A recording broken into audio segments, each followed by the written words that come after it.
Oh,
Does anyone know what the cultist headpiece does if you're more talkative? I feel like I might have to Google that to see what it says.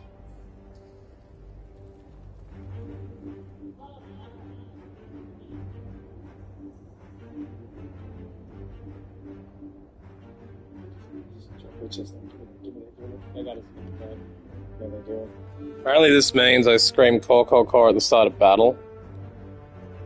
So it does nothing unless you have a relic for Noloth, who needs relics achievements.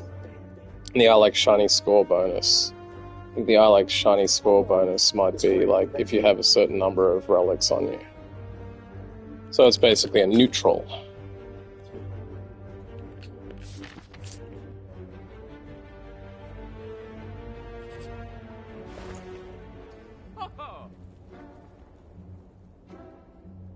The issue is I'm going for shivs here, and I don't have enough shiv cards, so I could remove a card, or I could buy a shiv card again. I'm thinking it's better to stack shivs at this point, unless there's something worth upgrading. Having that innate might be better, but I don't know if I'm going to be able to upgrade here. If I do, I actually probably could. I think it might be better to... Let's stack shivs. I'm not getting any shiv drawers, so let's stack shivs. Now, I think the better play here is to upgrade. What does this one do on upgrade? No, trading is crazy. That would be nice, but I think this is the best play. I think the best play is upgrade Infinite Blades. So I start with that every turn when I have the extra 2 draws. And this guy splits. You want to die or what, bro? You're trying to kill him.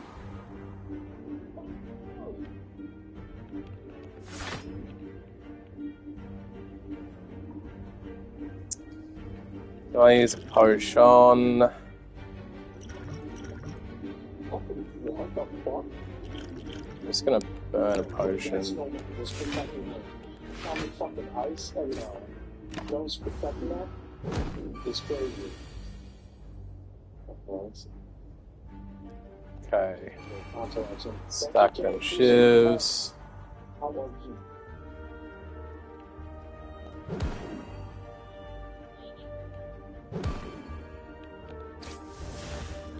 Okay, next turn, hopefully I can beat his ass. What do we got now?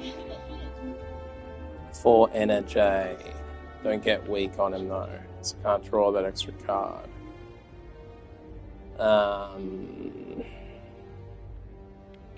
Shivity. Quick slash. Oh no, from behind you. Take the extra energy. Heal hook. Fuck, he's not going to split. I probably should have used the strength potion. He's now going to split on me. But at least he'll be weak.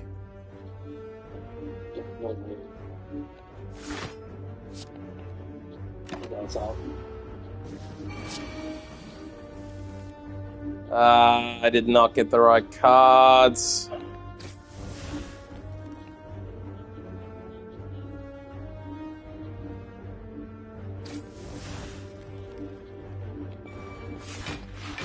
I was gonna fucking say, dude. Fucking say. Another laptop here is fucking blasphemous, dude.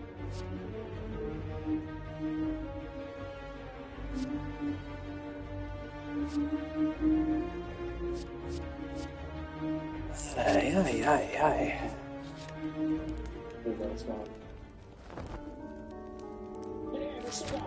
I actually didn't think I'd make it this far, but I don't know how I'll go against Slime. I don't remember his strategies. So when he's at 50% or below, he splits, just like the last guy I played. Which is going to probably mean I have to... I don't know how I'll go here. Let's strength up now.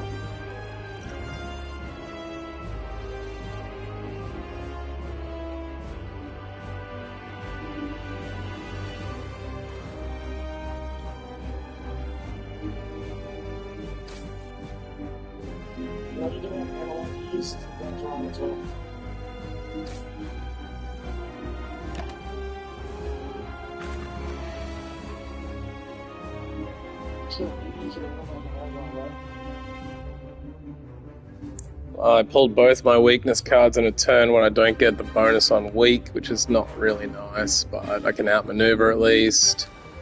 Shiv, do a little bit of damage, and gain the block. At least I'll be weak for next turn. I want to use that potion maybe now, but I don't think I'm going to maybe survive this at 26 damage. We'll see. Shiv up. Extra damage on the shivs. At least they're doing damage now.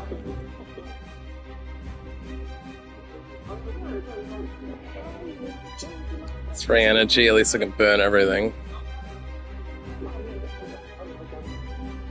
So damage him, damage him, damage him. Okay, next turn maybe I use my vulnerability pot.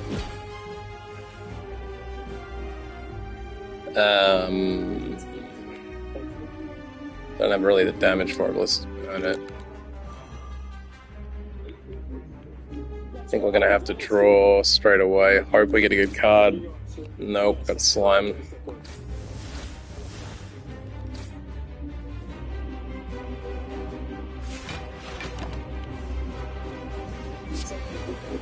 $26 is...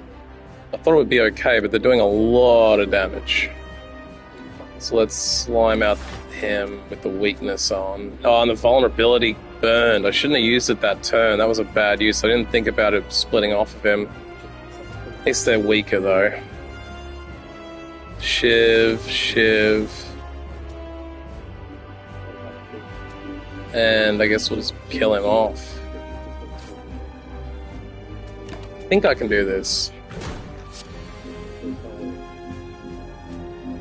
Double Shiv at 10 damage is doing work.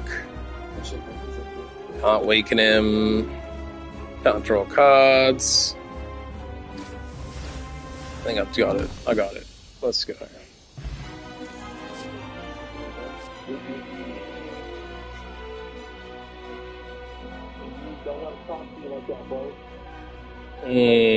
What's the play here?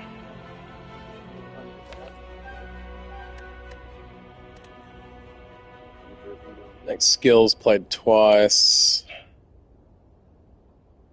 I could use that on double block or double energy, which might be okay. Not sure how good that is though.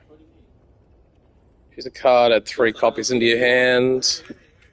I could go for a triple weak on that. What else could I do with that? Next card, 3 copies. Next hand, get 3 copies of it. I could stack up ridiculous shivs with it.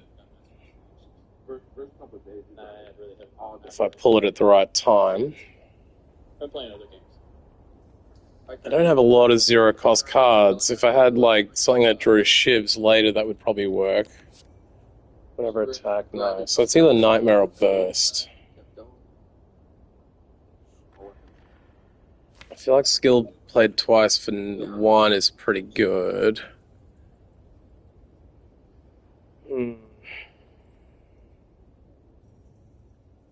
I think Nightmare is a better card, but I don't have the cards for it, and I might need to block out for more damage, I guess. I am getting more energy on a lot of my hands, though. So I could probably afford to play that without maneuver. Add 3 copies. Can I see the upgrade? It goes down to 2.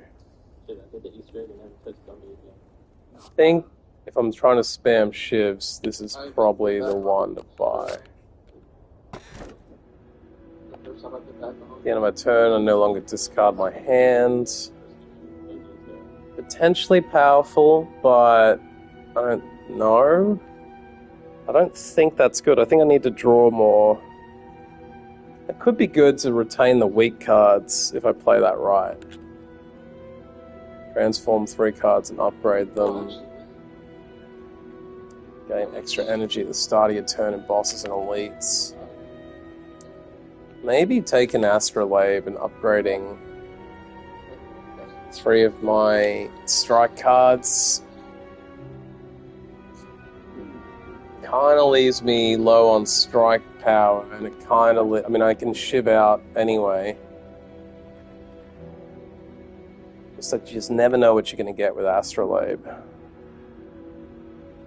Runic Pyramid might be good, but the problem is I can't guarantee that I'll want to use it, because if I get a lot of blocks and I don't have the energy to burn them, then I'm sort of... I don't know. I'm just going to try it. It might end the run, but we'll try it.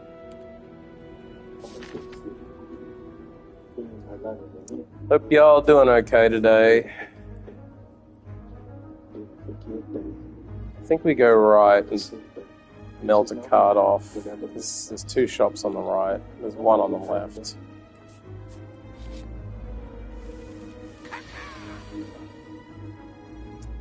$10 damage, right? Okay. I think if I had energy, it would be real nice. I didn't think about this. I can't play Nightmare and Infinite Blades necessarily unless I get lucky, but I'm not going to discard Nightmare, so maybe we just keep that.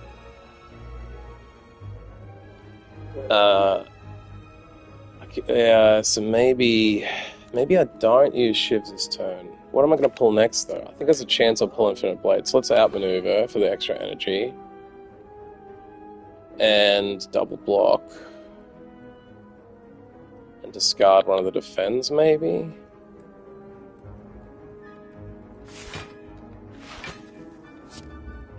Now I've only got 3 cards to end the turn, and I'm not going to take damage. Now I can use Nightmare on Infinite Blades. And then Infinite Blades. Think Infinite Blades now, and then I upgrade them next round.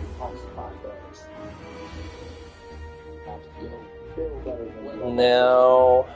I probably want to just start smacking him. Oh, I didn't use the accuracy. That's fucking stupid of me. Damn it. Okay, maybe I'll just triple Infinite Blades and then kill them. Like double Infinite Blades and then accuracy. Take the damage.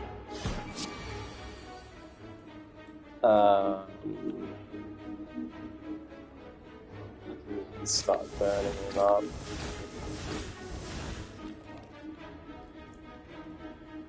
Maybe draw a card.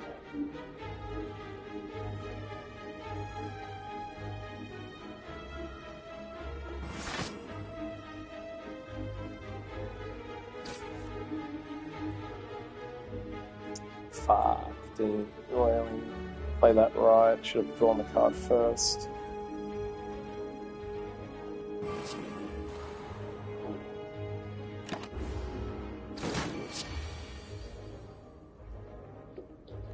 Shiv, shiv, shiv, shiv, shiv. It. Not too bad. A little bit of damage though. Nothing here. Normally would be good, but I'm retaining everything. I'll take another outmaneuver. With all this card retention, maybe I take that. Already? How many do I have now? 2, yeah.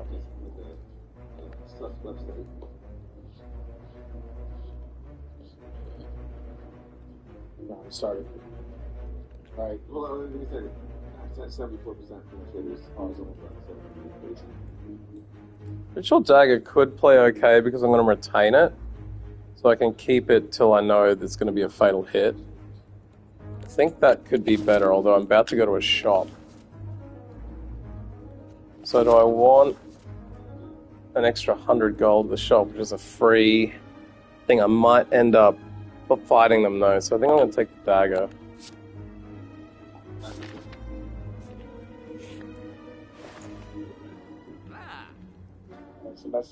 Yeah, I think this is what I want to do. I think I'll remove a card. And then, Wait, we're playing SD? I think I'll remove a basic strike. And then I'll take accuracy so I can do shiv stack on stack.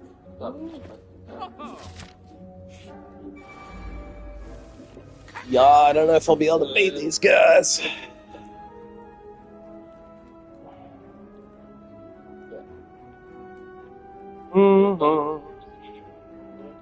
Okay, I got an infinite.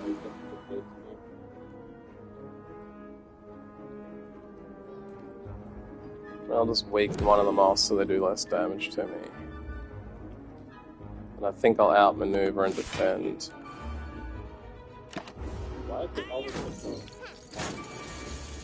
No, that's fine. Nuketown, yeah, Nuketown. Nuketown, that's Nuketown. Fuck, these guys hit hard. I don't have enough block, I don't think.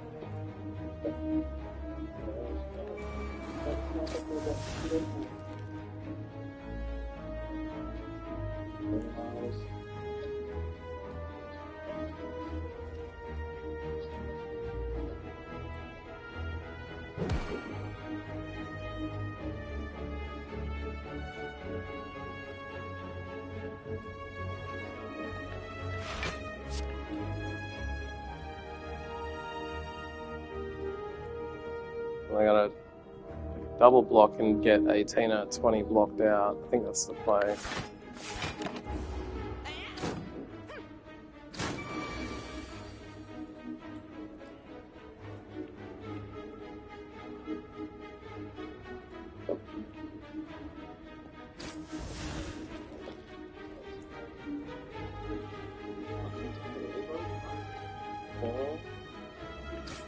No, that's fine.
This might be game over here.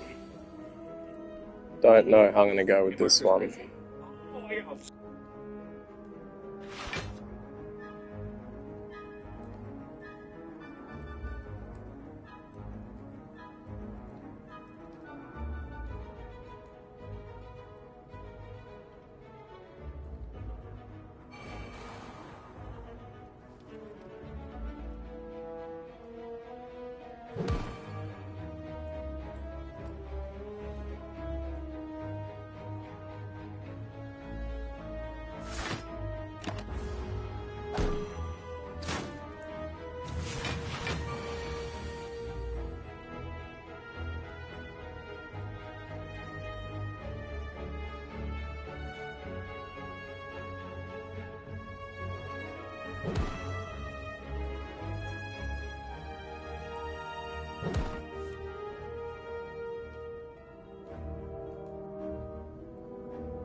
Yeah, I was going for a Shiv deck. I pulled 0 Shiv cards. I swear to fuck, I probably could have played that better, but sometimes this game just fucking hates you, eh?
This run's going vaguely better.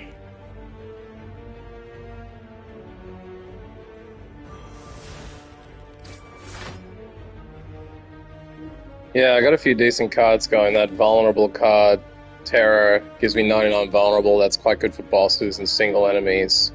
Also managed to remove a strike at the start of the game, picked up Flying Knee for the extra energy, so this could work.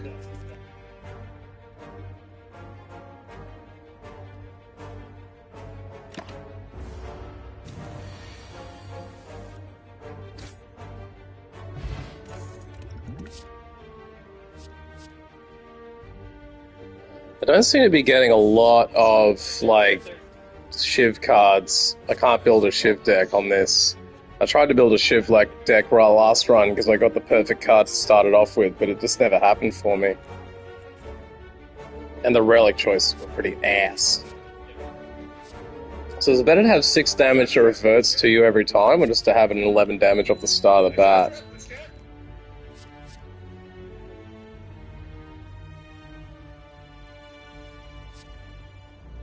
I mean, Flying Knees are good to have in there. I've already got one, though. I kind of like these zero-cost options, and I kind of think better to do 11 once than to have...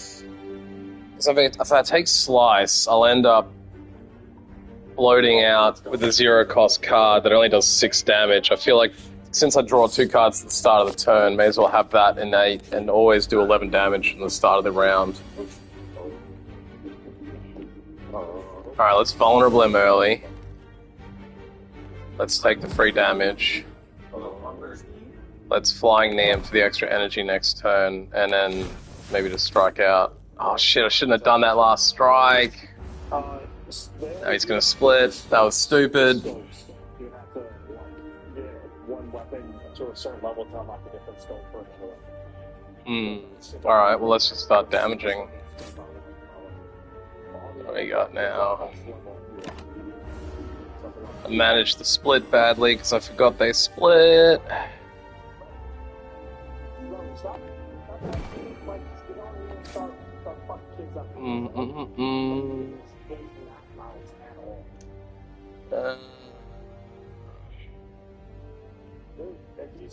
Just say you're that minor because you're about to be exposed as a casual, bro. Just say that.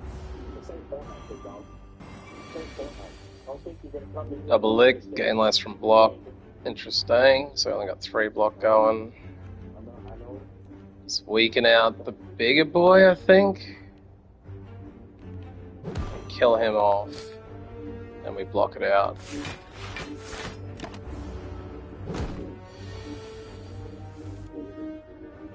Let us just strike away. Body, baby. Kid body, baby. Damn, got no attacks.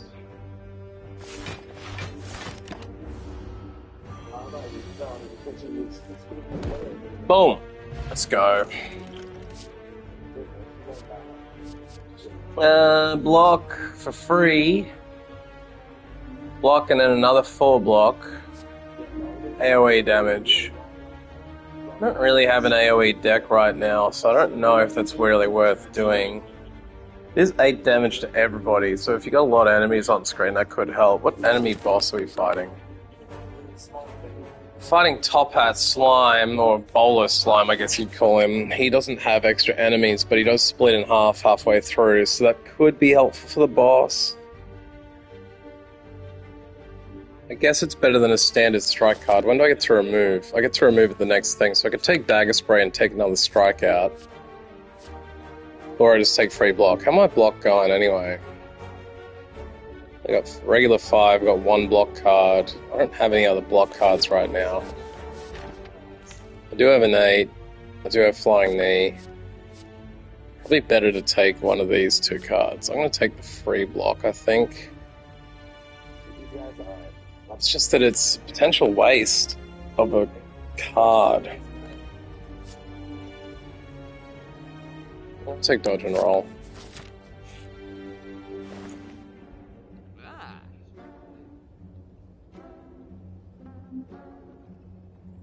See if I can get a right here instead. Alright, let's just remove another strike card. I think we leave that be.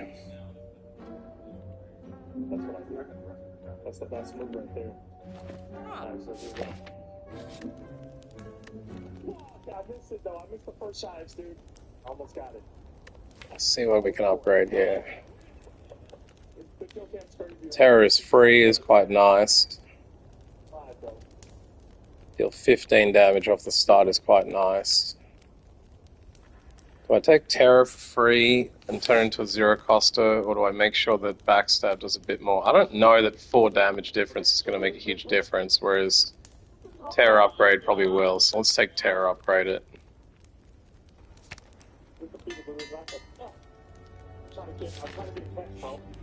Let's hope I get it straight away. Nope.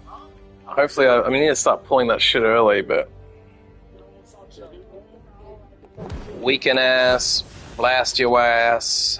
Skills hurt me here, so I don't want to use any of those, because he gains strength on every skill. Just crack a beer.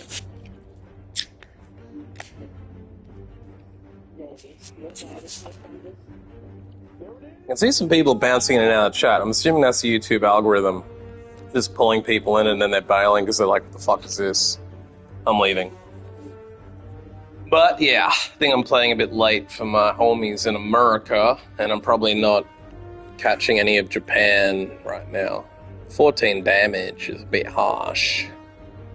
What's he doing here? Whenever I play a skill, he gains strength, so I've got to be really careful about how many skills I play here.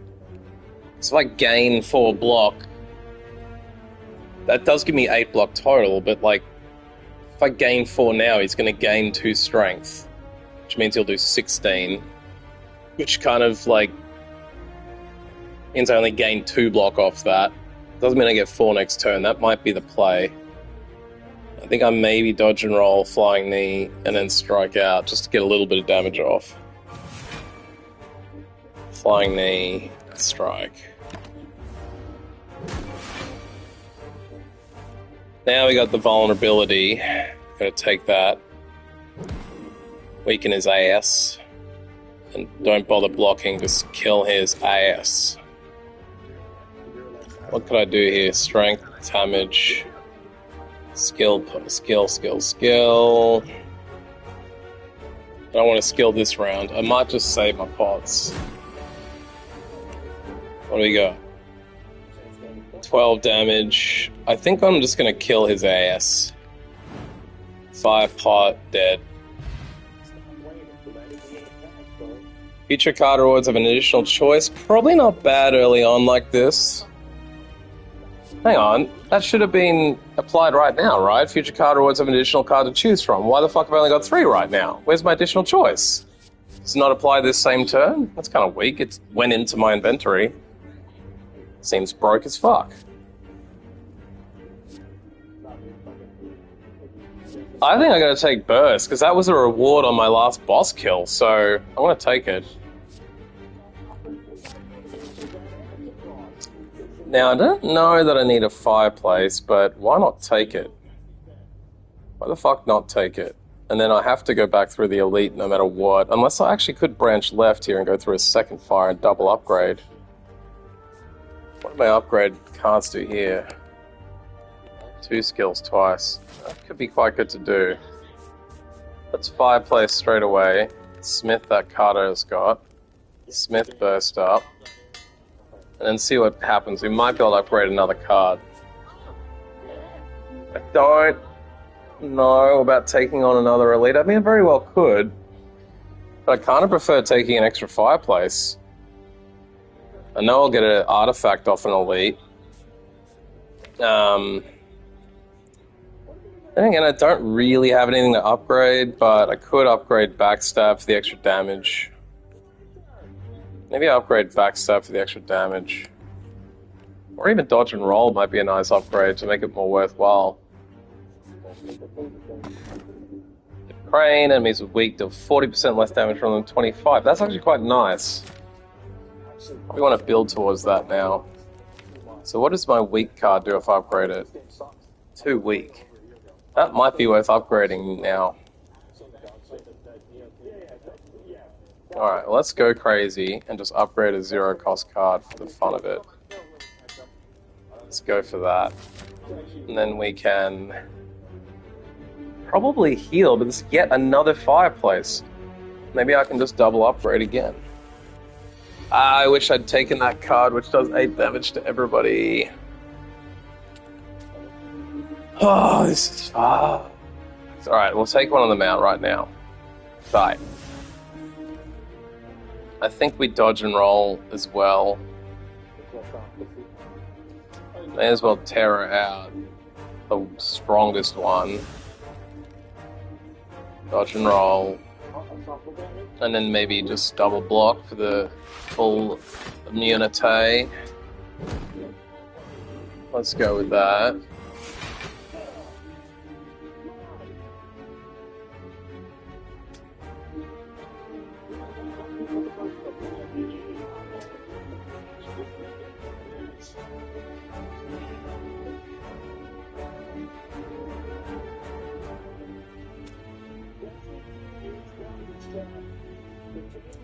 I reckon maybe now we could probably double burst on.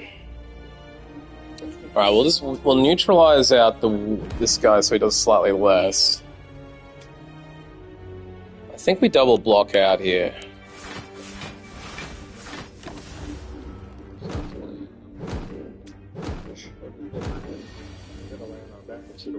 Now we need to get some damage going, so we gotta hit this guy up. Maybe now just discard that one and block.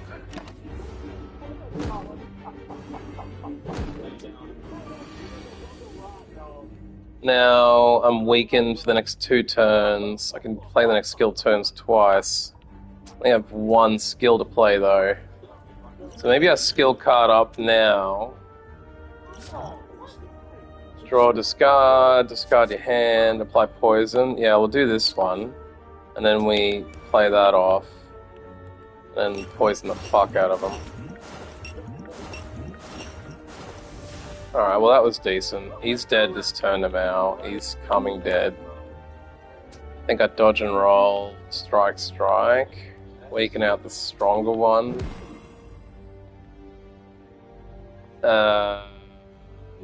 Maybe just try for this guy.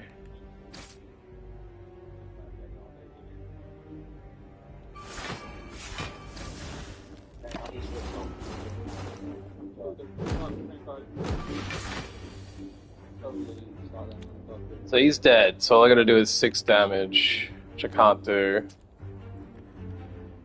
Oh yeah, he's dead. I win.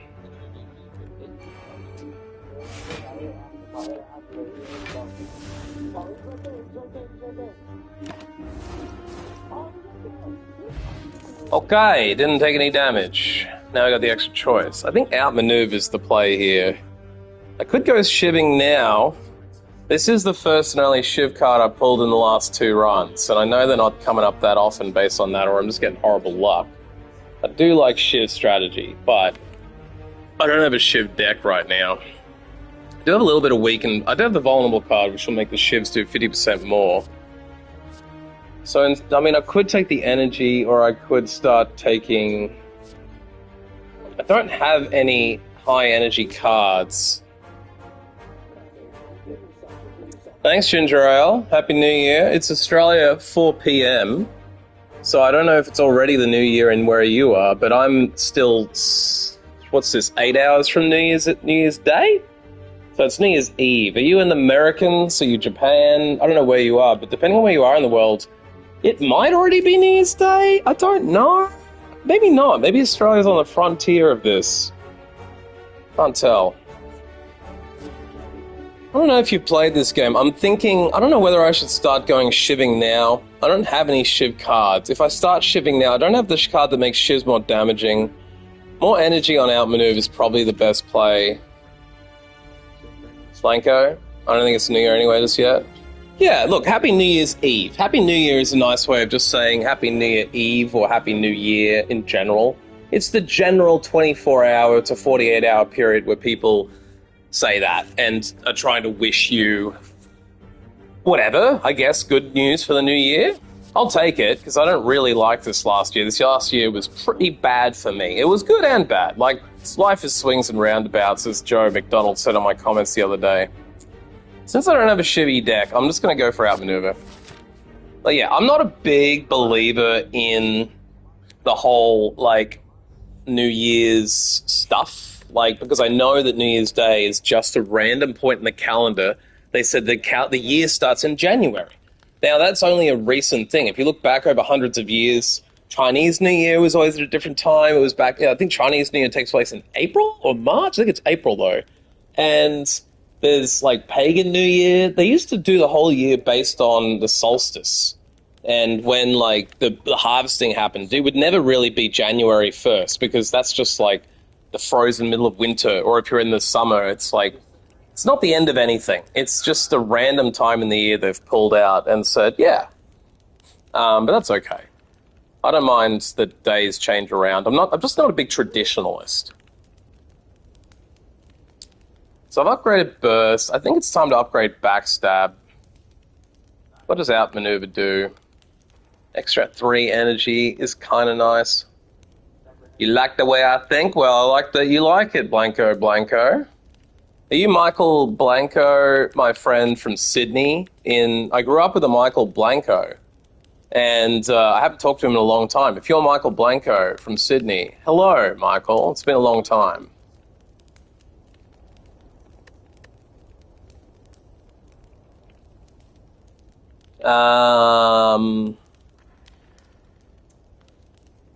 What do we got? Backstab upgrade.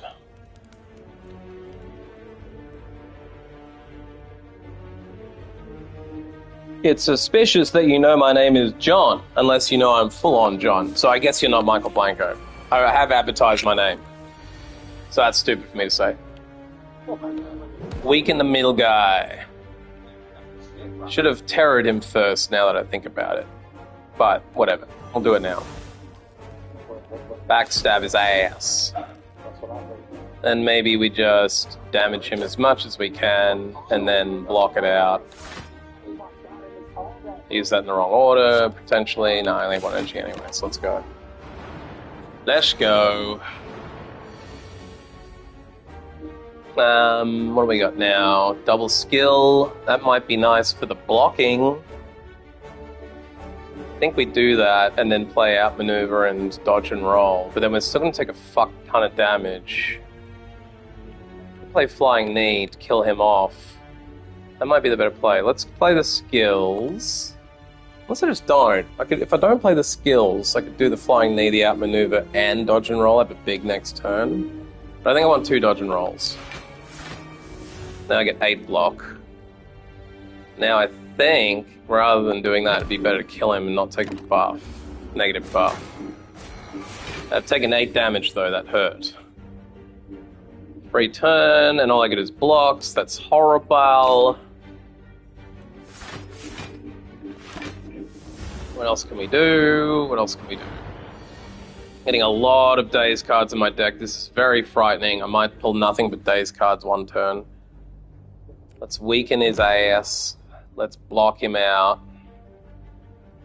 I'm thinking maybe play that last and just double. Okay, I'm gonna take 18 damage. I can block 13. Let's strike, block, and just have to go with it. I should have probably used the strength pod at the start of this battle. I just didn't predict it being this horrible. See, this is what I was worried about. I pulled a triple Daze, which means I got 3 cards I can't play, but I can double block, which is useless. Because they're not attacking me, so just waste a turn. Back. Now I'm probably going to take 18 damage again. Oh my god, even more Daze cards. Horrible. I need to kill these guys ASAP. Is there a board game ginger ale? If there is a gameplay of Slay the Spire, maybe it is. The idea behind this game is that it's a roguelike. Everything is randomized in terms of when you beat what enemies you face on this map are random. As far as if you see an elite, you'll spawn a random elite. If you see... Oh, that's why this is hard. I'm fighting an elite. Well, that makes sense. I definitely should use my strength pot. If you see like an enemy's icon, it'll be a random enemy. If you see a random question mark, it could be a shop, it could be treasure, it could be another enemy, it could be a random event. What the stores hold is random, and what cards you get offered are random. So everything is randomized. That's what's called a roguelike game. The card system is often in roguelikes, not always. It's roguelike FPSs, first-person shooters. But this one, you get given cards to choose from. You start with cards, and then you play them in the order that you want. You've got 3 energy to play with, but if I play this card, I'll get 5 energy. So this is a little bit like Dungeons & Dragons meets Magic the Gathering. Yeah, there might have been a board game that came out after this. As far as I know, this was an original game by a studio, and I've talked to some people on here who have played this for thousands of hours, which is crazy. I think I've got about 75 hours in it now. I did get it years ago, played it for like 5-10 hours, played it back in May for like 20 hours, and I think I put like another 35 hours in over the last week. So if you want to see more, there's a bunch of my old live streams on this channel. You can either watch them or skip through them. But I mean, what I'm looking at this turn is I've got 18 damage coming at me. I only have 2 block cards. One does 5, one does 4. So I'm going to take 9 damage no matter what, unless I can kill this guy. 22 damage, 8 plus. I only got 1 damage card, so I'm sort of fucked. But yeah. Well, if you were looking for board games, the algorithm brought you here, welcome. If you want me to play a board game on stream, I can. I just don't have anyone to play it with. I do have Final Girl, which is a single-player tabletop game where you are the final girl in a horror movie. I also have Spacers something. It's like a little single-player card game you can play for half an hour by yourself as a tabletop. I love board games. I just don't have real-life friends and family nearby. In my state, I don't have any family, and my friends are all not really board gaming types. So there you go.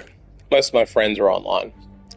I guess we could do an online board game if they exist. And if you find a cool board game, feel free to leave it in the comments later, because I'd love to check it out. Alright, so I think if I do, even with a strength potion, I won't be able to kill him. They'll just give me 13 damage. But so we won't use it. We'll just use it anyway to get the damage going. We'll block it out and block it out best we can.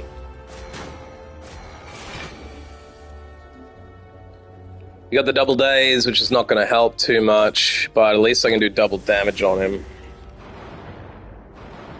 I have got so many days cards coming in now, like ridiculous amounts of days. I think I got like 12 days cards now, which is bad. So I can kill him. So at least I can kill one, and I can weaken the other one. And then I think I want to block and then discard. So at least I'm not taking damage this turn. Now I get a free turn, but I don't have any block. I mean, I don't have any attack, which is horrible. I've pulled the burst card on the only turn I can't really use it because it's not going to attack me. I do love Magic the Gathering, and I have tried Hearthstone briefly. Is that the Blizzard card-based game? Honestly, if you wanted to see me play it, I would happily grab it and give it a good crack. I also have played Magic the Gathering. I haven't ever owned cards. I have a shitload of Pokemon cards from like 1999. I've been a card-obsessed person for years. This is what brought me to card games like this. I've also been thinking of playing Across the Obelisk, which is another card-based game, and Monster Train, which is another card-based game. But there was a Magic the Gathering game on PlayStation 4, which was like a Magic simulator. You could build Magic decks and play them, and I did enjoy that a lot. So I've never actually owned Magic cards, but I would like to get more into it. So if you can recommend the best way to get started, I would do that. And if you want me to buy Magic cards and open them on stream, I would do that too. But look, I've got 5 days cards here. This is horrible. This is the worst case scenario. So he's going to do 9 damage no matter what. We may as well just eat it. I can heal after this, but I don't know how well this is going to go. Okay, so we're going to weaken him, strike him out, take the extra damage next turn, block, and hope we get good cards next turn. Okay, this isn't too bad now. I can now attack him twice, and then maybe dodge and roll for 4. Actually, I think he's not going to attack next turn now he's attacked this turn, so maybe I'll just defend straight out. I might gamble and take 1 damage on the odds that... Oh, I should have played that one. Damn, I didn't realize I had the extra energy. I forgot about that. Oh, yeah, I didn't think it was going to matter anyway. So now I've got another turn with no attack damage, which is fucking horrible. You know nothing about Magic? That's fair enough, brother. It's a bit complicated. Hearthstone, but most players aren't super happy with Hearthstone these days, so I don't know if you can recommend it. Yeah, look, that's the thing about these games. Like, and I've been a Diablo 2 player for a lot. Like, back in the day, I played a shitload of Diablo 2. I actually quit. I mean, I played Diablo 1. I had the Hellfire expansion. Then I played Diablo 2. When Diablo 3 came out, I might have played 20, 30 hours of it and then quit because they were starting to do these online marketplace shits for, like, items, and it was fucking whack. Like, Diablo 3 compared to 2 is shit. The only reason I want to go back and play Diablo 3 is because they have a character in it, the Witch Doctor, that can throw spiders at people. And that's why I've never gone into Magic, Ginger, because Magic is expensive. But I was thinking maybe one of the online Magic games where you can have all the decks and just build them as you want once you upgrade them and shit might be better. Yeah, I understand the disappointment on D3. I also have not played D4 because I lost so much faith in Blizzard, but I also played the shit out of StarCraft 1 and 2. Actually, mainly just 1, and the Brood War expansion. I don't think I ever really got into 2. I should go back and play StarCraft 2. And then I'd never really got into... I mean, I played Warcraft 1, 2, and 3, and I played online Warcraft 3 for years because I was into Dota and all the custom maps. Then they brought out Dota as a full game, and I kind of dabbled in it, but I never liked it quite as much, and I just sort of moved away from Blizzard products, to be honest with you. So this is actually a really good relic that we've picked up. So doing the elite battles in this game, these enemies with the extra horns on their head, they're harder. That's why that was such a tough battle. But it does mean that now I get 25 health at the start of boss combats, which means I could have 25 plus 22, making it 47 out of 70. So if I heal, I should probably have almost full health now for the boss. And I could try and do it without healing, but to upgrade a card, but I've already upgraded a lot of cards. So I don't think that's the play. Now, interesting card selection here. When I beat this game with the Silent, I used Catalyst to my advantage. Yeah, fuck yeah, Diablo 2 is awesome. What characters did you guys like as favorite? Because I started Diablo 2 when I was a little kid playing Paladin, and my first character was Zeal Paladin, where you had like the ridiculous fast attack, and I think I did a little bit of shield bashing.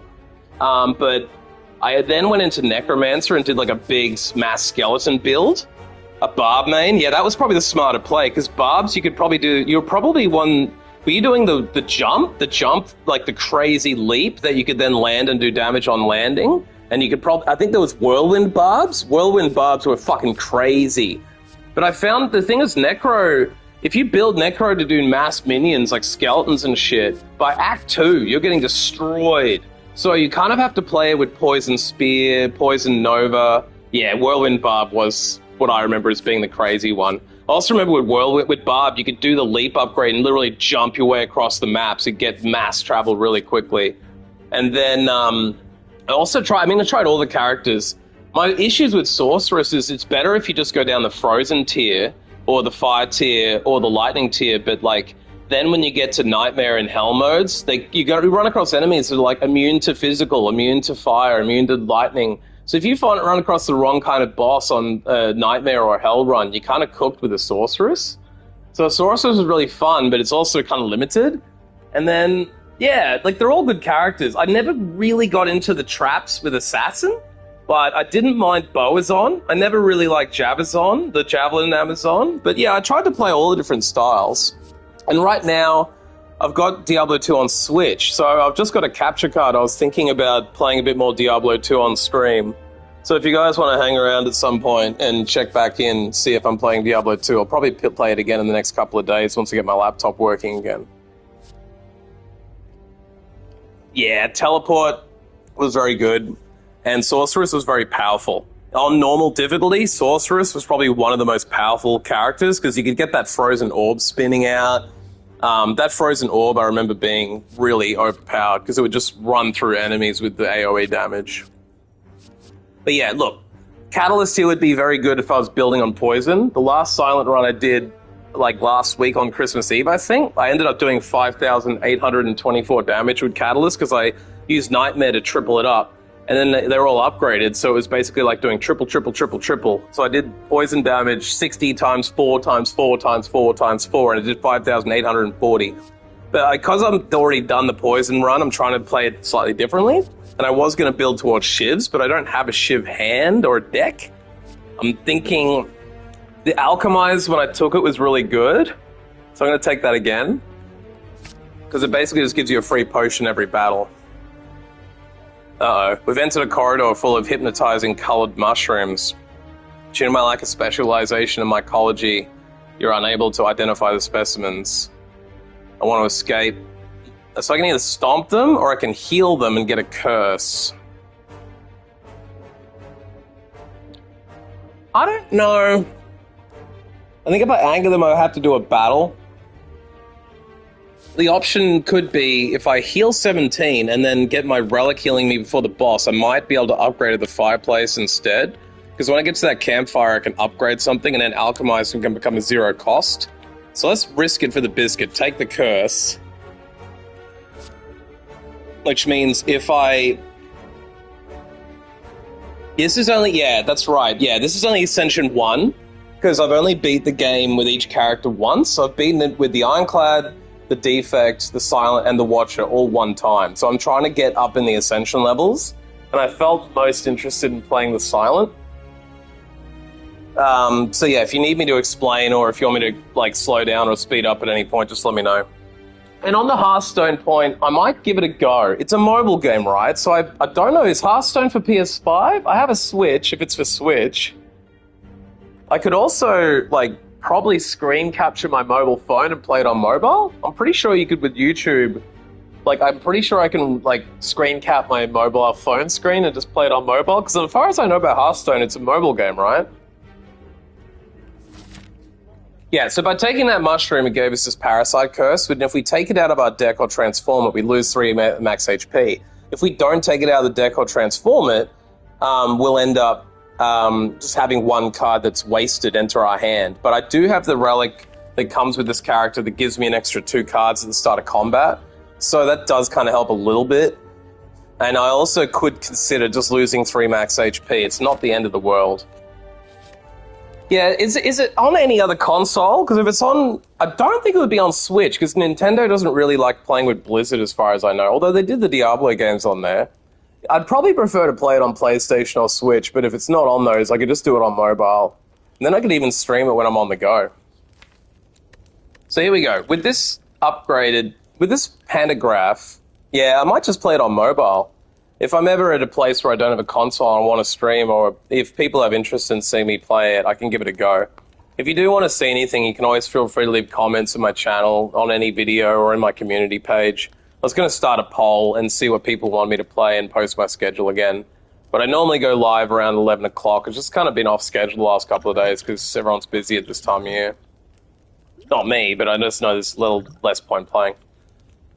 So yeah, I'm going to get 25 extra health. That'll put me up to 59.64. There's no point resting then. So we're going to smith a card. And I think we'll take an upgrade on Alchemized. The only other option is I can upgrade Flying Knee and get 2 extra energy off of it, but I've also got Outmaneuver. So Flying Knee upgraded is quite good, but I like having free card potions. It's just that it's only once per battle.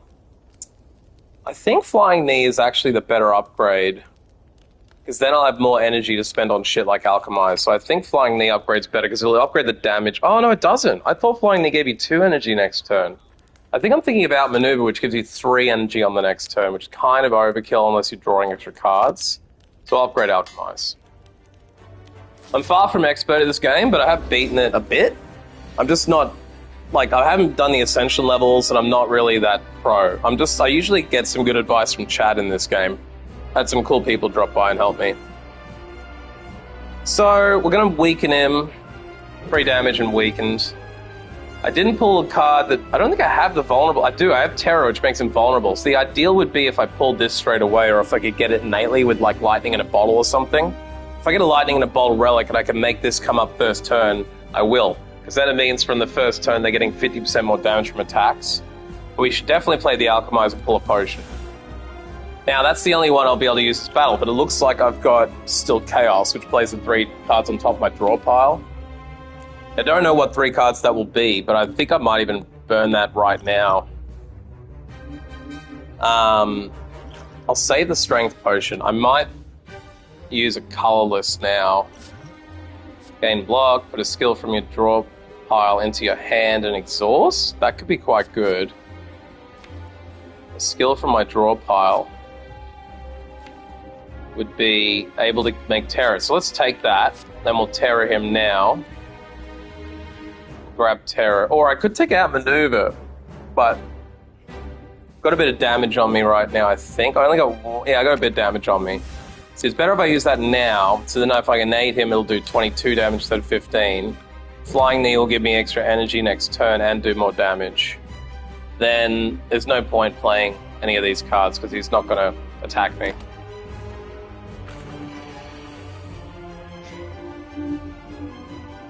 Interesting. See, I've only played this, like... I got it as a free game on PS Club, the PlayStation Plus, back in the day. So I owned it without paying a cent. And to get, like, 75 hours out of a game you never even paid for, I feel like it's a steal. But back then, it used to give you some good-ass games on PlayStation Club. It's really shitty now. And they doubled the price of it this year, and I was like, for fuck's sake, it used to cost me $60 a year, and now it's like $100 a year minimum. They went, like, double up. And if you want the game library, which you may as well if you're going to pay for it, like, great, you get a game library. But Game Pass is cheaper and better, and you can play it on PC. So I'm kind of really shitty with Sony.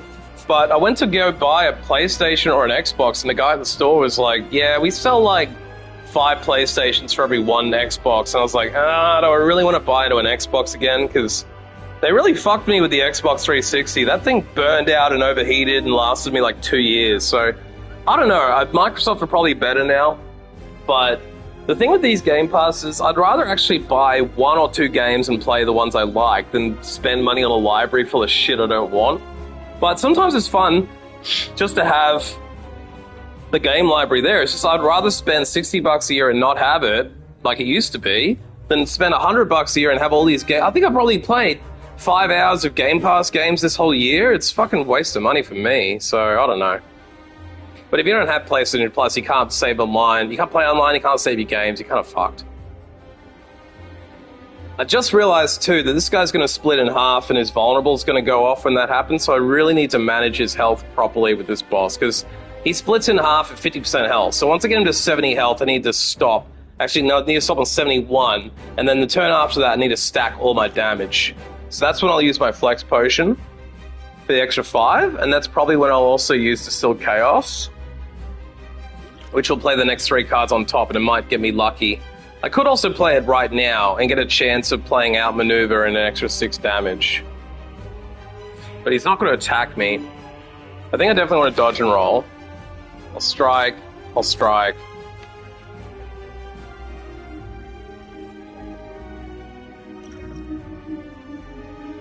I think there's more powerful times to use the potion, so I'll save it on that.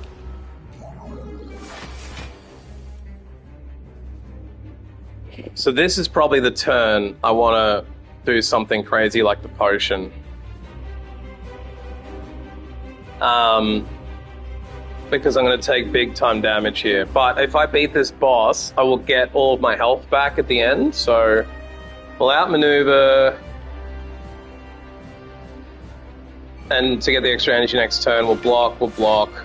And then I don't know what's going to happen here because I have a 0 draw card, but we'll see what happens. It might burn me. Need to learn what happens though. Yeah. Okay, I got a block.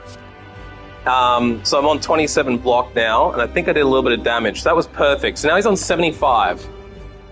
So now I hopefully will be able to stack big time damage on him. Which is not happening because I don't have the cards for it. This is the worst cards I could have pulled. But I actually think the better play here is to not split him up and use Flying Knee, because if I do the 8 damage, he'll split in half. I can do 4, no, I'll do 6, so I can't avoid it. If I choose to do damage this turn, he's going to split in half, and the 2 enemies are going to have his current health. So he'll have, like, I'll have 2 enemies of 70 health to fight, and they both do damage. So I think I dodge and roll. I almost think I just skip doing damage this turn. Because he's not attacking me, he's just going to put a negative buff on me, so I think I avoid it. Hope I get more attack cards next turn. Which I didn't. Motherfuck. Still gonna split him in half. Fuck.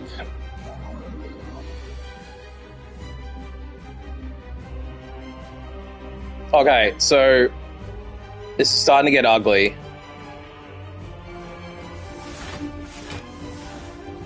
I'm on 10 block, I'm gonna take 25 damage.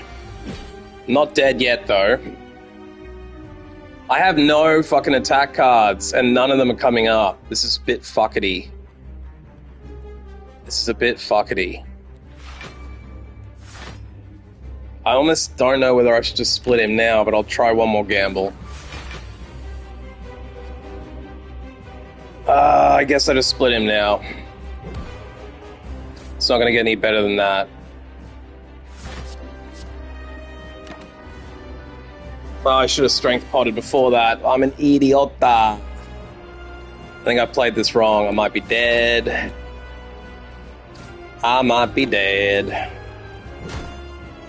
Yeah, I think I've lost this. Yeah, I know. I ended up wasting too much time. I think I had to stop him early. I think you're right. This is why I need smart people in my chat. Fucking this up real bad. I think I'll just have to strength pot now and try my best not to die. I think I'm dead though. I think I'm 100% dead here.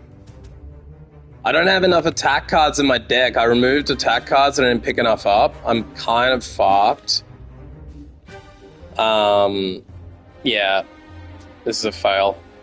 But what are you going to do? Someone told me failing means you gain character or something. I don't particularly feel any better off for failing.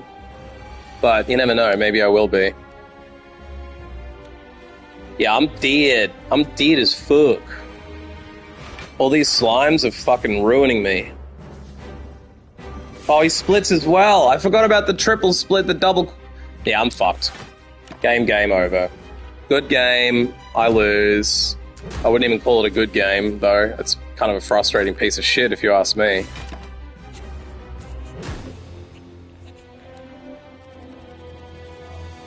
To be honest, I don't even know if I would have beaten him had I played that right. I was very low on attack cards that run. I think I took too many, like, non-attack type cards. But what are you going to do? Does anyone have any preferences on who I play? Because I can play any of these characters on Ascension 1. I don't have Ascension more than 1 on anyone. I can't upgrade the Ascension. You struggle with the Silent. Interestingly, like, I think I've struggled... I want to say this carefully. I think the Silent's my best character, because I've beaten the game in a crazy-ass way with the Silent by getting that 5,000... So if you get Nightmare, you can triple a card. You can then triple Catalyst, and then I can upgrade Catalyst to have 4 times the poison damage. So I tripled Catalyst with Nightmare, and I had 60 poison damage turn into 180, like 4 times that, put it onto like 240. 4 times that, put it up to like 1,200 something. And then 4 times that, that was like 5,824 damage. So it was fucking crazy damage. You can also shiv with the Silent. I didn't end up going for a shiv deck. That would have helped me a lot because I was missing damage. And the shiv cards give you 0 cost shivs. Yeah, that's how I feel about the Defect. Honestly, the Defect was the first character I beat the game with because he can spam the lightning out. But when I try to play Frost or Plasma or anything but lightning spam, I die. And if I don't pull the right cards, like the card that makes lightning hit all enemies, I die.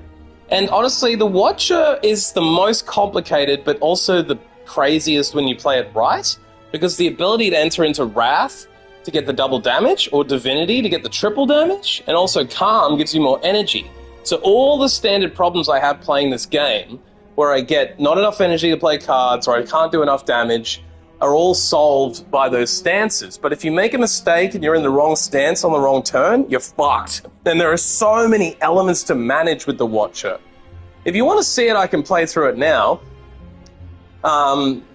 Show you what it's all about. It's kind of... Ironclad is a good, solid character, yeah. Ironclad heals at the end of every turn unless you ditch that relic at the start for a random boss relic, and he's pretty sturdy. I'll check the Watcher out for you. I've beaten it with the Watcher most recently, but I gotta say, I got no guarantees I can do this for you.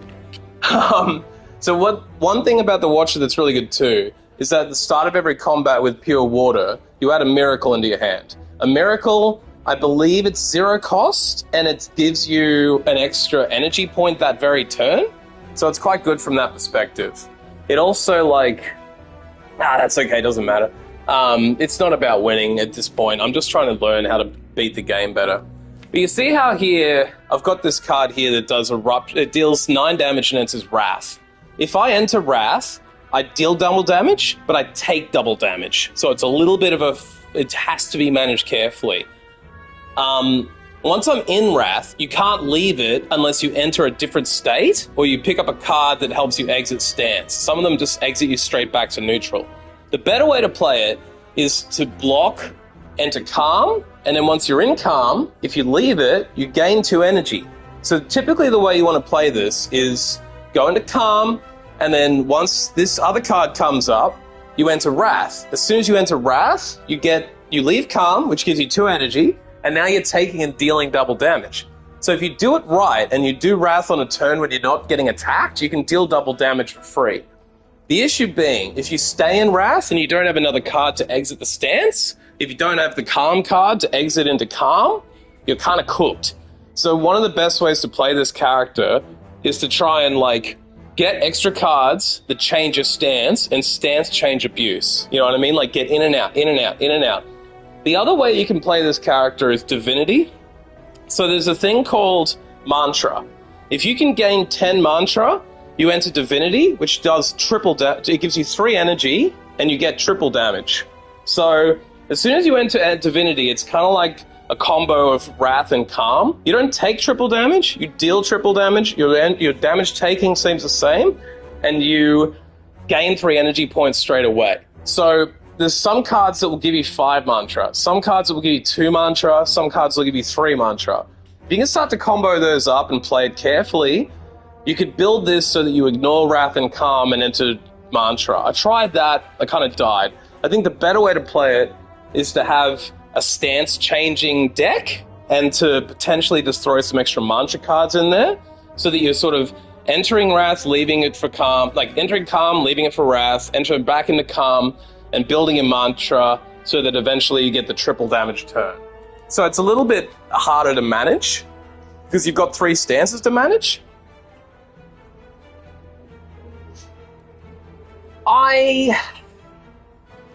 These other 4 choices are randomized, by the way, so the 4 that I've got here aren't that good. Colorless cards typically are pretty good.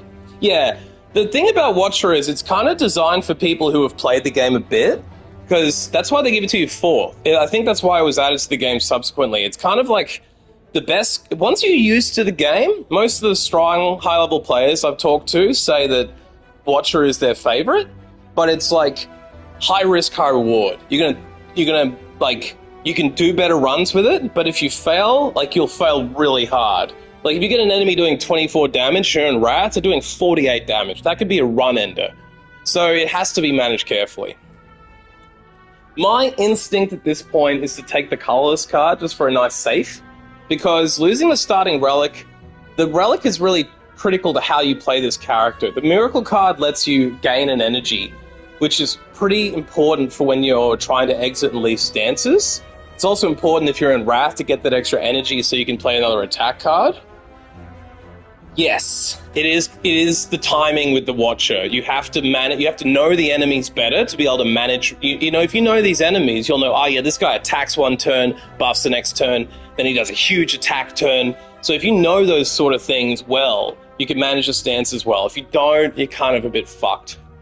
Losing HP, I also don't want to do with the Watcher, because every single time I play the Watcher character, I end up bleeding a little bit out of every fight. You know, I'll lose 4 HP on one fight, 5 on the next fight. So I feel like that 7 HP is going to hurt. So I'm just going to take a Colors card, I think. Now, this is interesting. Having Vulnerable on you is very good for Wrath, because if you're dealing double damage and they're taking 50% more, that could easily help kill them off.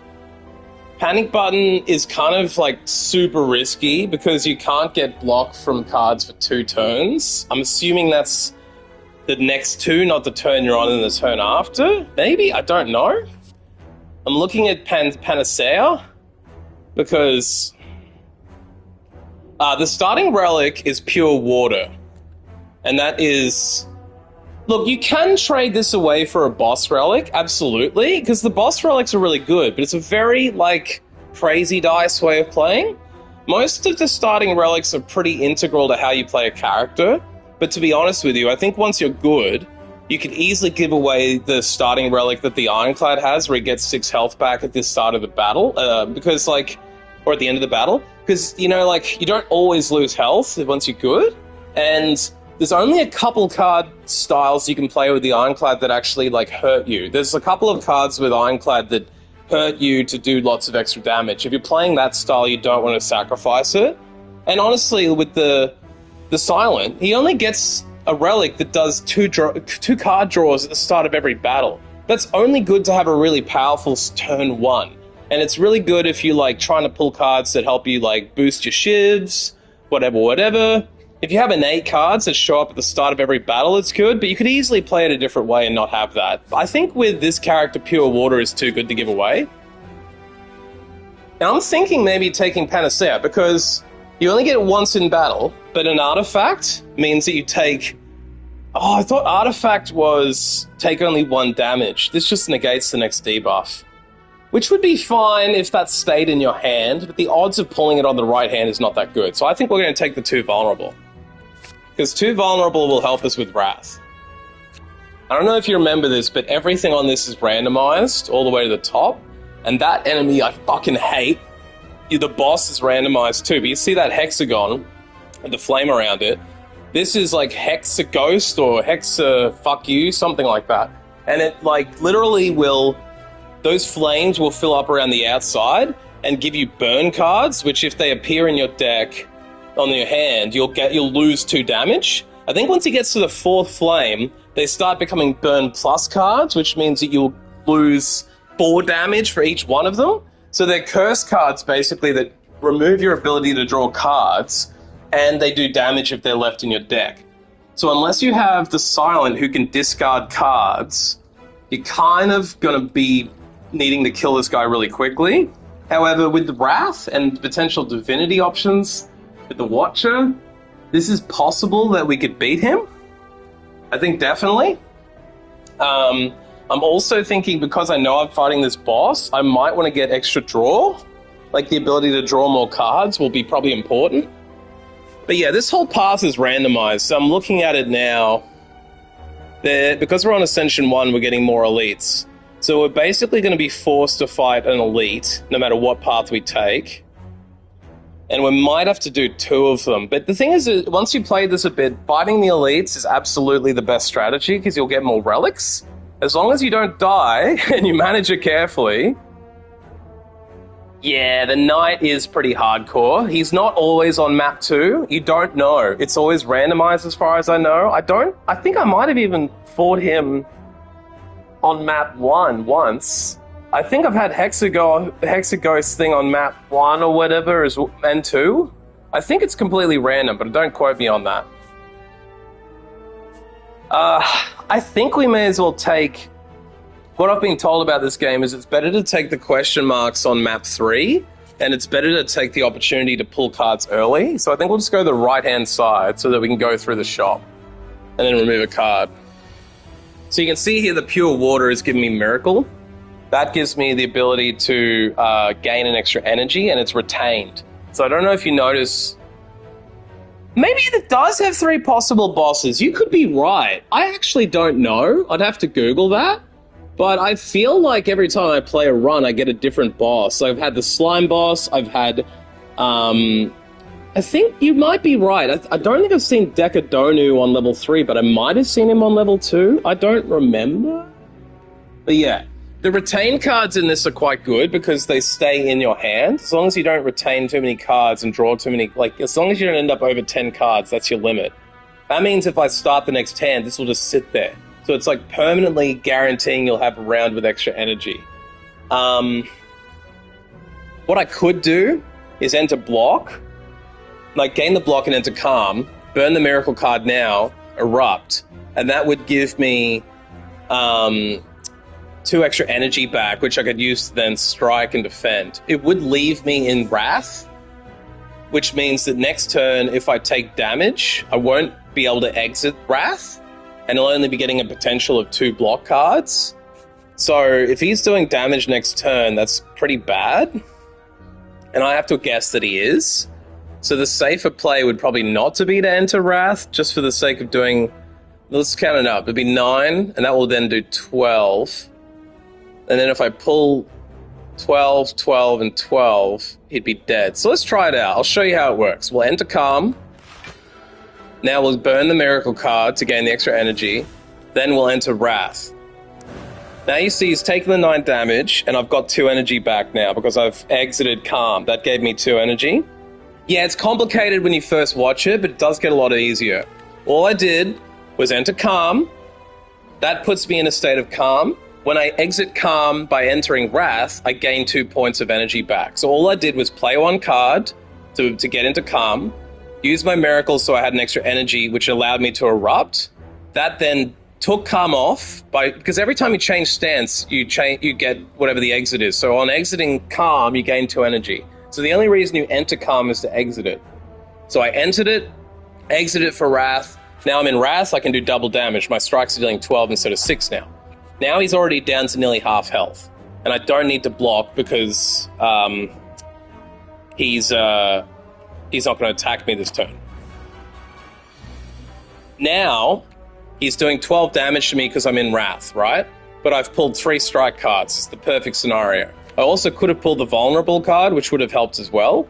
But look, now we're doing 12, 12, and 12, and he's dead. So I could have made that a longer battle by entering Calm and then waiting to see what he was going to do and blocking out all the damage. Because he was only going to do 6 damage if I wasn't in Wrath. I probably could have also blocked out 10 of the damage by blocking that round anyway. But you can see by... Yeah, you got it. Weaving in and out of the fucking stances. So when you pull cards, you should really be looking for cards that help you either exit your stance or change into Calm or build for Divinity. This is exactly what I was talking about. See Empty Body?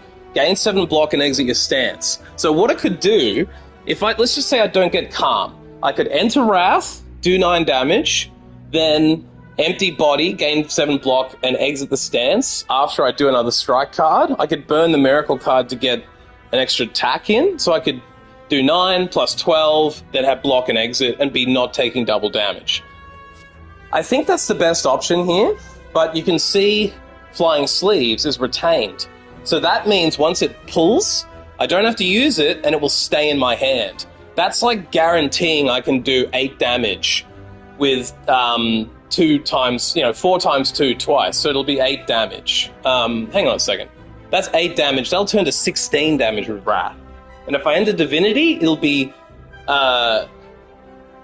12 damage 3 times, so it'll go up to 36 damage. So you can see how a card that does 4 damage twice could eventually go from being 8 damage to 16 damage to 32 damage, I think? Or 36? Because Wrath will make that do 8 damage twice, which is 16. But if it goes to Divinity, it'll be 12 damage twice. Oh, not 3 times. Yeah, so it'll only be 24 damage. So it's either an 8, a 16, or a 24 damage card. And the best thing about it is it's retained, so you can guarantee it's going to sit there next to your extra energy card. I just don't know. When you look at the upgrade, it does more damage. I think this is the better card, because the ability to exit your stance can keep you alive, so I'm going to pull that.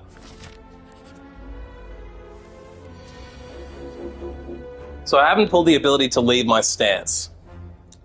Flying Sleeves is exactly right. It's a really good card to pick up. It's not that uncommon, so I'm thinking I can...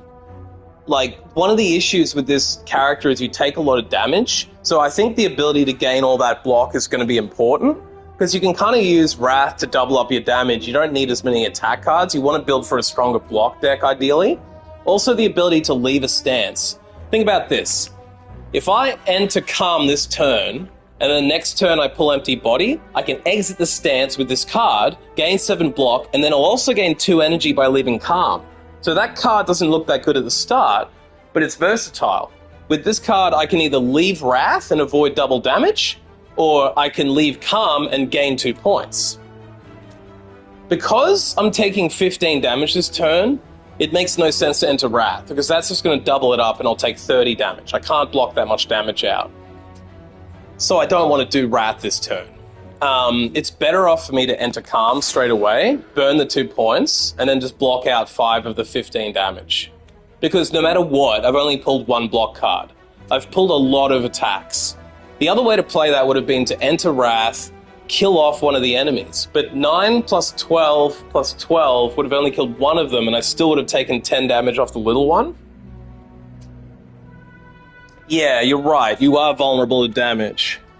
You just want to make sure you have ways to block is exactly right. So pulling block cards is probably more important than pulling attack cards. And look, if I thought this over again, it might have been smarter to enter Wrath, burn the Miracle card, and do 12 damage to the big boy, and only take 10 damage off him. As it stands, I'm going to take 7 damage now. So I probably would have taken... I'm only going to take 3 less damage, but both enemies are left alive, so I might have fucked that. But, actually, I can only take 2 damage. So, you know, I don't know. I might have played that wrong. But this is the thing. I'm still learning the Watcher. I was scared of taking big damage this early. Now, this turn, I can probably do some good work. See, if I exit the stance right now, 1, 2, 3 points of energy, I can play all my cards. So we may as well do that. See, exited Calm, spent 1 point, and now we've got 2 points back. So you're basically trading 1 point to exit the stance to gain 2 energy, which gives you an extra point. So now I can play all 3 of my cards here and have an extra point left over, which I don't need. But yeah, I think we'll vulnerable the big boy, and we'll kill this dude off as much as we can. He's got 8 damage on him. I might erupt on him and just start burning down the big guy, because I can't kill him no matter what. So why don't we just start taking damage down off the big boy? I could have vulnerabled him out, but there's no point. I'd rather do the vulnerable on the bigger boy. Okay, so this is what I was thinking. I was gonna Wrath him out. I was gonna kill him with the eruption and enter Wrath. But the problem with that is I've been weakened, so now it's not doing enough damage, and I haven't pulled any other attack cards. So you don't get a bonus for leaving Wrath, it just saves you from taking extra damage. So the 3 points I have this turn, I could erupt on him and then exit the stance and gain 7 block, and then I won't take any damage. So I think that's probably the best way to play it, but I could also gain 8 block into Calm, burn another point by gaining Miracle, and then erupt on him and be in Wrath there. And then I can defend as well. It's kind of pointless either way. It doesn't really matter which way I play this. I think I'm going to play that and then exit the stance. Weaken is half damage and vulnerable is ×2. Yeah, so if I make him vulnerable, he'll take 50% extra damage. It's not double damage, but like if you were going to do 6 damage, it'll do 9. If you're going to do 10 damage, it'll do 15. You half the damage and then add it on. So weaken, attacks deal 25% less damage. So it means my 6 damage card's going down to 4, my 9 damage card's going down to 6. Yeah, it's not quite as bad as what you described. So it's a good thing I exited Wrath, because if I hadn't, I would have been taking 10 and 14. So I would have been looking at 24 damage here. But even though they've weakened me, my attack's doing less, I can kill him off. I can make him vulnerable again. So now he's taking 50% more damage for 2 turns, which is going to make this do 6 and 6, which is still going to leave me vulnerable to an attack. So what we'll do is we'll burn the miracle and we'll gain the block. Normally, though, you would want to save that miracle card for when you're in Wrath and burn it on extra attacks and stuff like that, but I'm so close to finishing him, I don't really care. There we go.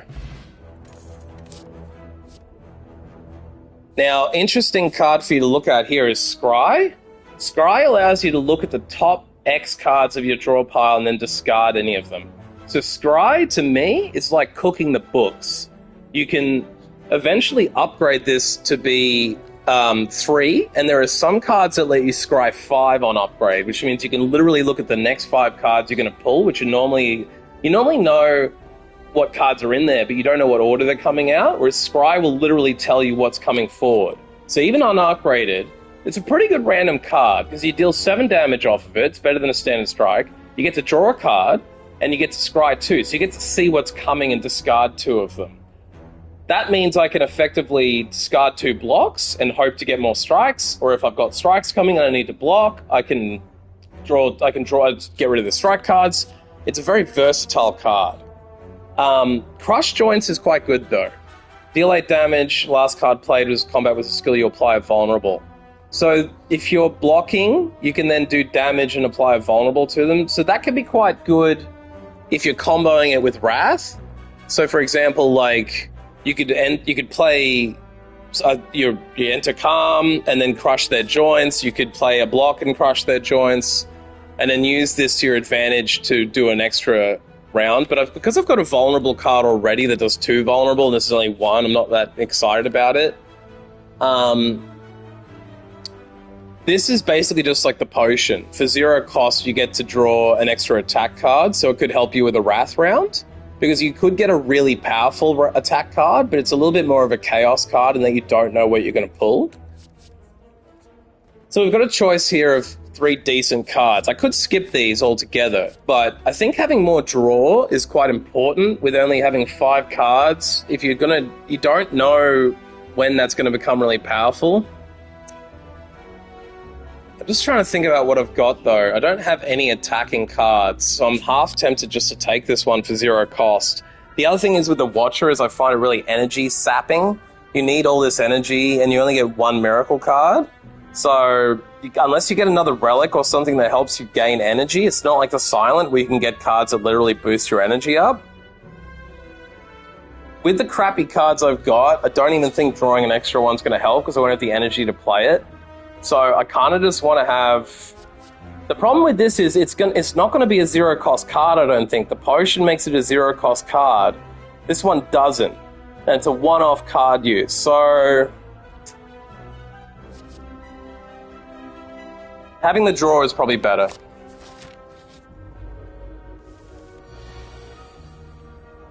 It pisses me off because it forces me to play slower when I have those kind of cards, but ultimately, you shouldn't really be rushing with this character anyway.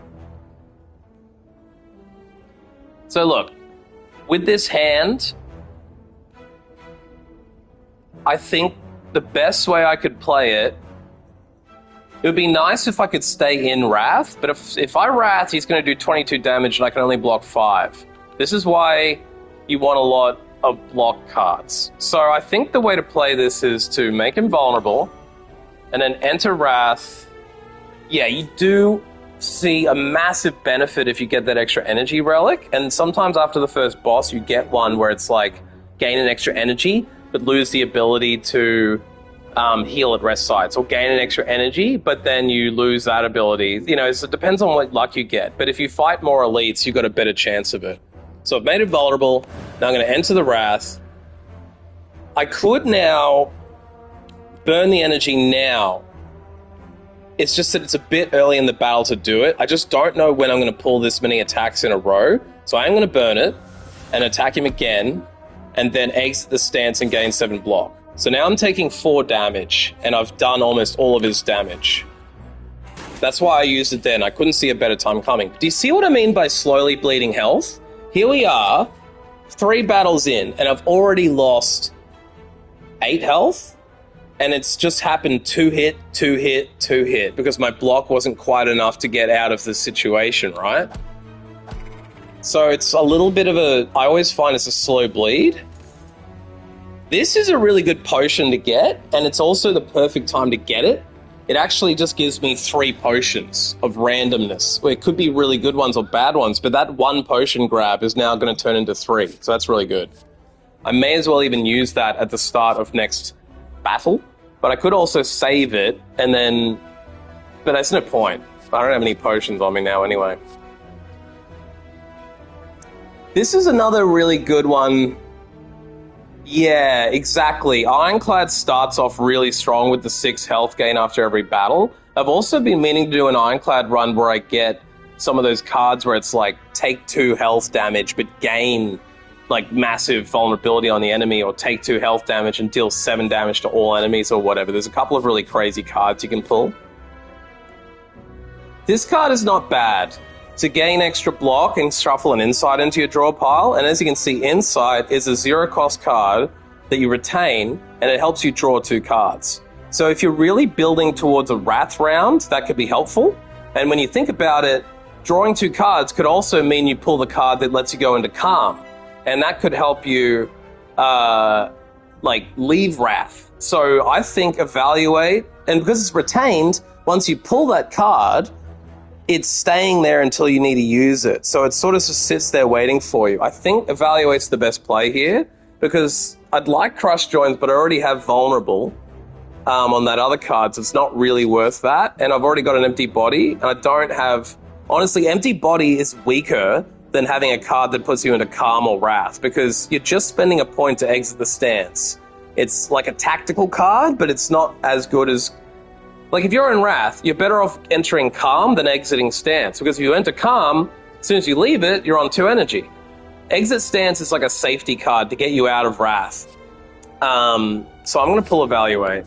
I also have the option of skipping cards, but these are all decent pulls at this rate.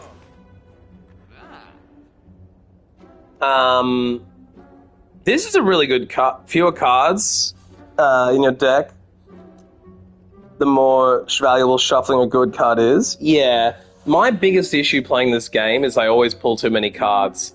The longer I play, the more I skip cards, but at this stage, I'm like, looking at the ability to draw cards is really good. So the only cards I've actually pulled up are giving me the ability to draw, exit my stance, and block. So I think that's why I've pulled them. I'm going to be pretty selective now. See this card here? Is what I was talking about with Mantra. So this one's actually quite good. When it's upgraded, it's innate, I'm pretty sure. Retained. So it just means that you don't have to burn it at once. But you look at this, and it gives you 2 of these. If you play this twice, you go into Divinity, which means you gain 3 energy, and you can do triple damage. So that's how you really kill those bosses like the Knight with 420 hit points. You can... enter Divinity and triple your damage on him and shit. And it exits at the end of the turn. So it is only just one... It's a one-off thing. You enter it and you're kind of done, right? This is also a good card to pull if you're doing a really heavy Wrath build, because you'll draw cards every time you enter Wrath, which is like taking care of all of those... See how I've pulled all those draw cards? It would have been smarter in a way to not have those and just use Rushdown. But I also then would need another 2 or 3 cards that are entering me into Wrath. I've actually been a little bit unlucky in the sense that I haven't pulled any Wrath cards, really, or any Calm cards. It's been a bit of bad luck on the cards. But this Brilliance, see here, deals 12 damage, deals additional damage equal to the Mantra gained this combat. So if I enter Divinity, say I play the Mantra card 5, that becomes a 17 damage card. If I play it again, that becomes a 22 damage card. And then I'm in Divinity. So that 22 damage will become 40... It'll be 22 times 3. So it'll be 66 damage. Let's say I then do the rounds again on a long boss fight. Again, another 10 Mantra. Now it's doing 32 damage. that's going to triple to 92, or even if I enter Wrath, it's still going to do 60-something. So it's like, that's how I beat it, was I had Brilliance and a lot of Mantra. But in this one, I don't see the point in paying for anything other than a card removal. And I honestly think just removing a strike card is probably the best way to play, because the standard cards are pretty shitty, and anytime you can make your deck leaner is probably better. Now, do we go left or right? If I go right, I've got a random event, then an elite. If I go left, I've got a battle, and then I can choose to not do an elite and go through a fireplace, or I can go through the elite and then the fireplace. So it's really giving the option of either upgrading a card and then fighting an elite, and then a battle, a chest, and then in a fireplace. So I could easily do this path and upgrade another card first. Maybe upgrading Eruption to 1 point is worth it. I think that is the play. Too vulnerable to all enemies is very nice as well. That is quite nice, but I think getting Eruption down so that Wrath is easier to enter into is probably better. So I'm thinking rather than fighting an elite with an unupgraded Eruption, I'd be better off to go through this enemy, take the fireplace to upgrade, then enter through the elite battle, hope I'm not dead, and fight that last battle. This is a higher risk road through the middle.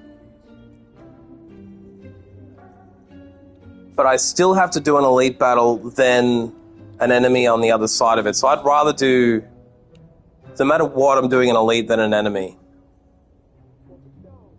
So I'd rather potentially upgrade first. Okay, this isn't too bad. I've fought 2 of these Spore guys as well. This guy does curl up, which means on attack damage he rolls up and gains block once a combat. So the first time you hit him, it's probably better not to hit him again, because the block goes away at the end of the round. Hey Vato, Happy New Year's Eve. We got another Chaparoonie, Blanco in chat here, who's played Spire years ago, and he's trying to remember about it, and he also has never played the Watcher. I'm not super happy about my deck this round, because I haven't pulled any Wrath or Calm cards, but I did pull an Empty Body so I can exit the stance, and I have pulled Trip by getting a Colors card at the start of the, from the Whale, and I've pulled Evaluate to get an Insight in, but I feel like I'm low on attack damage, and I'm low on stances, and I have to fight an elite down this road. So I'm not sure whether this run's going to keep going or not.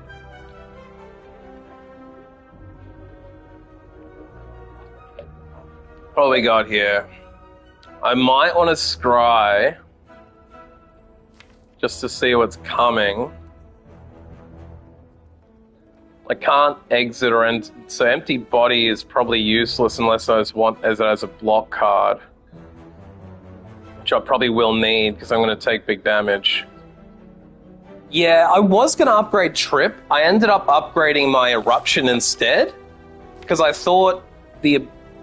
Oh, no, I haven't upgraded anything yet. I'm going through a battle to get to a fireplace. So if you think I should, I could upgrade Trip instead of Eruption. I was on the fence 50-50 between making Eruption cheaper and getting Trip upgraded. I just thought if I'm fighting an elite, the chances are most elites, I feel like they're single enemies, but it could very well be one of those triple, hexagon things or the slime bosses, so I don't know. Trip does seem like it might be better to upgrade, but... I'm just wondering, I might be able to kill off the small dude. Yeah, I thought Eruption... That was just a decision I came to right before you joined the stream. I was thinking Eruption would be better. Yeah, Blanco, I'm thinking the same thing. It doesn't have to be the first thing we do. Vato Trucha is one of the lovely people that stopped through and gave me lots of advice to help me beat this with the Watcher. And I think you were there for my silent... You weren't there for the silent round. I think you helped me with the Ironclad and the Watcher, which was very helpful. I'm thinking if I vulnerable this dude, he will be taking... He's got 21 health, basically. 21 on vulnerable would make that do 9 and a 9. So 9, 9, and then 10. I can beat him this turn. So I think I do that. I think I vulnerable him out, and then I deal damage and scry. What have I got next? I think I'll ditch the standard block card and pull Evaluate, guaranteed. Then I think I'll go... actually, no, I should have done that the other way around. I didn't realize it pulled it this turn. I haven't used that card many times. Now I see why you would want that, because you can basically guarantee what you're going to pull. That makes sense. Okay, that was a good learning lesson. But I think basically now I attack him dead and just take the damage. Or I Miracle now and then use that out. Yeah. So let's do it that way. Can't afford to be taking damage before I fight an elite. I've also bled out 8 damage just by the run. Yeah, I've got the Insight now on the next turn. I've got Insight and Wrath coming. So it's a little bit frustrating I don't have Wrath now, but I can enter Calm, which means next turn will be better. And then I can I don't even take any damage, so it's a free strike. Bato, do you think I should use this Entropic Brew now and fill my potion slots, or should I wait to see if I get a potion out of this battle? Probably wait. And then, if I do get a potion, I can burn it on the elite and then use the Entropic Brew and have more potions. Yeah, always tripping first. Now I think he's dead, because 9 and 12 should be enough to kill him, right? 9 and 12 is 21. So that should be exactly enough damage. Cool. Yeah, this is what I was thinking. Now I can gain the dex at the start of the elite battle, then burn Entropic to get random 3 potions. Now, yeah. I'm thinking... Like Water would be nice, but I only have one Calm card. I only have one card that puts me into Calm. Do you reckon pull Like Water even if I don't have many Calm cards? I guess it... I know that Flying Sleeves would be really good to help with my Wrath, and if I'm going to upgrade Enraged, maybe I would want to have the ability to do the extra damage twice. I also have never built towards a Mark deck, but like, for those who don't know, Mark means if you apply it, they lose enemy, like, all enemies lose HP equal to their mark. So if I've only got a boss, I could mark him when it comes around and mark him again, then it's going to do, so it's going to do 8, then 16, then 24. I don't think Mark gets affected by Wrath, though. Yeah, you're right. I know I have seen a lot of cards that enter you into Calm, so I suppose... My only issue with this card is 5 block isn't that much. So I'm effectively spending...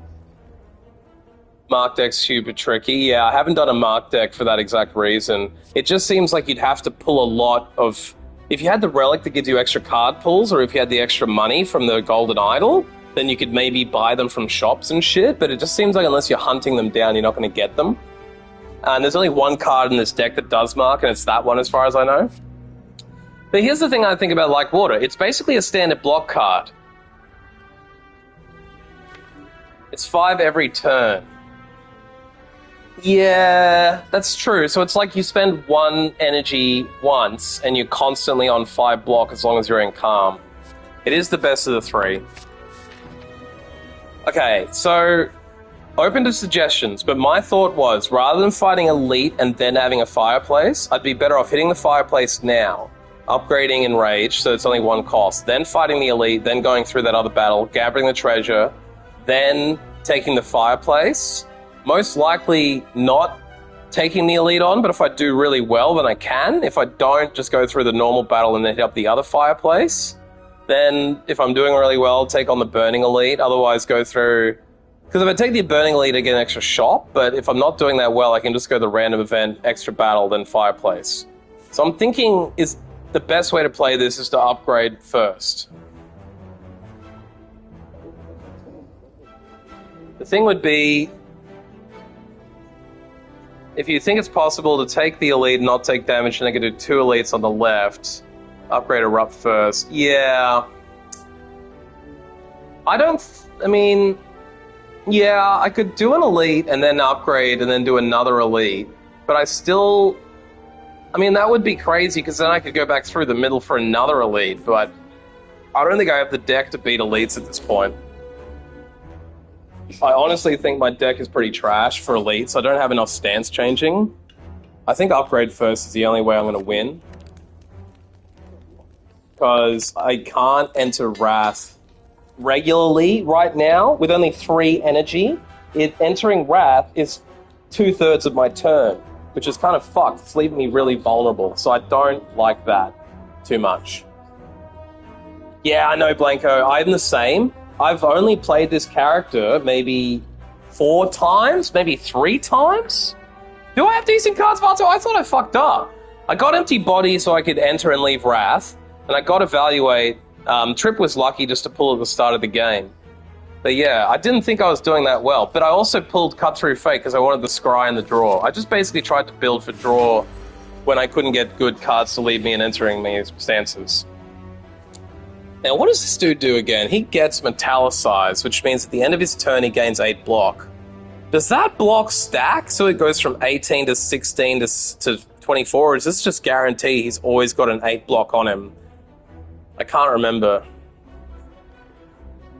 It's fine if you're laying in attack, you have decent block, and... yeah, I'm lacking in attack. That's exactly what I thought. So it goes away. So he's just got a permanent 8 block. That's not too bad. Yeah, I was thinking I had... and the vulnerable I'm very happy with. The fact I got 2 vulnerable is quite good, so I'm going to just burn that right now. Then I'm thinking maybe Erupt and stay in the stance, because I think I'll probably pull Calm either this turn or the next turn. I think rather than emptying Body after, I think I just Erupt and stay and... oh shit, I forgot it woke him up. Maybe that wasn't smart to do. But I've got the vulnerable, so I figured it was. Maybe it's not. I think I stay in Wrath. I think I stay in Wrath, because if I exit it now... yeah, do you think I should leave now? Should I empty Body on the way out? I don't think so, because I have a chance of pulling 3 attack cards out of the next 5. And I'm almost certainly going to be able to enter Calm, I'm hoping. If I don't, I should have the ability to draw. He is probably going to attack next turn though, right? So if I don't exit the stance and I don't have the ability to leave Wrath... fuck it, let's just go. Okay, did I get it? Did I get it? Did I get it? I didn't get it. Fuck. Okay, so let's scry. Yeah, I might have to use the Dex Potion. Let's scry. Fuck, I did not pull the right 2 cards, but I might be able to discard both of these and hope to pull the Calm card. That's the play, I think. If I discard 2 of these... yeah. If I discard 2 of these, I've got a 50-50 chance of pulling Calm. Let's go, chat. We've got 50-50 chance, because I'm discarding 2 cards. I pulled it! Let's go! So what can I do now? I've got 2 energy, 3 if I burn my Miracle. I can use my 1 attack card, and then gain 8, and then gain 6. I think that's the play. Yeah. Oh, no, I can't use 8 and then 6. Maybe I should have only done 1. Probably should have only done 1 of those. Maybe a Dex Potion?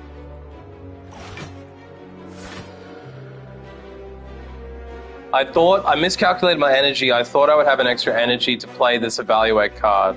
But at least I'm only taking 8 damage. It's not the worst case in the world. Yeah, Dex was good.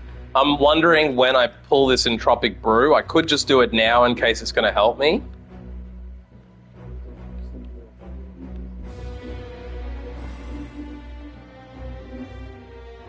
Do you think I Entropic Brew now? Because after this, I've got a... enemy, then a chest, then a fireplace, then another elite, and then another elite if I want it. It's worth it. What'd I get? Vulnerable, draw 3, and Liquid Memories. Draw... oh yeah, Liquid Memories could be interesting. Not for that card, obviously, but if I pull... I could use that to exit stance, or like enter Calm or Wrath. That could be interesting. So at this point, I don't think I have any other choice but to block. block, and then do a single attack. I think that's it.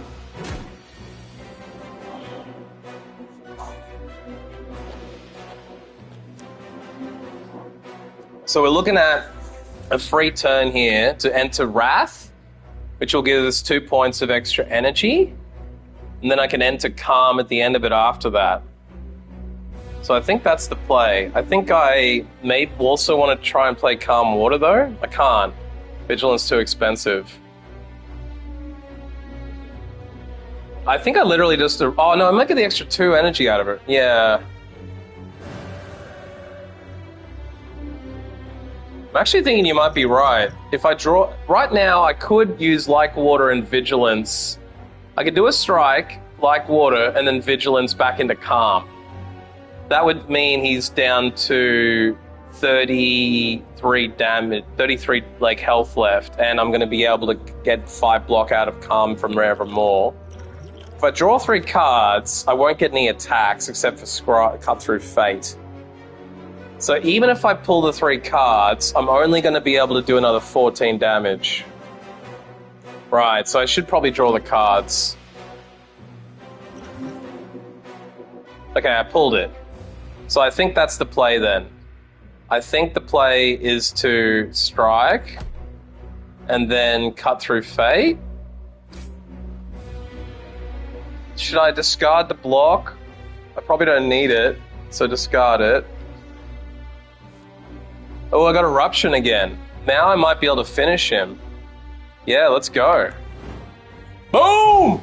So you can see, if you're still here, Blanco, how the stance can really make a difference. Like, I was almost going to leave the stance, and Vato, with his big brain knowledge of this game, said, if you do that, he's going to attack you, he's going to weaken you, so you're going to deal less damage next turn. So your opportunity to do damage is right now, which meant that I was better off staying in there, pulling the extra cards. And that's why I built, you remember we were saying earlier, I need the ability to scry and pull cards, because it's exactly that situation where if you don't pull the cards you want, you can use this to your advantage. Yes, you do not want to you don't want to end the turn in Wrath if they're attacking, 100% true. Calm simply means you gain 2 energy when you leave it. So if I'm in Calm and I go into Wrath, I get 2 points of energy. So you probably saw at one point in turn 2 I entered Calm, and then that meant when the next round came round and I entered Wrath, I gained 2 points of energy, which allowed me to play off a lot more cards. Yeah. So we got Thread and Needle. Ending the turn Calm or not does not matter exactly, but if you have the opportunity to end the turn in Calm, that's good for 2 reasons. One, it means that next turn you can exit it and get 2 points of energy, if you get the right cards. I also have this Like Water card, which means if I end in Calm, I get 5 block. So now that I have the Like Water card, I want to be playing that power card. Once you play that once, it basically gets discarded and you don't have to have that in your deck. And 2, it means that I'm constantly getting that boon from ending in block. So yeah, Thread and Needle start each combat with 4 plated armor. Does that just mean I get a constant 4 block, and then if they hit me it goes down to 3? I'll be getting 9 block every turn now? Yeah, so if I have Like Water for 5 and plated armor for 4, that's now 9 block, which is fucking awesome. That was a good one to get. And we've actually pulled 2 gold cards here. Whenever a card is retained, reduce its cost by 1. So remember how we were talking about retained cards being good, Blanco? So now that I've also got this Insight card, if I retain that, that will then reduce its cost by 1, but it's actually not any good for that card because it's a 0 cost card. That's actually better for cards which are like, there's certain cards I think that cost like 3 or 4 energy, but then if they're retained, you drop them down. So right now I don't have any retained, so it's not really worth getting it. Deus Ex Machina, unplayable. When you draw this card, add 2 miracles to your hand and exhaust. I'm thinking that might be the play. I mean, I love the ability to scry, because when I upgraded this card, it does 5 scry. So this upgraded is nuts, because you can literally see the next 5 cards you're going to pull, but sometimes that won't actually help, depending on what it can. I think Deus Ex Machina, because it's giving me an extra 2 miracles, and energy is one of the biggest problems I have with the Watcher. So I don't know, does anyone have any thoughts here? I'm thinking Deus Ex Machina is the play. Because the ability to add 2 miracles to your... But hang on a second, if it's unplayable, so as soon as you draw it, it exhausts it, I'm guessing? So it's basically like a 0-cost card that just gets immediately burned? But the miracles will get retained, right? Yeah, so Deus Ex Machina is as good as I think it is. I'm just trying to make sure there was no trick question there. But that can't get better than having 2 energy. Alright, see what enemy we randomize here. Just 1 thief. This is actually really good. Last couple times I've pulled a thief, there were 2 of them. We should be able to beat this guy up straight away. So, see, on this turn, Blanco, I could either play 2 attacks and a defend, but... Yeah, exactly. We only have 3 energy, which is bad. I'm thinking the better play here is to enter Calm and gain the 8 block. That will then give me plate armor of 4, right? So that will now mean I have I'll have 12, which means I'm covered. And now I can just do a strike on him. Yeah. Because this is a thief, would you enter Miracle now? Knowing I've got Deus Ex Machina coming and just do an extra strike now? Or would you always save Miracle for when you've got a Wrath turn coming? I'm just wondering if I'm going to be able to do 39 damage if I ignore a strike card now, because that's most of my strike cards. I don't have any other damage coming except for Cut Through Fate and Eruption. Because I've only got 3 strike cards, I think. I removed one? Yeah, I removed a strike card. But even if I wait till I have Wrath, I've only got 1 extra card that's going to do... I do have Trip.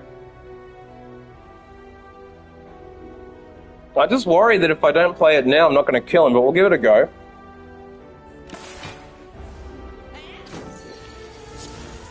Because if you don't remember, Blanco, the thief runs away after 4 turns, so you kind of have to kill him quick. I'm just worried about him running away before I kill him. So we'll vulnerable his ass now, and then I'd say the best play would be to... Because we didn't get Wrath. We did get our Deus Ex Machina, which means that we've gained 2 miracles, so we have plenty of energy playing. I don't need it right now because I can play all 3 of these. I think we just... that motherfucking thief owes me money too. Let's bash his ass. Let's take it out on him and not let him go. So we'll cut him for 10 damage. And then we'll scry 2 and see what we got coming. I don't think we take a defend card. I think we just straight up take Eruption and maybe... Oh, actually, no. Maybe we discard... Oh. The thing is, if I take Eruption this turn, I'm not going to really be able to use it, right? So it's almost a waste. Maybe I should discard 2 and have it come around again quicker. I'm thinking maybe we discard both of these. Wait, don't scry. It's a little late for that. I'm too far down the road. You're right. Scrying was a mistake because I could have. Well, I don't know. I just think maybe the play here is to discard both of them, which will bring it down to a 4-draw card pile. But I am going to pull a card no matter what, right? So I'm going to pull either Wrath or Block. So I've got a 50-50 chance I can keep Wrath for next turn, but I won't have any, like... If I take them both out, then I'll have 4 cards in the draw pile, which means I could have a 1 in 5 chance of pulling Wrath again, right? Theoretically. I guess... I don't know what to do in this situation. The Watcher has a lot of fucking elements between scrying and stance changing. So it is in order. That's right, scry is in order. So we'll pull the Death card. I thought it was going to be 50-50. Right, I forgot. This is the thing. I'm still trying to get used to this. Scry tells you the order of the cards. That's the whole fucking point of scry, John. And you're saying don't Death? I would have thought to play a Death here. And so I covered it off. Oh, but I haven't played Like Water yet, so that's coming up now. Okay. Why don't I have all this extra block? I feel like I had extra block. I don't know, I think I'm tripping. The math in his head starts to do my head in. I think we must use Insight now and try and pull attack cards. Because if I Erupt on him, I'll do 9 damage, that'll bring him down to 20, and if I get the right Insight, I think we're good. So let's Erupt. That gives us 4 energy. So you saw that, Blanco? We were in Calm, we left it, Erupt his ass. And now we've got the 2 energy from that, so we've ended up on 4 energy net. Now we can draw 2 cards. Hopefully get attacks! Yes, we got 1 attack. So that's now going to do 12 plus... It's going to do 18 damage, so that's dead. But I might, just for fun, vulnerable his ass first, so he's extra vulnerable. Fuck you. Got our gold back. That one was for you, Blanco. That thief took his fucking gold for the last time. So we got 3 weak coming. That's good. That's just going to help. And what do we get for cards? Study? I know you like Study, Vato. Protect is quite good because it's a guaranteed 12 block in the pocket. But I do have the Like Water and the Plated Armor. Yeah, he did send it. Give me a Venmo, but I'm in Australia. Venmo's illegal, I think. So you're going to have to give me a PayPal. I might be able to get Apple Pay. I don't know. Get PayPal and I'll send you the... I'll send you whatever gold. I don't know. Can you send PayPal by gold? Interesting you like Study on this one. I thought you would. And for your benefit, Blanco, Study means at the end of your turn, you shuffle an Insight into your draw pile, and that's a power card. So that's play it once, and forever through the rest of the combat, you get an extra Insight card at the end of your draw, which is good. It means you're guaranteed for the rest of the battle to have 2 card extra draw, which could be really powerful, and if we upgrade it, it's only 1 cost, so that could be quite good. Yeah, it is the funniest one to say. It tells me you might be in America. I think, Vato, you might be American too. This could be a North American party with one dumb Aussie. And Sash Whip, deal 8 damage if the last card played in the combat was an attack, apply a weak, is quite good. But I think it's not as good as getting Study. The ability to draw cards is fucking good. Alright, chat, give me your energy. I need to get a good relic here. Let's go, let's go, let's go, let's go! Bang! Okay, this is good. Enemies and elites have 25% less health. I mean, I'm very North American, but Southern North American. Well, if you're from the South, brother, that's good. I like a good Southern boy. I don't know what kind of Southern accent that is. I lived in Minnesota, and my dad has a house in Florida too, so I kind of have been to America 25, 30 times. So I'm down with the USA. I'm half American, really. I lived there from 92 to 90... No, I lived there from 94 to 98, back when AOL all came online, and You Got Mail became a thing. So because we got the Preserved Insect Relic, I'm thinking, pretty good Southern accent? Well, I'll do my best to be a good old Southern boy if you want me to, but I know there's Southern dandies, and there's also like Deep South, and there's North Carolinians who don't really even sound that Southern. Or maybe they do. I've just been listening to some Spanish dudes from North Carolina, and they don't sound Southern at all. But now that we've got the 25% less health on elite battles, we might be able to do the double elite run through the here. I don't think it's worth taking anything but the Fireplace for upgrade, but we could heal. I don't know whether it's worth healing. I think it's better to upgrade, because we could upgrade Trip card to get vulnerable on everybody, or we could upgrade... Does Deus Ex even have an upgrade? 3 miracles? That's not bad. No risk, no reward? That's what I'm thinking. Then ask me the state? Yeah, that's fair enough, bro. You don't have to tell me what state. I don't need to know where anyone is. I just am curious sometimes where people come from. America is fine. North America is fine. Even if you're Canadian, that's okay with me. I got half my family Canadian. I got my dad married a Canadian. I'm thinking Study because it does reduce my cost of energy, and I only have 1 Calm card at this point, so I'm not getting a lot of extra energy at this point. So, here's the question. Do we upgrade Deus Ex Machina so that we have extra miracles, which effectively gives us more energy? Or do we drop down the cost of Study so that we can have only it as a 1-cost card? So it's a little bit like, if we upgrade Study, we can use all of the extra points from Deus Ex Machina on attacks. But if we upgrade Deus Ex Machina, we might just get an extra point, which effectively nullifies the cost of Study. Hey, Kia. Thank you. Kia from Japan. Meet Blanco. And you know Vato. We got a little North American party, but now Kia from Japan's here. So now we're hitting 3 continents. North America, Japan, which counts as... Is that part of the Asia continent? It must be. And then Australia, Oceania. Yes, good wishes for everybody next year. I hope you all get rich and famous. And then come back and help your boy. Nah, take care of your families.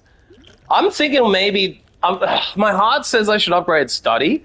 But I'm thinking Deus Ex Machina might be better because it gives us an extra miracle by upgrading it, which means we could use that miracle on study or we could use it on attacks.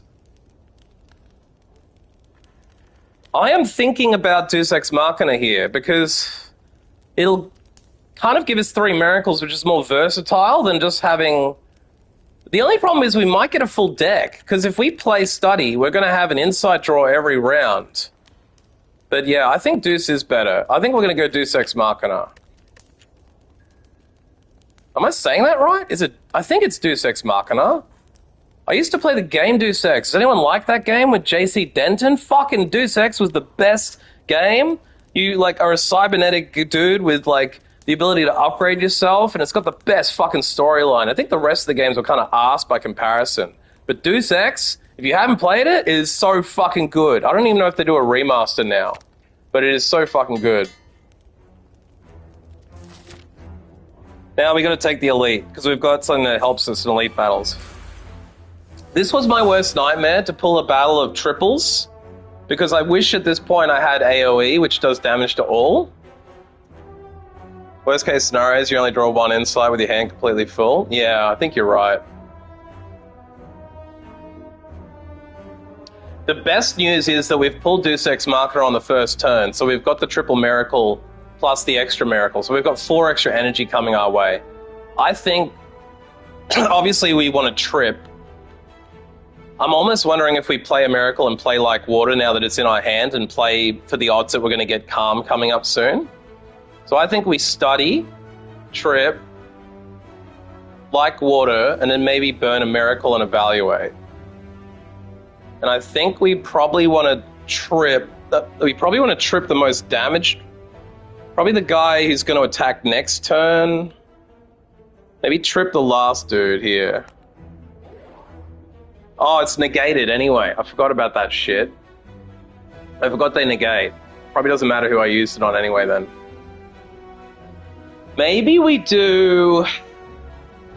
I think we do the triple up here and play everything. Have to build a recurring block. Well, let's study for the extra insight. Let's build the like water. And then we may as well burn a miracle since we got tons of them and evaluate. I think that's the play. The only question is, do I need to...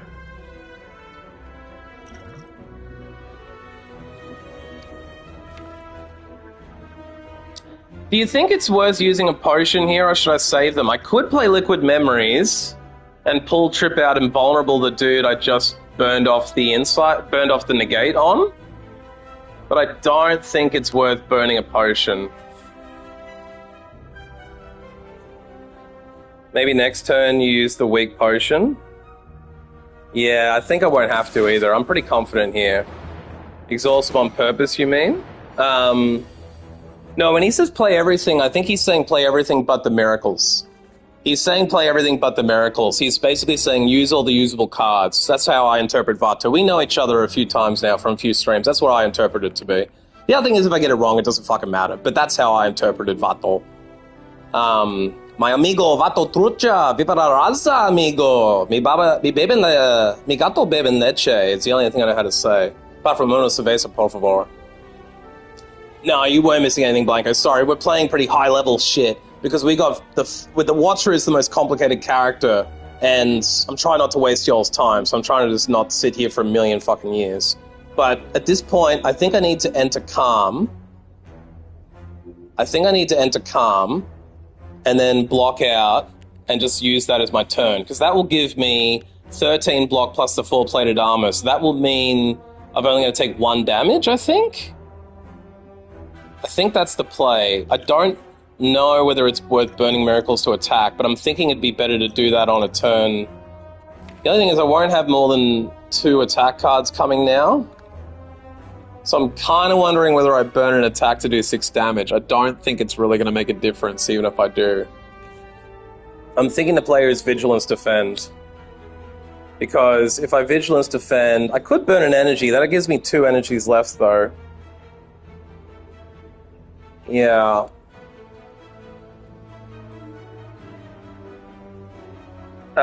Can body first, empty first? Can... Oh yeah, calm body. I forgot about that. I forgot that we've already got an extra 5 block coming if we're in calm. So we must have to do that and defend. So we won't take any damage at all. Let's go. And we're also getting insights now every turn. So it now means that I'll get the chance to draw more cards with insight. This would probably be the turn to enter Wrath, I'm thinking. Because I will be able to block...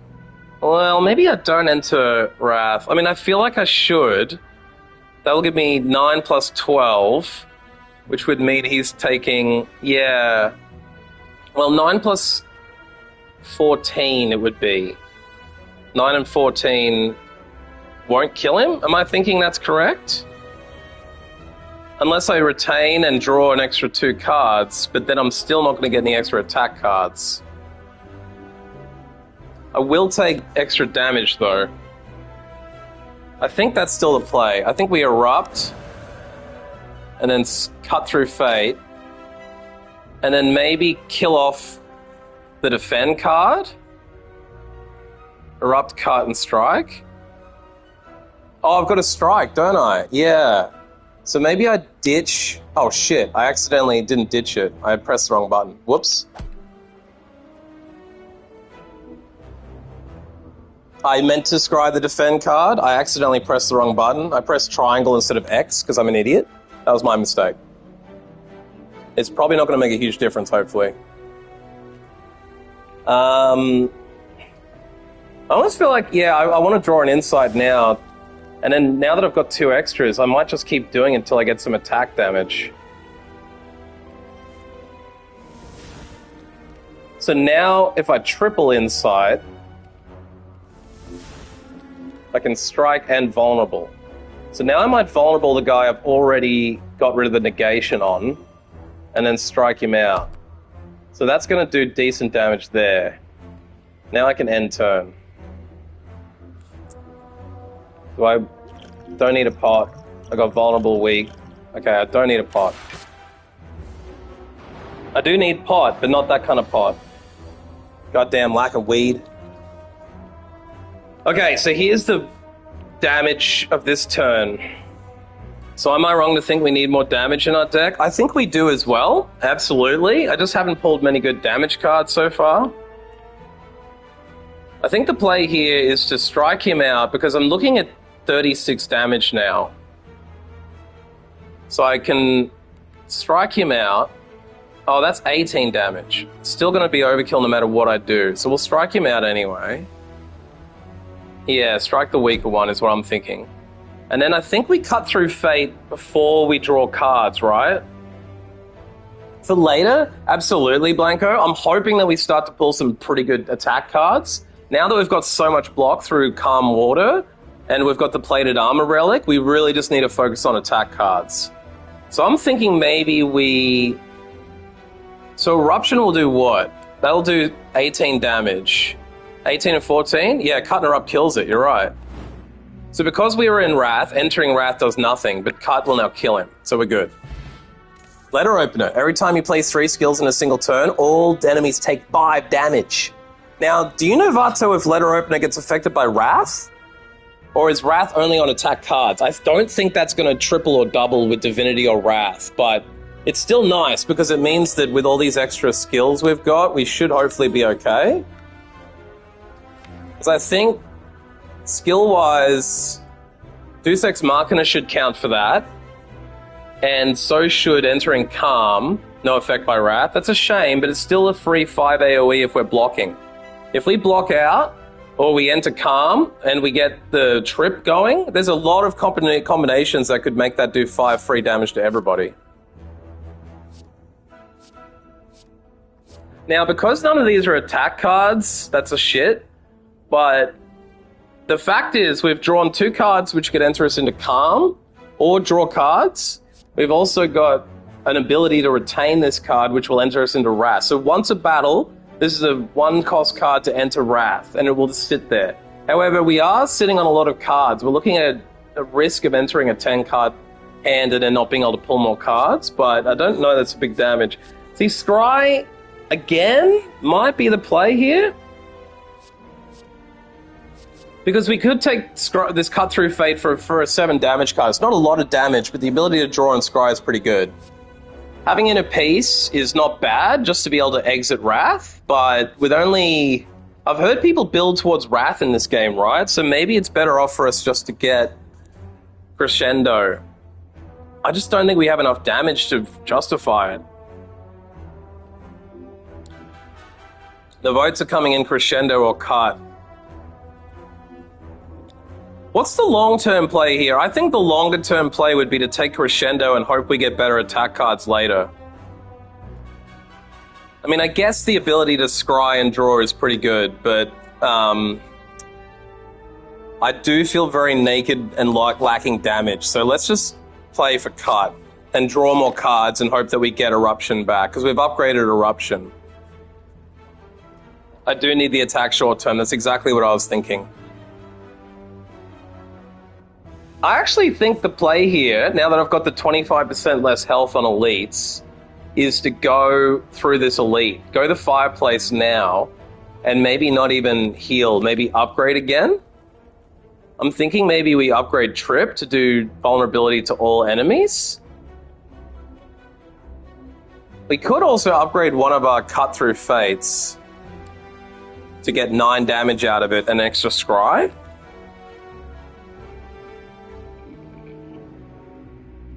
By the way, I hope everyone's got some sort of fun New Year's plan. I don't have any plans. I was thinking about just wandering down the road. It's nearly 6 o'clock. I'm thinking maybe like 8 or 10 o'clock I just wander down the road and see if any bars are going. But does anyone have any fun plans? Does anyone have any ideas? Do I stay home? Do I go out? I think you'll all be going to bed in the next few hours. So once you all go to bed, Keo will probably need to go on with her day. And then I don't know what to do. But if you guys have fun plans, even if I don't go out, tell me about your plans. What are you doing? Do you like New Year's Eve? Because I usually think it's really expensive and boring. But I was considering just wandering around town from 10 till 12 in my local community. There's a couple of bars I'm hoping they might be open and I can just score a drink and sit around and say Happy New Year and then go home. And I might even do a midnight stream and stream from like 11:30 to 1:30 and do like a New Year's Eve stream for Australia. And maybe catch America in the very wee hours of the morning, but it's probably a dead time to stream. Cheap hangs? Me too, bro. I wasn't going to do anything like... There's so many events where you can pay heaps of money to go in. I was going to save my money and go out on the weekend. So this one of my favorite clubs is doing a night where you can go in for $20, 15 if you order early, 25 if you order late, and they're doing Psytrance. So rather than doing the crappiest, most expensive night of the year, New Year's Eve, I'd rather just go local. I think hit the elite and upgrade Trip is the absolute play. I think you guys are right. So let's upgrade Trip. Living vicariously at your computer.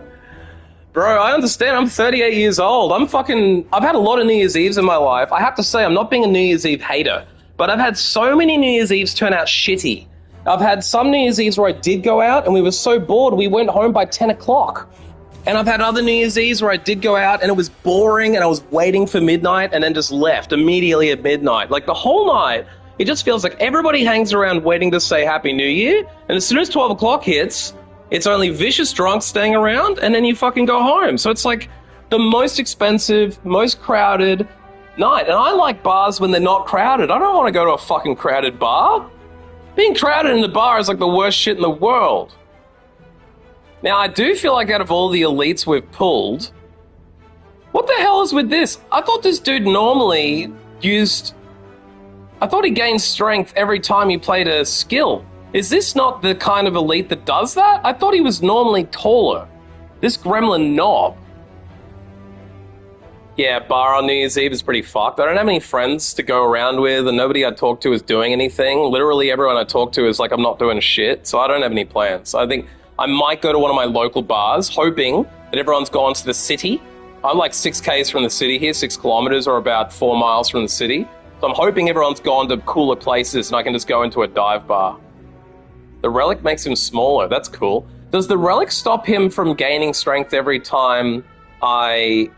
Because I thought with this enemy, every time I play a skill, he gets 2 more strength. Is that still the case? Because if that is the case, then I need to be careful about playing cards. But you're telling me here that I should Miracle, Study, that's a good play. Then Pot, Strike. Yeah, Vulnerable Pot is I think what you're saying there. And then double strike his ass. Strike his ass to the grass. Still gains strength, makes him small and reduces HP. It's interesting that it doesn't tell me on his character that he gains strength. I thought it normally says, unless the buff he's going to do makes that happen, I thought that would have already been applied and told me on his character, but I don't know. This isn't the one that gets buffered by skills, it's a different one. Well, I thought that he looks identical, but maybe this is just a mini knob. I don't know. Okay, he's enraged. Okay, now he's buffed himself. The enrage is active whenever you play a skill against his strength. So I was right. The buff he plays on himself makes skills now very painful. The buff is applied after the first turn. Right. I thought that was the case. I might end up having to weak pot here, because now if I play Insight, he gets more powerful. So drawing cards is done, and skills are going to fucking hurt. But I could play Calm and then play the power card.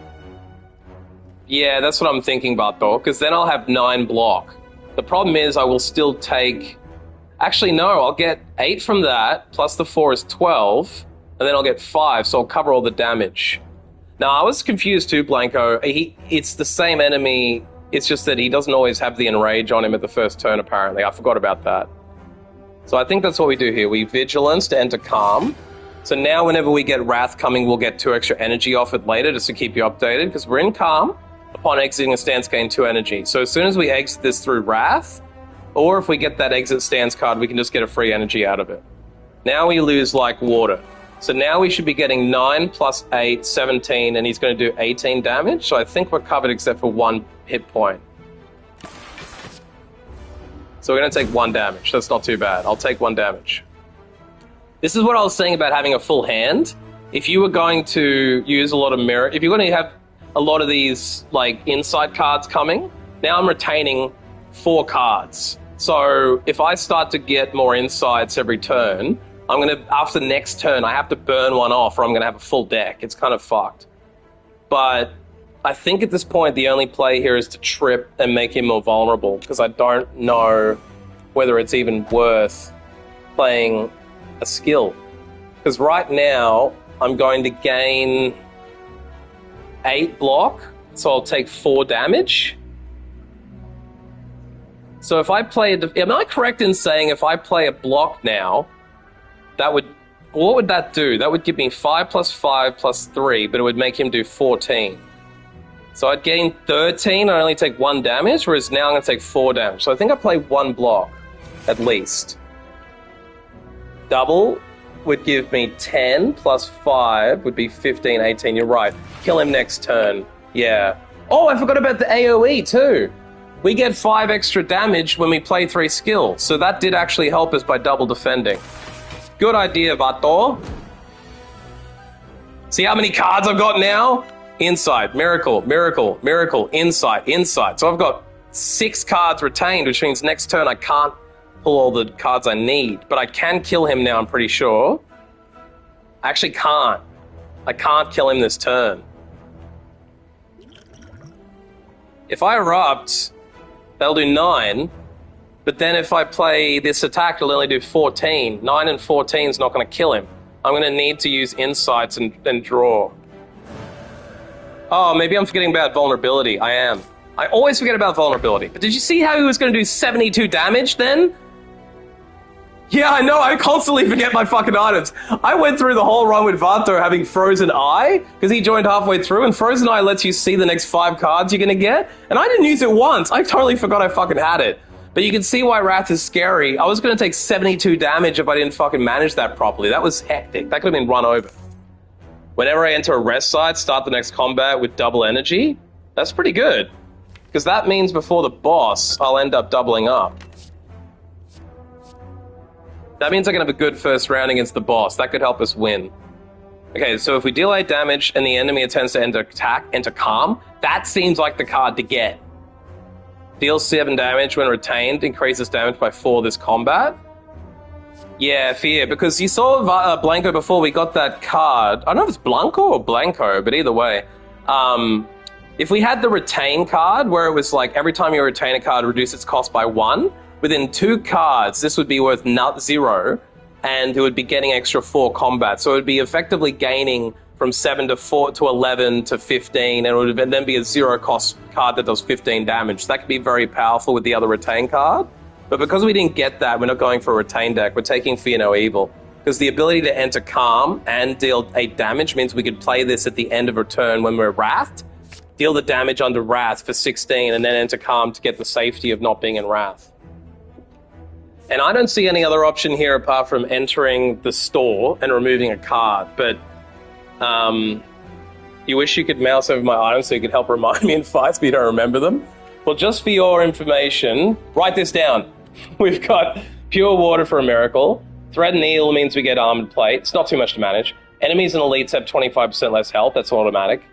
Every time we play 3 skills, deal 5 damage to all. And now whenever we enter a rest site, we're going to start with extra energy. So most of our shit's pretty easy to remember.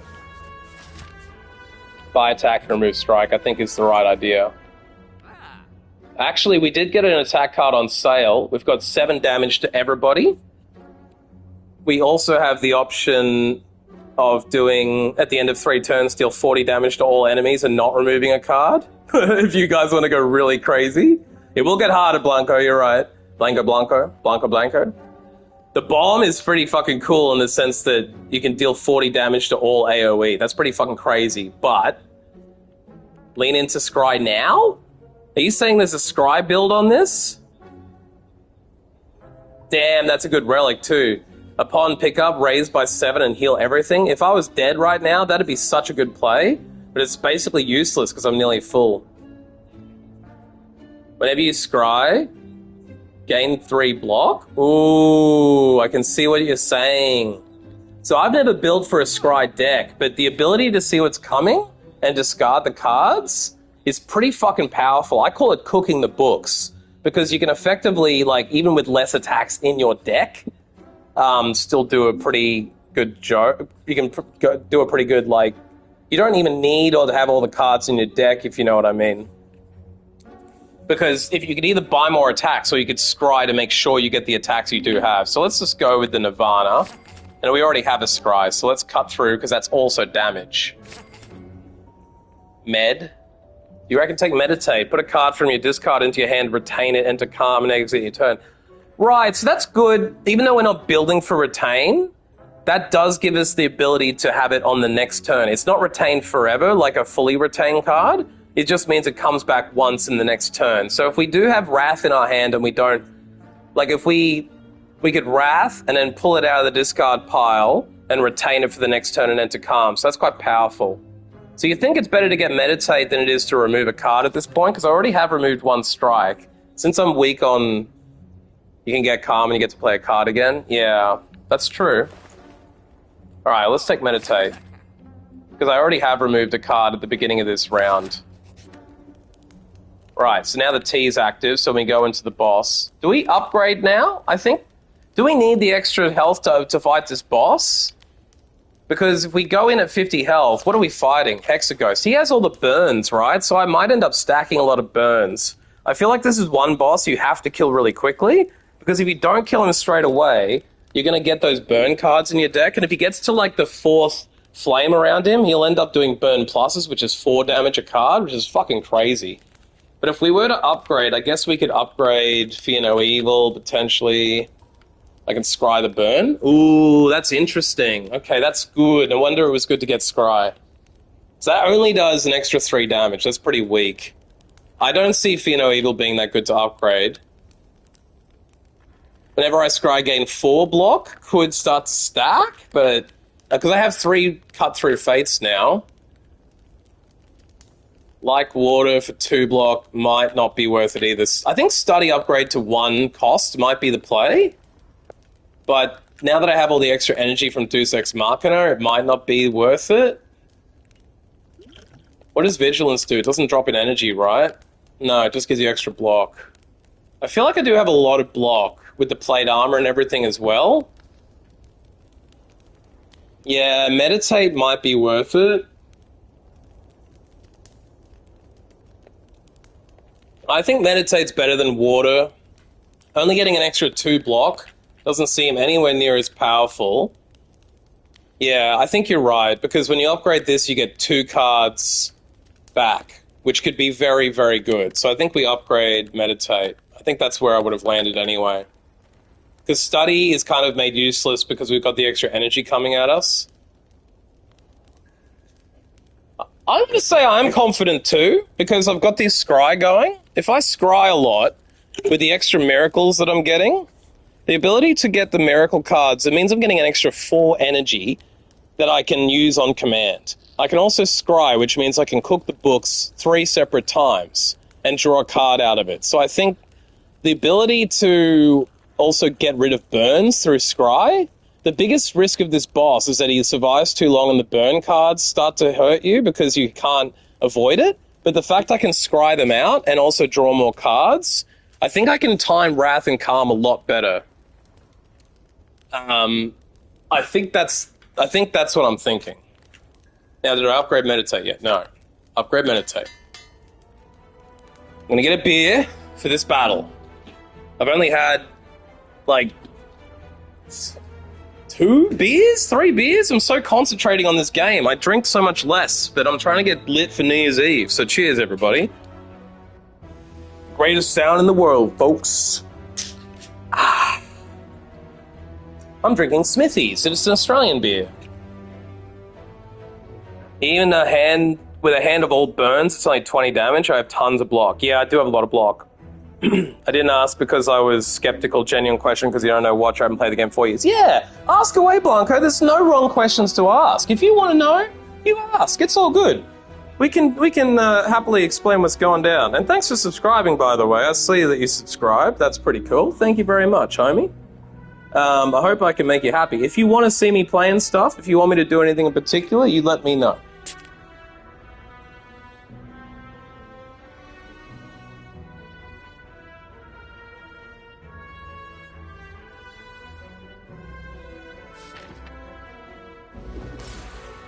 Here we go. Hexaghost, motherfuck. Now, I believe at the start here we don't know what he's doing.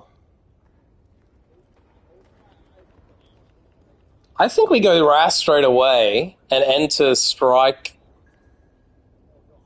It's kind of a shame that we've pulled so many defends this hand. It's also a shame we didn't pull any Scry, we didn't pull any draws, we didn't pull anything to get extra cards out, and we've got 5 energy. So effectively, yeah, we've got a shitty starting hand, Vato. That's exactly what I was saying.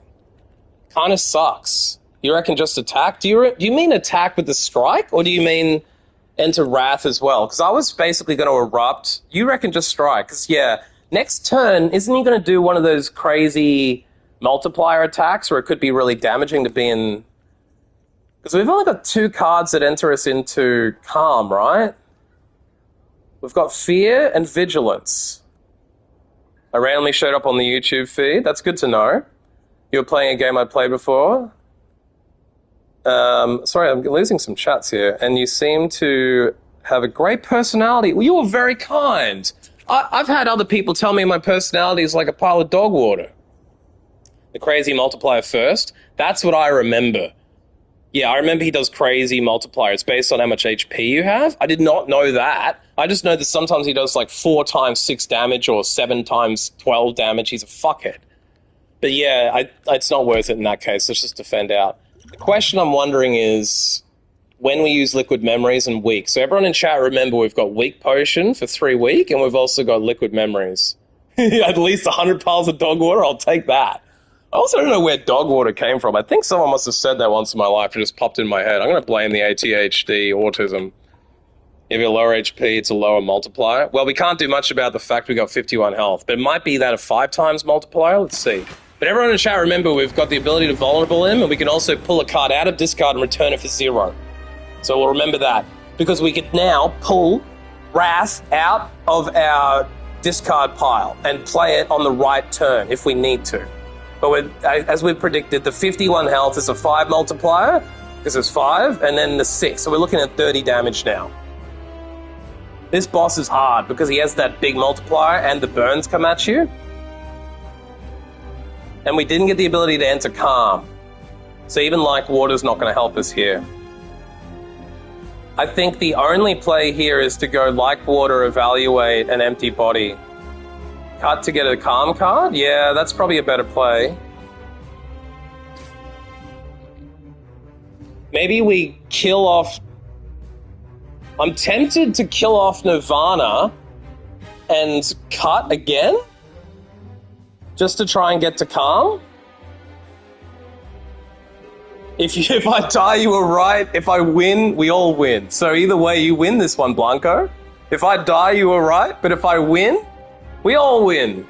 You're winning either way. Yeah, I'm thinking maybe about cutting Nirvana and then getting cut through fate again. That will still leave me with... I don't think I can, because then I won't have enough miracle cards.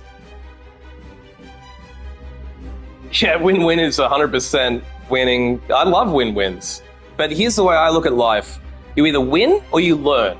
So either I win this battle or I learn that I should have healed, right? So either way I'm winning because I love learning. So I'm either going to learn something cool or I'm going to win. Yeah, I might save the weak potion until I've got more damage coming at me. Here's the problem I'm thinking. If I ditch Nirvana and I try to use that cut card, I'll be on 2 energy. If I cut again... Actually, I can do that. I stole that win or learn from somebody. I think it was a UFC fighter, because they're like, either win the fight or I learn something about how to look at things better. It actually stops me from being really, like, annoyed when I lose, because I'm a fucking terrible loser sometimes. I rage the fuck out. So I try to look at it as either win or learn. Don't scry like empty and eval. Like empty and eval is what you're saying. Like water, empty body, and evaluate.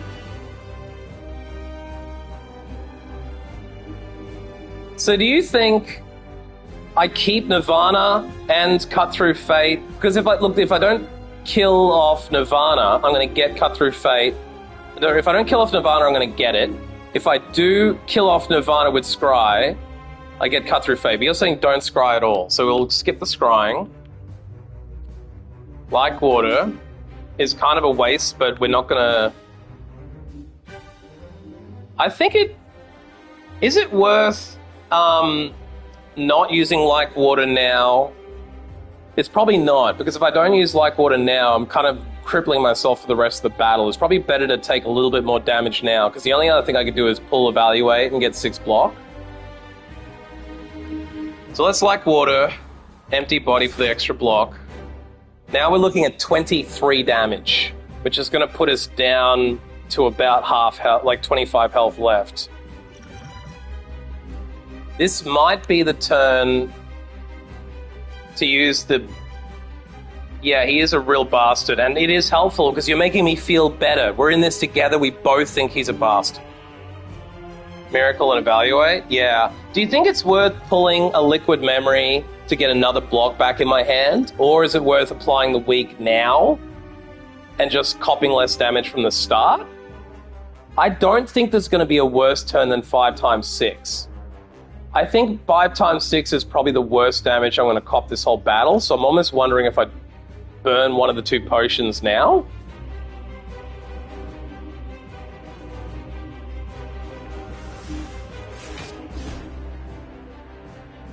I really am thinking about taking a weak will only take him from 5 damage down to 3, I think, which will make 18 damage, and I'll take 6. If I don't, I'm looking at what? 17 damage. So it's 6 damage versus 17 damage. If you apply weak and eval, I don't think you'll take damage. He gets stronger later in the battle, and this does happen again, and does this attack again. Yeah. Yeah. Is it based on my HP later? So if he hurts me now, it'll do less later?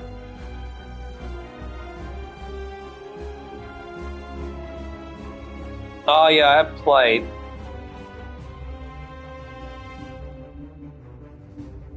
So you think it is worth applying weak now? I think it is probably worth applying weak now if it doesn't get weaker when my health gets weaker. Because if it gets weaker as my health gets weaker, I might be able to just get weaker now and have his multiplier drop and then use the weak potion later. When I say get weaker, I mean it might be worth taking damage now so that his multiplier is less affecting me later. Because if it goes down from 5 to, if I get to 23 health or whatever, then I might get a 2 times 6 multiplier next time, or a 2 times 8. It might be a lot easier to block out. It's only at the beginning? Well, in that case, I think weak it now. Yeah, so that's only 18 damage. I think we're now covered. 1 health. Fuck! So he did hurt my plate down by 1 because I took 1 health. That's a bit of a batch.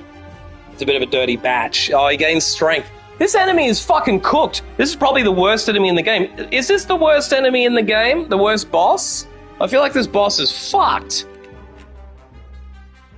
Also, I've pulled both my calm cards on 1 fucking turn, which is a bit of a bitch. But I think what we do here is we maybe fear no evil and then meditate. Not even close. Oh god. I thought it was. I guess it's not, depending on how you play it. I'm thinking maybe we fear no evil, cut through fate, and then meditate and draw cut through fate back, and maybe even fear no evil back? Or get wrath out of the fear cut med? Yeah, what cards are you thinking we pull out with meditate? I actually think it might be worth killing off both of these cards, or maybe keeping the attack card. Oh shit, what happened? Okay, hang on. Trying to look at my draw pile. Chances are I'll get my miracles next chant, hopefully. I'm thinking maybe because we've got 3 attacks coming up, maybe what we do is we ditch the defend, or no, we don't scry anything, we just pull the defend now, cut def, and draw strike. Yeah, I think draw the strike, yeah. Oh, are you saying draw the strike now? I was thinking the strike might be better off next round, and then we could use meditate to pull wrath back in and retain it for next turn, and then we'll retain wrath and potentially do the strike next turn. Because if we don't pull the strike now, we'll end up being able to use it next round, and we might be able to stack the deck to have like a wrath turn next turn and triple attack him, while we've still got the weakness on or whatever. Actually, the weakness won't make a difference for attacking.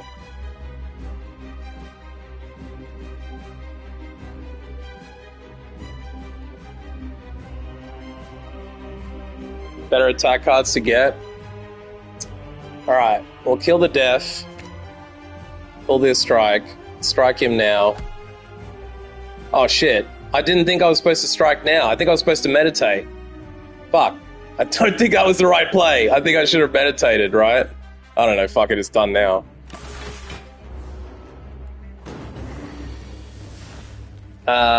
So we did pull Deus Ex Machina, we've got the extra energy. We've also pulled a double scry.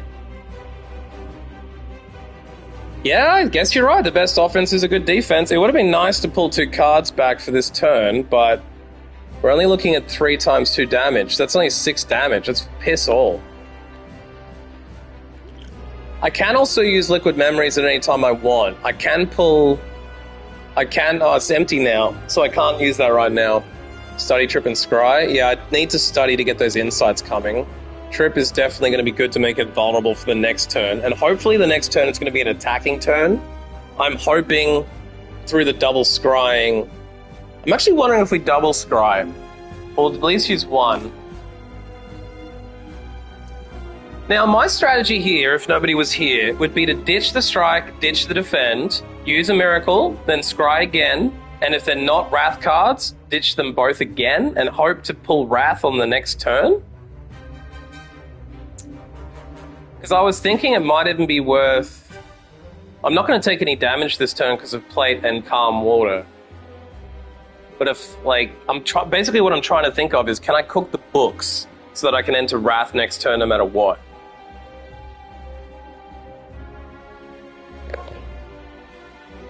I'm thinking that, like, pulling a Strike and a Defend, these are the two worst cards in my deck, basically. So if it was just me, I would just ditch them. Yeah, I don't think I want to wait too long either. So I could, like... That's what I mean. I'm thinking that, like, if I use the... I'm thinking Miracle now and Cut Through Fate now.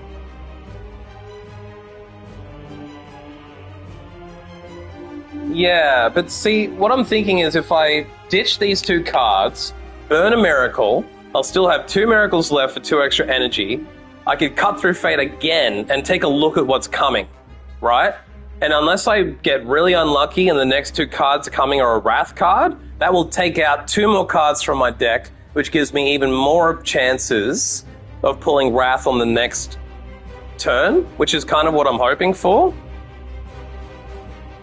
Right? So unless I get unlucky and the next Cut Through Fate pulls the Wrath card, I think I'm good.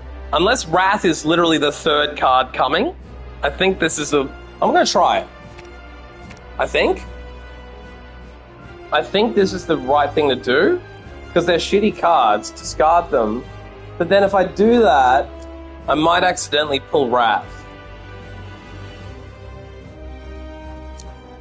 I think maybe ditch the block, just get rid of the Strike, pull the block, or maybe I'll do the other way around, just get rid of the block, pull the Strike, I don't have to use it, and then next turn, you would scry Strike, so my first thought was right. I think that's right.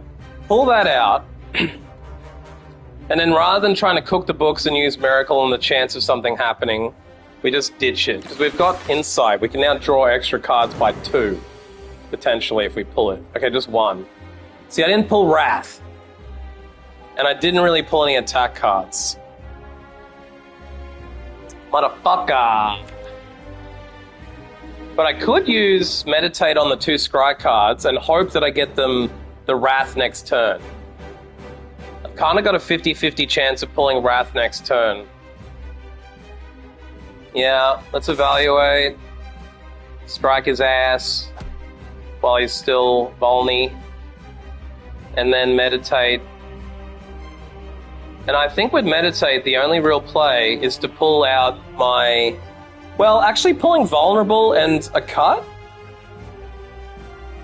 You would pull Ven and Cut? Ven and Scry. Ven is... What is Ven? Ven is not here. Are you talking about Vigilance? What is Ven? Trip and Cut. That's what I was thinking. Trip and Cut. What the fuck is Ven? Ven is Trip. Ven is Trip? Is Trip vulnerable? Are you talking about Vol? It's picking... It's not important. Yeah, you meant vulnerable. That's cool. It's not important. I kind of knew what you meant. But there's also, like... Ven was some of the cards we were playing the other day, and I started getting fucking confused. That's okay. We have pulled a Burn. That's okay. We haven't pulled Wrath, which is not okay in my mind. So I'm thinking... Don't worry about being new, you'll figure it out. There's also my Watcher run from the other day. If you want to go back on my channel and learn more about the Watcher, I did a run where I beat it with the Watcher, and Vato was walking me through. That's probably the best tutorial to figure out how to play it. If you're not if you're still confused by the end of this stream, check that back up. Yeah, I'm thinking I can pull Wrath with the number of insights I've got, because I can pull 6 out of these 8 cards. Unless I get really unlucky, and then I can still scry one of them. So I think I can absolutely get it, you're right. How many cards do I have? 1, 2, 3, 4, 5, 6, 7, 8, 9. So if I use this one, I'll pull 2. That's perfect. Now I'm still, because I was worried about the 10 card limit. I still haven't pulled it. So I think I'm going to have to... now I think the play is to do a Miracle Nirvana. I think Miracle Nirvana now. And then Insight again. Yeah, exactly. Nirvana for the extra scry block. Miracle for extra energy. And then Insight again, so we can try and pull Wrath. So yeah, Blanco, all we're trying to do is pull Wrath, so we can do more damage, because he's going to defend this turn. He's going to block and use a buff, so we want to do this.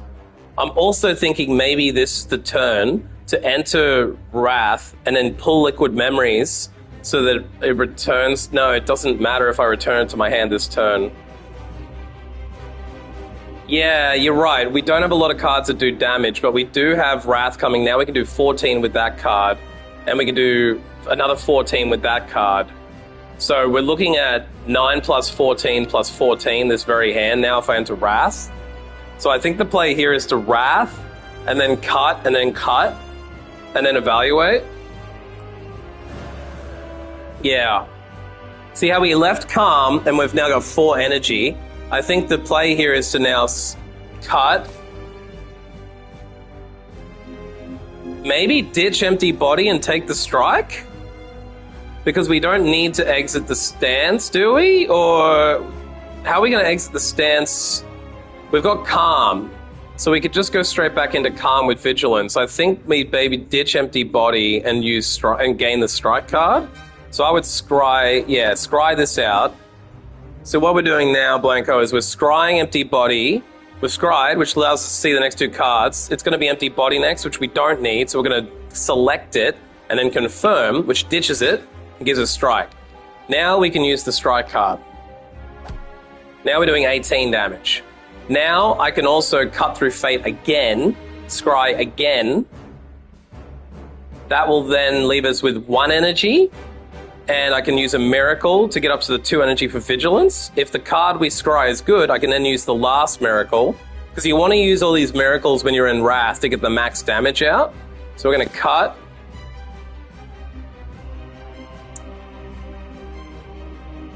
I'm thinking... Yeah, you're worried about protection? It's alright. We'll cross that bridge when we get there. I think we'll be okay, though. I'm thinking maybe we don't... I think maybe we take Fear for the 16 damage.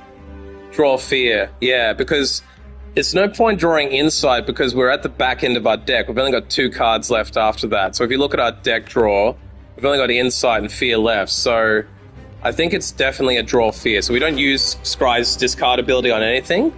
Now we take Fear on him. We've done 24 damage with that.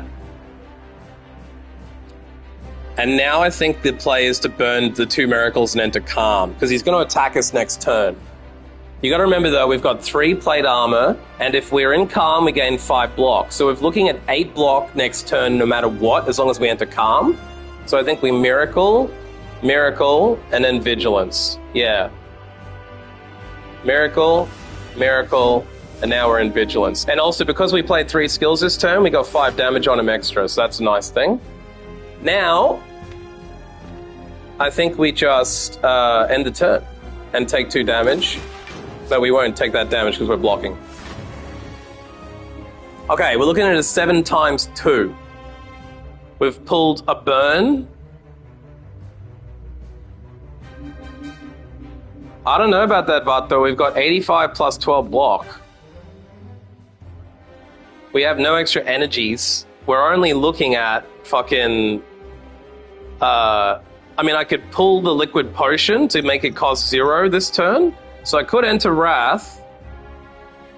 Max attack is just doing Scry for 14. So that'll be 9 plus 14, puts us at 23?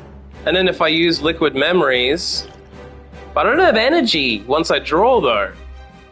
I'll be on 1 energy. So in Wrath... Oh, I've got 2 energy from leaving Calm, so I guess you're right. Scry first and use Insight. I have the health to actually block this off, so You reckon Scry before going into Wrath? Erupt's giving you 2 energy. So what's the play here? Erupt, Scry, Insight? Or should I Insight first? I guess I'll Insight first. Scry first, then Insight. Well, which means I have to Wrath first. So we're Wrath. Now we're looking at 32 damage. Even if we don't leave, that's still okay. We can wear that and probably still kill him. So let's cut.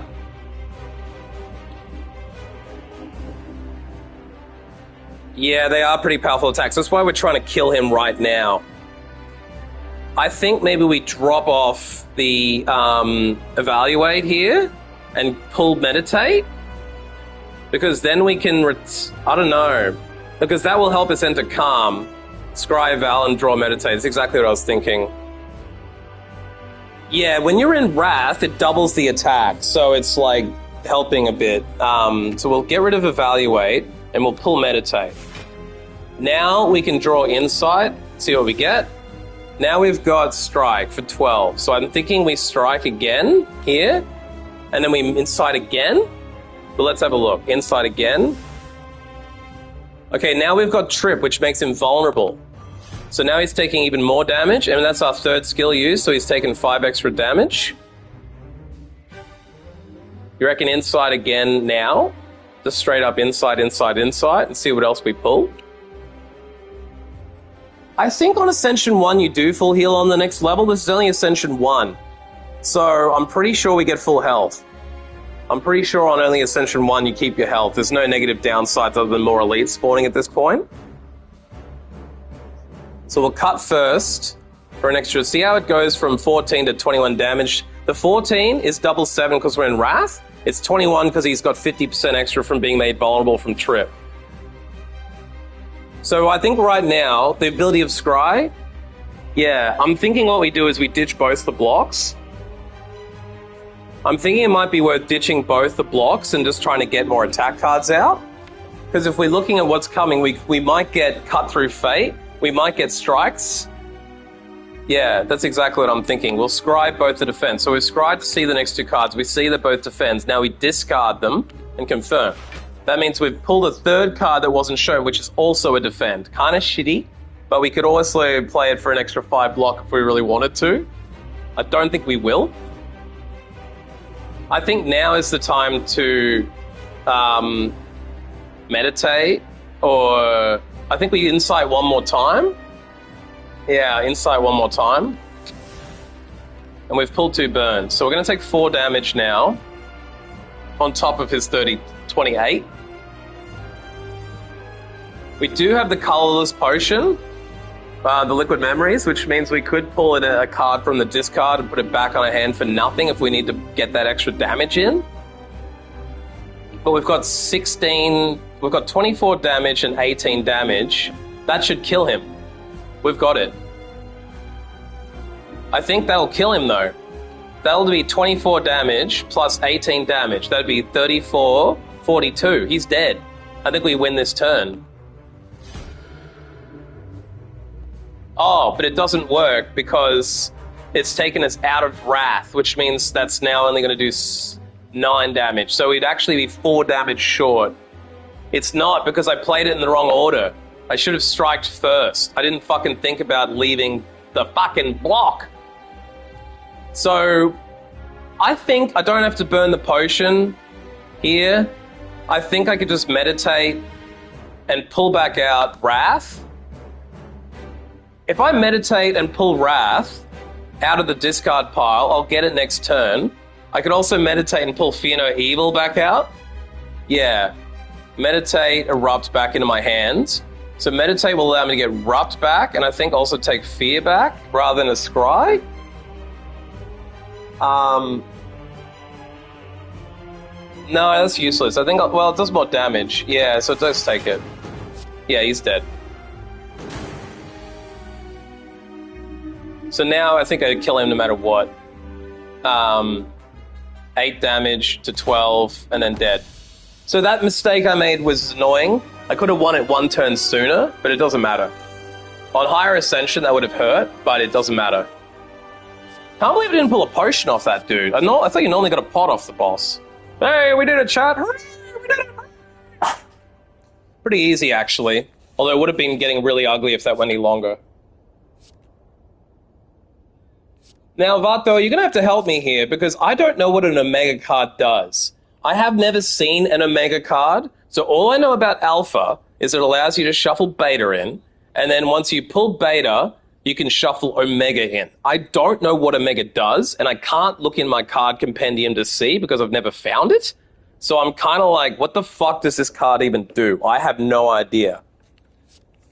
Conjure Blade, I've had before, it's quite good, because as you see here, it's an X card. So if I use 3 energy on that, I get a Expunger that does 9 damage 3 times.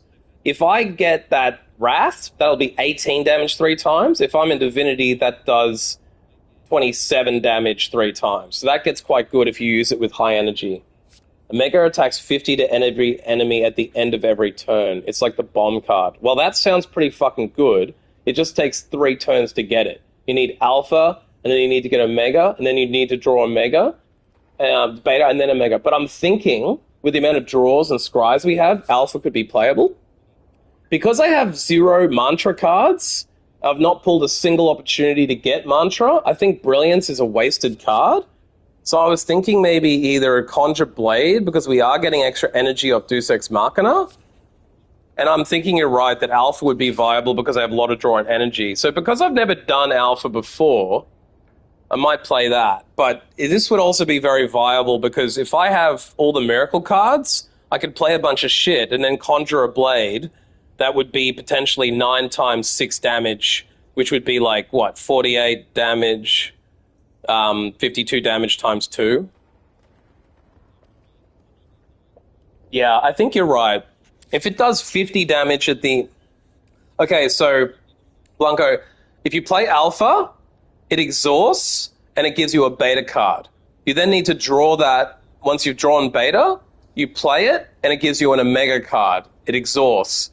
That means it goes away into your discard forever. It doesn't come back again into your hand. The Omega card, what Vato's saying, is it attacks 50 to every enemy at the end of every turn.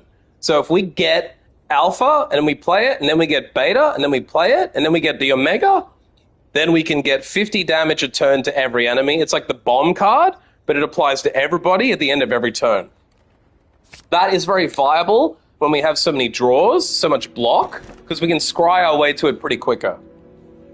We've pulled Coffee Dripper. That gives you energy at the start of the turn, but you can't rest. I don't see that as being viable for the second level, because we're only on AO1, we're going to AO2 and then AO3. So unless we get another way to heal, I don't see that being viable. Snecko Eye, I've tried playing with that on one run, and it's fucking hell, because, yeah, never do coffee, because you can't heal without it. Unless you get a relic that helps you heal when you enter Merchants, it's not viable. Snecko Eye is hell, because you draw 2 cards extra, which is hard when you're getting retained cards and energy cards. I'm going to hit that 10 card limit really quickly, and you start confused, which means every card is randomized in cost. I have tried Snecko Eye, and it can be OP if you have a lot of high energy cards, but if you're looking at my deck with all these 1 energy cards, Snecko has a huge chance to turn these into 2 or 3 energy cards. I've only got 2 cards worth 2 energies. And yeah, I've got to do Astro. I was thinking Snecko could be better, but I think I have to do the Astro. And the run I did with Snecko, it was working for me, and then at like 3/4 of the way through Area 3, it fucked me over really badly. I got a couple of really bad Snecko rounds, and it just fucking cooked me. And yeah, I can't Snecko because of Insight, I know. It's because I got Study and I'm using Insights, it's fucked. So this one will just transform 3 cards and upgrade them. I think I can pick the 3 cards, right? So I'm thinking the best 3 cards to transform might even be my 3 strikes, or maybe 2 strikes and a defend, because they're generally the shittiest cards. Even when you knew you were supposed to take Snecko, it fucked you over sometimes. Yeah, I know. You really do have to just fucking hope with Snecko that you don't get the bad Snecko, and the longer you play it, the worse. I think if you got it on Area 2, it'd be less fuckety, but with 2 fucking maps to go, yeah. I was also thinking 2 strikes and a death, because I've got a lot of good block cards, so I'm thinking like I could afford to lose a defend card, I've got the plate armor. I've got the, like, water. So I was thinking 2 strikes and a defend. That is going to probably make Blanco nervous because it means we're losing even more attacks. What I'm hoping is we'll get more attacks. What have we gotten? We got Worship, which is actually cool because it's an upgraded Worship, which means if we don't use it, we retain it. And if we play this card twice, we enter Divinity, which is triple attack damage for 1 turn until you end the turn. It also gives you 3 energy. So if you enter Divinity, you can guarantee that's the turn you want to spend all your energy on, and you get 3 energy anyway, so you can basically burn the fuck out of your cards and kill them all. It's really good on bosses. We also got Pressure Points upgraded. Interesting, because we've got a mark card. Even though we're not playing towards a marked deck, this is basically 11 damage to 1 enemy. And then, if we play it again, it's another 11, so it'll be 22. So every time we play mark, it goes from 11 to 22 to 33 to 44. What else did we get? We got Just Lucky. Upgraded means we scry 2, gain 3 block, deal 4 damage for a 0 cost. And yeah, it is better than Strike and Def. Strike, pressure will be good with Letter Opener. What does Letter Opener do again? Letter Opener is the one that's, yeah, another scry is good. Just Lucky is good because we get another scry. Every time we scry, we gain 3 block with Nirvana. So this card is basically a 6 block card plus 4 damage. So a 6 block and 4 damage, 3 skills in AoE. So yeah, it is better to have another skill card with Worship and another skill card with Pressure Points. I didn't even realize this is effectively an attack card that counts as a skill. So you're right. And Letter Opener is play 3 skills to get 5 damage to everyone. So that could make Mark worth more damage.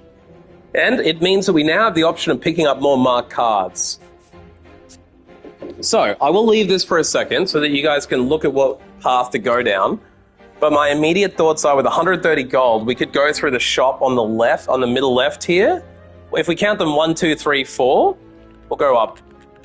It looks like we're fighting the Construct. Is that the Construct? I think that might be the Construct.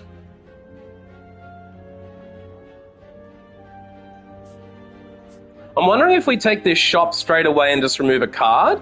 But I'm also thinking if we count these as 1, 2, 3, and 4, we might be better off going path 1, taking down 2 enemies. I can meditate Worship back at will to enter Divinity. Oh, that's so good! You're right. So if I use Meditate, I can pull 2 cards back into my hand. So I can Worship, and then Meditate, and then Worship again, and go in and get 3 energy out of that. So that's fucking sick. I'm thinking path 1 is potentially better here because it means I can enter into... Yeah, I don't normally die on Construct, but I'll say that and then die on Construct. You know, it's like always fucking Murphy's Law. Also, I can only assume it's horribly late over there. So if you guys want me to end stream and play this tomorrow, I think it saves your progress, right? I think I can continue the run. How late is it in America? It looks like it's nearly 7 o'clock here, which means it might be really fucking late. Path 1 and hit both. Hit the... Oh, you're saying take the randoms. Now, someone did tell me that the randoms on Area 2 can be really volatile. I'm thinking... Like, if I do have enough cards at this point, though, apart from I could use 1 or 2 more attack cards, right? Fuck, it's already 3 a.m. Well, I guess you're already cooked, Blanco. Jesus, you must be on West Coast. Well, look, you guys bail when you want. The stream's going to be upgraded anyway. Like, it'll be uploaded, so you can always watch this later. But it's nice to have you here. If you're a night owl like me, you don't really give a fuck what time of day it is. So I just thought I'd check. Yeah, it's East Coast, West Coast. I kind of started streaming late, but if I hadn't started streaming when I did, I might not have found you, Blanco. The algorithm might not have delivered me to you, so I don't know. I'm happy. I'm not going to question fate. Let's go path 1. Oh, we got the triple flying bird. My only question, I was going to say, Vato, at your will, when I was going to, if I, yeah, I like night 2, it's better.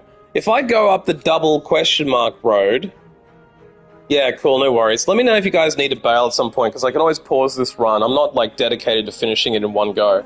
My question was, if I go through the double question mark, am I not denying myself the opportunity to get more cards by fighting these enemies? Because I'm thinking I need more attack in my deck right now, but maybe I don't.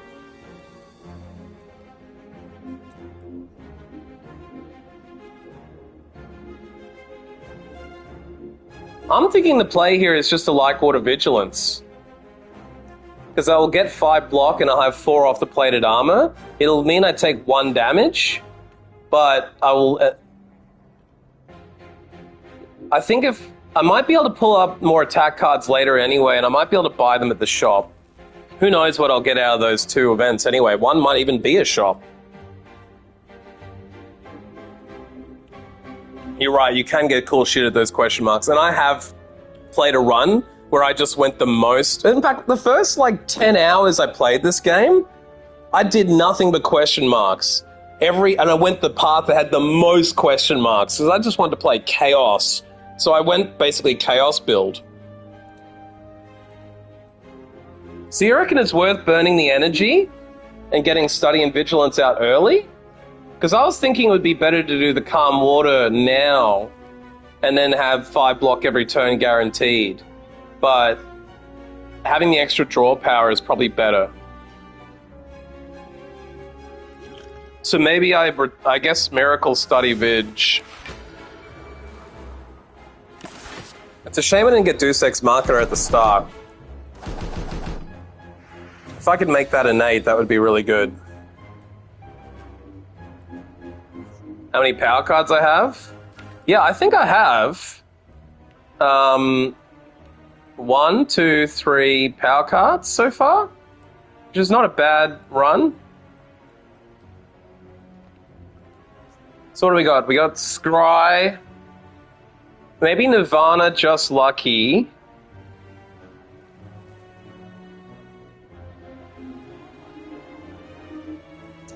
The only problem with erupting this turn is that because I can enter Calm at the end. That's a really good idea.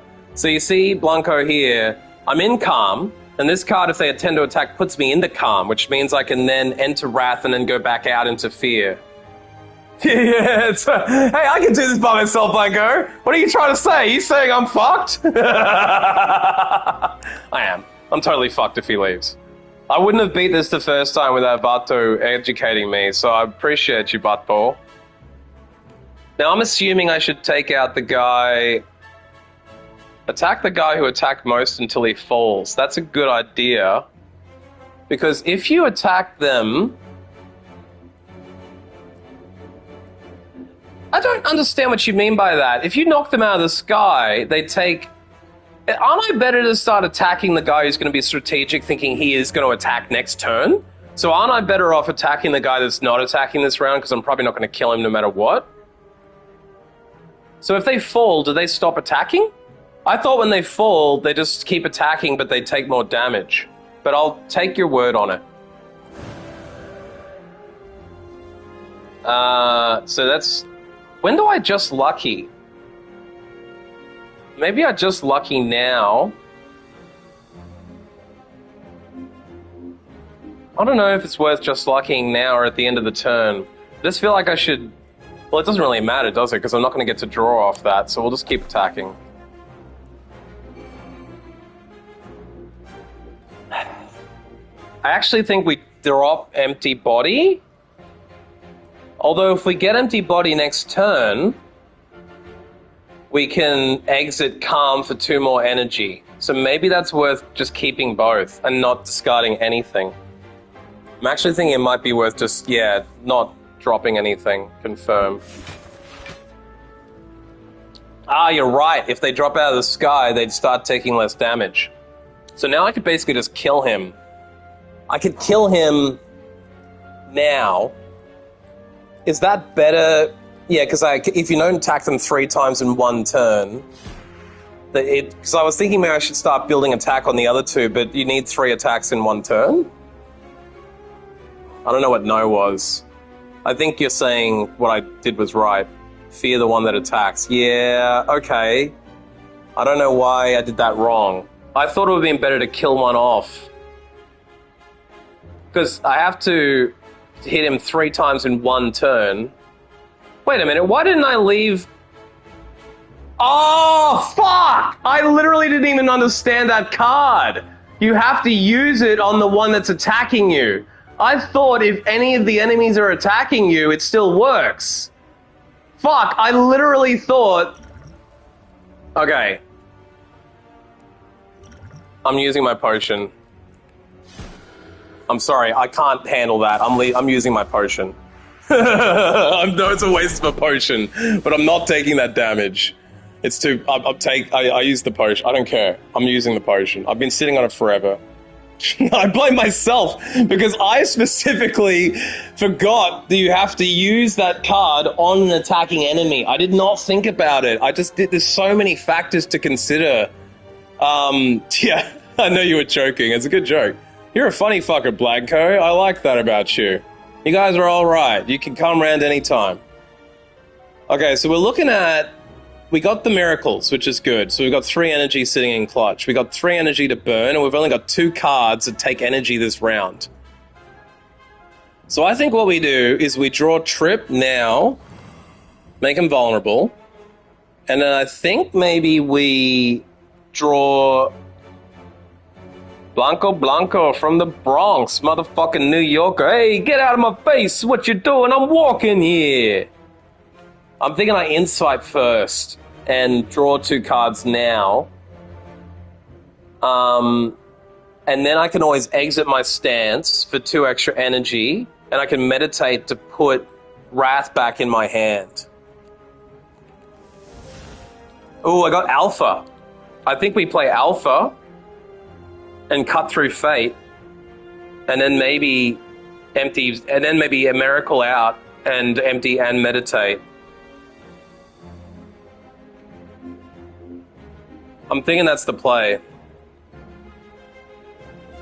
I think we just have to work towards Alpha, right? Unless this battle's going to be too short, but I think... Yeah, I think Alpha, and then we cut to get Beta. I didn't even think about that advantage. So let's kill... Now, because I'm an idiot, I'm going to stop here for a second. Should I attack the weaker one now? I think by the time I hit him 3 times, he'll be dead anyway. So I could... He is doing more damage, though. If I knock him out of the sky, he'll do less damage overall. I'm thinking maybe I kill the 13 one if I can and just avoid 1 block of damage. I knew I should have waited because you said do the stronger one.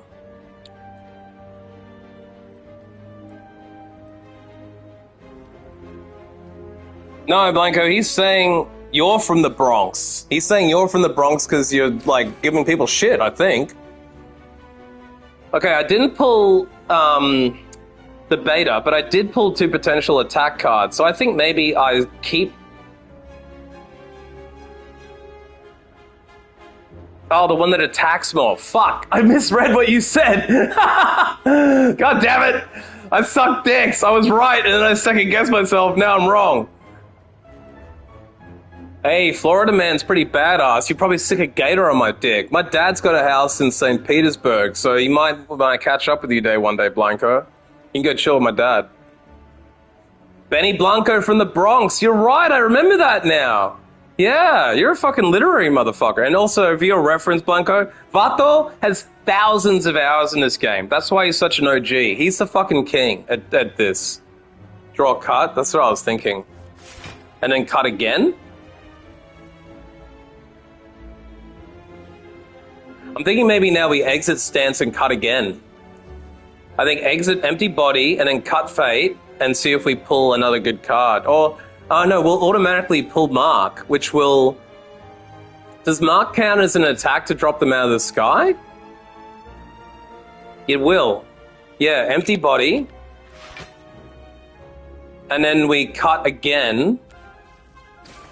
And now we can pull pressure points. I think that's the one to pull. I'm also thinking we discard defend, because if we discard defend, we've got even more chance. The thing is, though, it says every time they take attack damage. So I'm thinking if it says they take attack damage, they might... Oh, and Mark's unaffected by their flight, so that means they will take full 11? That's really good, actually, and it might even help knock him out of the sky. Scrying defense is what I thought, because it gives us more chance of getting rid of a shitty card. So now we'll mark his ass, and he's dead! Let's go!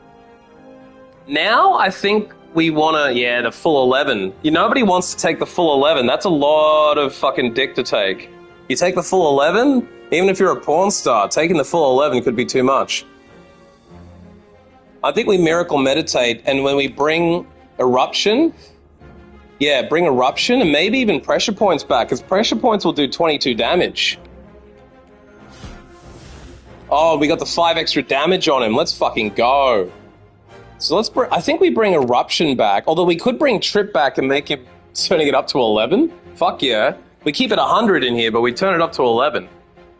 I was thinking maybe Mark, but we could pull Trip back to make him more vulnerable and then make next turn do even more damage under Wrath.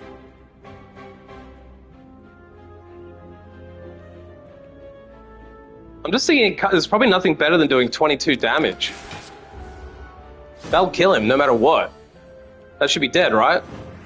Yeah, we're good. Oh, it's only 11. Oh, because we didn't mark him last time. It's still good. We won. Toast. This guy's burned fucking toast. And we got a fire potion. That's 20 damage. Isn't that 20 damage? Yeah, he won't do 22. I just realized that.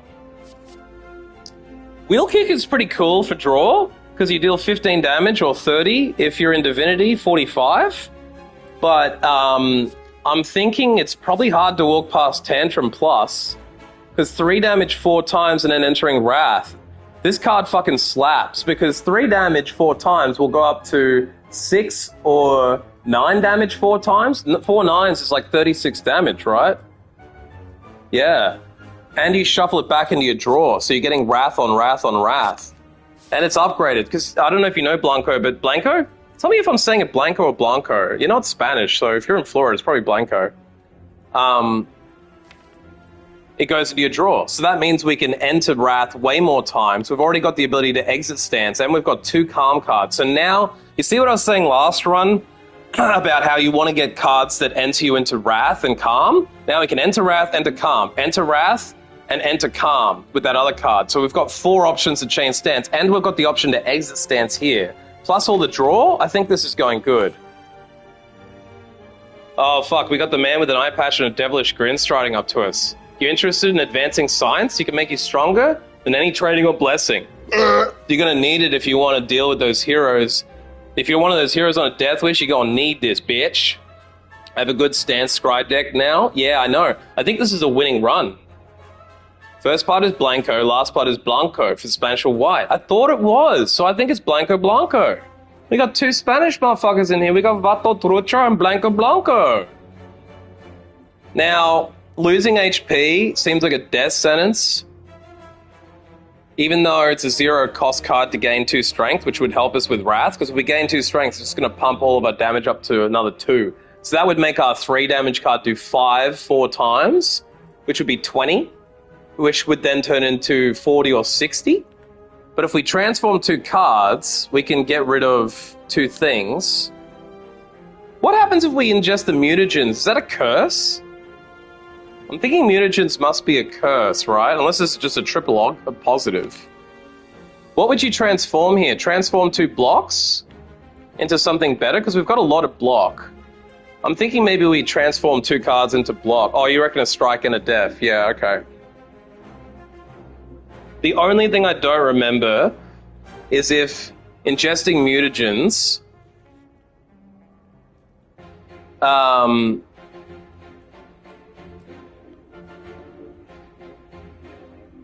don't know. So you just gain a relic, doesn't have a downside? It's 3 strength at the first turn. Right. Wait, so you're saying... So does ingest mutagens give you a downside? Or is it just a special relic? Because I'm thinking a special relic, the strength just goes away. Right. No downside. Oh, so you get a guaranteed special relic. The guaranteed relic is that you gain a 3 strength on the first turn, which isn't really useful for us because we're going to be entering Wrath. I think it's better to transform and transform our last strike and defense card. Oh my god, I think I got good ones. I think we just pulled up Omniscience? This card is fucking good because you choose a card in your draw pile, play it twice and exhaust it. So we could play Mark twice. That would probably not be the best play. Maybe Meditate twice? Actually, is this even a good card for us? We could Meditate. We could Omniscience Worship. I don't know if that's actually a good pull. I think it is though, right? What else did we get? What else did we even pick up? Wheel Kick. So we got a Wheel Kick. That's a good damage card. I think that's a good pull. To be able to draw 2 and deal 15, because we've got the extra energy. Omni Omega. It's too complicated. Don't worry, you can rewind the stream. All you got to know about Omniscience is it's 4 energy to play. You choose a card in your draw pile, and you play it twice and exhaust it. So what Vato is saying is that we can Omni Omega for 100 damage. So as soon as we play Alpha and then Beta, we can play Omniscience on it, and it'll do 100 damage to all enemies at the end of every turn. We could also potentially Omniscience Wheel Kick and do it for 30 damage and draw 2 cards twice. But like we've said before, with Alpha, you pull that, it draws Beta. You pull Beta, it draws Omega. So once we've got Omega in the deck, we can Omniscience Omega, and that will effectively give us 100 damage to every enemy at the end of every turn. Like Vato said, that is a great pull. Those are 2 great cards to get. An old beggar cloaked in fur reaches his hands out towards you as you pass. Spare some coin, child. If we offer 75 Jizz old, we can remove a card from the deck. I can also Omni other powers and double the power's power. That's a good point. If we Omni Insight, if we Omni Study, we'll get 2 insights every hand, which means we'll get 4 draws every turn. We could also Omni Nirvana and gain 6 block per scry. We could also Omni Like Water and gain 10 block from being in Calm. So it's a very powerful card. That's why it costs 4 energy. I think when you upgrade it, it goes to 3 energy cost. But we've already got extra energy on this build, so we'll be okay. And basically, this offer is spend 75 to remove a card, which is going to be cheaper than the shop. So even though the next stop is a shop, if we spend this now, we won't be able to remove a card, but it means we could buy a card. So this is definitely a good play.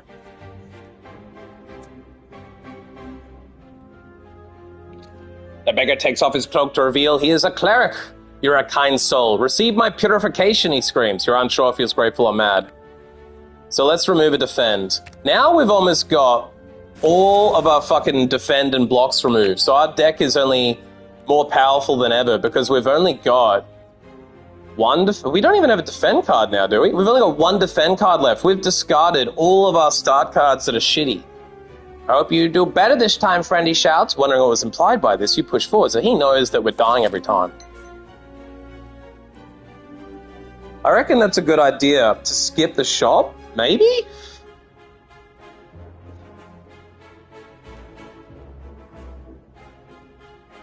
No, don't remove the complicated one you don't understand. Removing Omniscience would be fucking terrible. Omniscience is the most powerful card we have. What you want to do with the removed cards is get rid of your strikes and relics. Get rid of your strikes and defense, because out of everything you pick up in the game, the worst cards you could have are strikes and defense. Strikes and defense waste your fucking, time and energy, really. Yeah, and see, this is my hunch would have been to go through the shop and hope for a nice cheap card, but like Vato's saying, deck bloat is the biggest fucking problem in this game. With 67 gold, all I'll do is pick up another card. That's probably just going to bloat my deck. I can't buy a relic. I can't really afford good potions. I can't afford to remove a card. So going through the shop is a waste. I've got a better chance of going through an enemy, not taking any damage, pulling an extra potion or extra gold. However, I have got 2 thieves up my ass. I think there's a chance one of them's going to rob me and run. I don't know if I'll be able to pull the right cards in the right order, but the lucky thing is I've got my miracles early. Yes, I am against deck bloat. I've always been against it, but I've never quite realized how bad it is now. I'm really skipping a lot. I'm skipping a lot of cards now. So what have we got? Block, scry, study. I'm thinking the play here is to cut fate and then study. But that's still going to leave me taking a lot of damage. Maybe it's not worth studying on a short fight like this.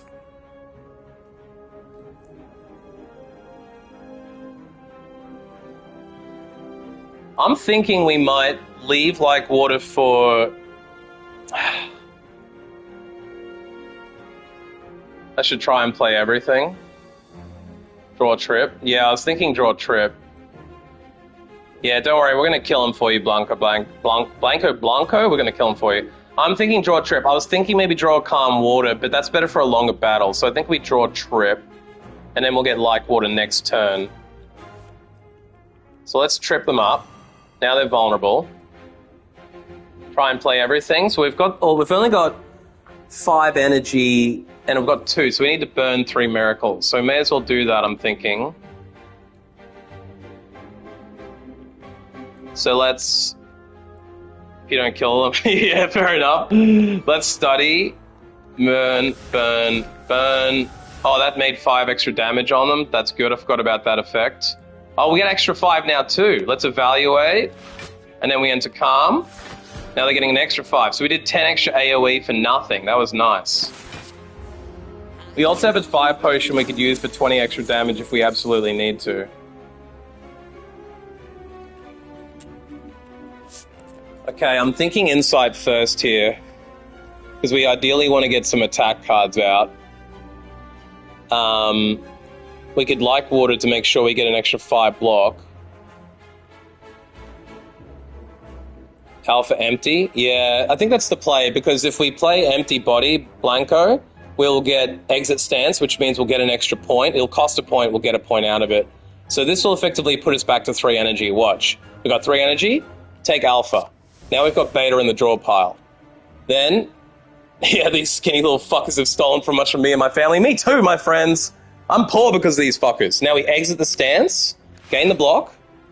Now we're back into 3 energy. So you saw how that worked? We spent 2 energy, we gained 2 energy.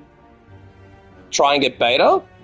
So I think rather than cutting fate, first of all, we should probably insight. But you were saying before to scry, then insight. So I think you're right. Scry, then insight. We don't have beta, but we did get the opportunity of another scry or a tantrum. I don't think we take tantrum now. I think we take that next turn. But we could take it and have it draw back in. It's just it'll give us too much damage. I think we do nothing here. We don't discard anything, and we pull cut through fate. Yep, cut, then scribe both.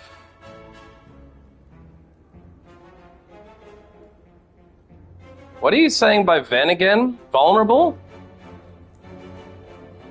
I thought Ven is hot on the weaker one. Cut, Ven, scribe both. So you're saying... Hang on a second. I gotta understand what you're saying here. Vulnerable. We don't have a vulnerable card to cut, so I've already used the cut. Are you saying I should get rid of both of these cards and try and pull Omega? That's okay, it doesn't matter. Are you saying I should scribe both of these cards now? And hope that Insight draws out beta?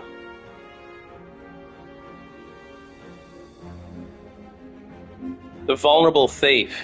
They're both vulnerable right now. Right now they're both vulnerable. So you're saying scribe both? Okay. I would have thought we'd take cut for an extra chance of drawing. We got to defend. That's not good, but we can now insight. Now I'm thinking we insight just to try and get some extra energy. Let's insight. Now we got the 5 damage on everybody.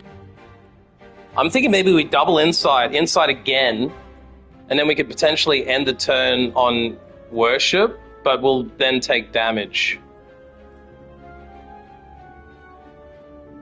It might be worth using the fire potion on the weaker one just so we don't take that much damage, because we won't take damage if we use the fire potion on the weaker one.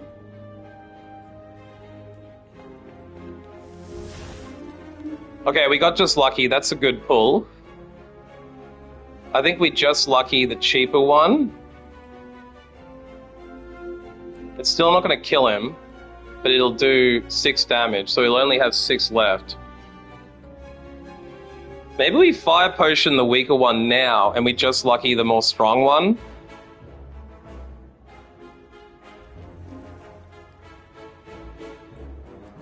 Just like water and meditate. Yeah, that's probably the way. So it looks like we're going to get Mark and Wheel Kick. No, I think we win this next turn because we've got 11 plus 15 damage coming and 2 draw. So I think we don't bother getting rid of any of those. And if this doesn't make sense, Blank, then you can easily go back and watch this. And I would also recommend you go back and watch the other Watcher stream, even if you just skip through it to try and learn how the stances work. You've kind of gone into nightmare mode because you haven't played this in 4 years, and now you're watching them as complicated character, but I'm hoping it's starting to sink in. Yeah, don't worry, brother. My toes are clenching and I'm fucking cringing my way through this. So, we're all on the edge of our seats except for Vato, who's just chilling because he knows exactly what's going to happen. Just like in Med, yeah. And what do we meditate back in? I'm thinking maybe we meditate Tantrum back in. I think we Tantrum Trip. I would have said Tantrum Trip here. I think we Tantrum Trip here. I can't see anything better than Tantrum Trip. Because if we Tantrum and Trip, we're going to guarantee that we can enter Wrath. Oh, you reckon Tant and a cut?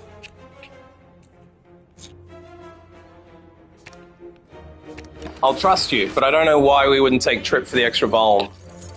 Probably so we can scry. Alright, we've pulled Omniscience, but I don't think that's going to help us right now with the 3 cards in our draw pile. I don't think that's going to help.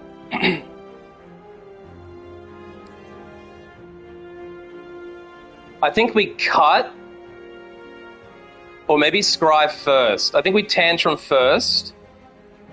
3 damage 4 times. I think we Tantrum the stronger energy who is attacking us. Enemy is attacking us. Yeah. I think we'll Tantrum him first, so we enter into that. And then we can cut the weaker. We can cut him. Now we've got 4 energy. I think we cut to see what's coming, but we could also just pull Insight right now and get Tantrum back, potentially. Yeah. Let's just Insight anyway. Okay, we've got Beta. Wheel Kick. Wheel Kick him dead, and now we've done it. Yeah, this is too easy. I'm over-engineering this. Take that, thieves! That was for Blanco's family!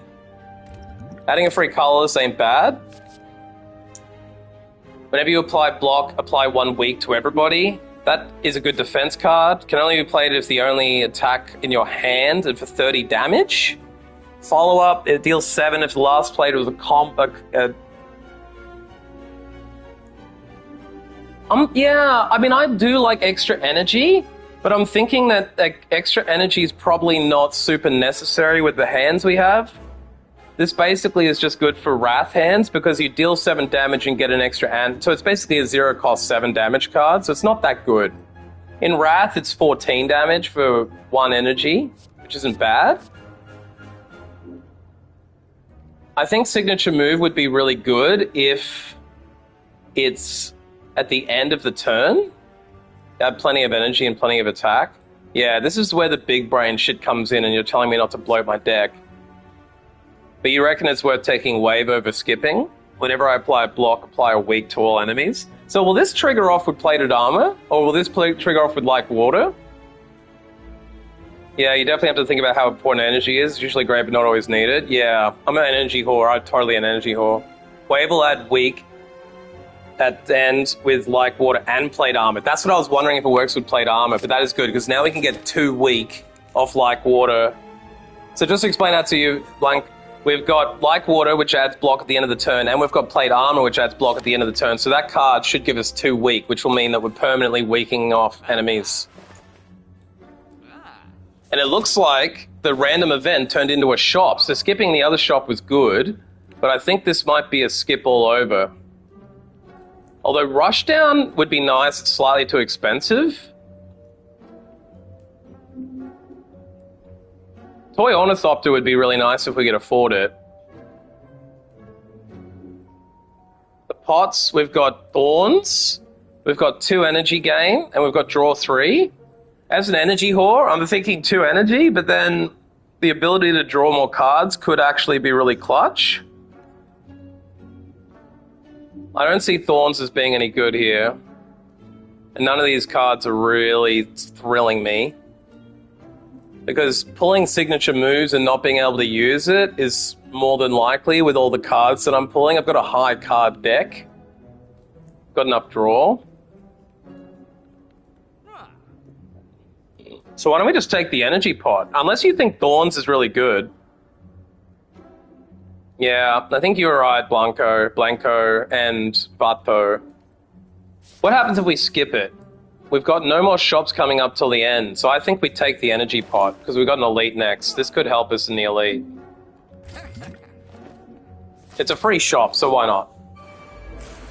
Ooh, this is actually not so bad that we've got the 25% off their health, so now it makes them weaker, and it's taken him down from 150 to 110, which isn't too bad.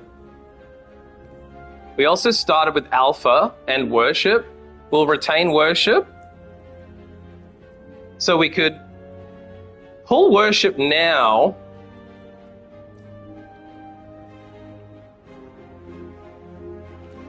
Yeah, always work towards Alpha and Omega. That's definitely the play. It's a shame we didn't get our energy the first hand now.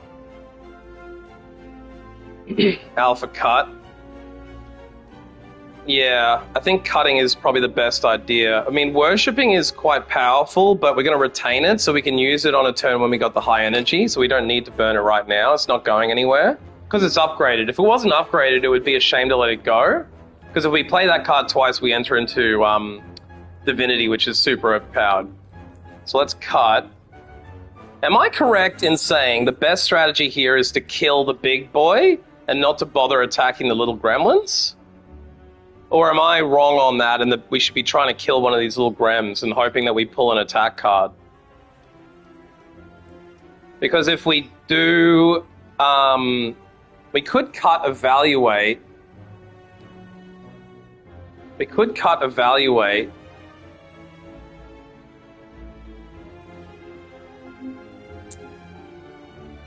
I'm thinking maybe cut Evaluate's better than cut Wave.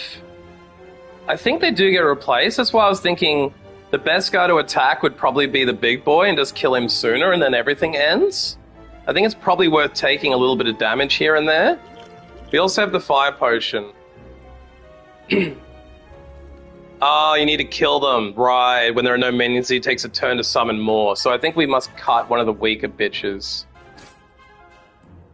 Okay, we've got Trip and Eruption. I'm thinking maybe it's worth erupting rather than having Trip. The problem is we don't have any other attack cards to play off Eruption. Firepot one of them. So maybe we take Eruption and then Firepot one of them. So let's kill the weaker one. And then... Oh, you meant... You didn't... Oh, you wanted me to draw Trip? Well, that's fucked because I didn't do it. It's too late now. Whoops, I should have waited. Sorry. Now I don't think I need to burn my Miracle, though. I think maybe now I just need to hope I get a lot of attack next turn. My way was better. Yeah! Let's go! My big brain kicked in. I don't have the ability to play Worship no matter what. I'm going to keep it. Waving seems wasted at this point, as does Evaluate, so I think we end turn here. I can play that potion at some point if I don't get the energy I need. So yeah, Vato is right. He's getting a free turn. We're getting a free turn now. Tantrum will just deal 6 damage 4 times, so that's like 24 damage. We've got Trip though, so I think we trip him. Maybe we mark him, Tantrum, Miracle, and then Study? Trip, Worship, Study? Oh, Worship, you reckon now? So you reckon it's not worth playing pressure points? Trip, Worship, Study. So you're not even thinking to play Tantrum for the damage?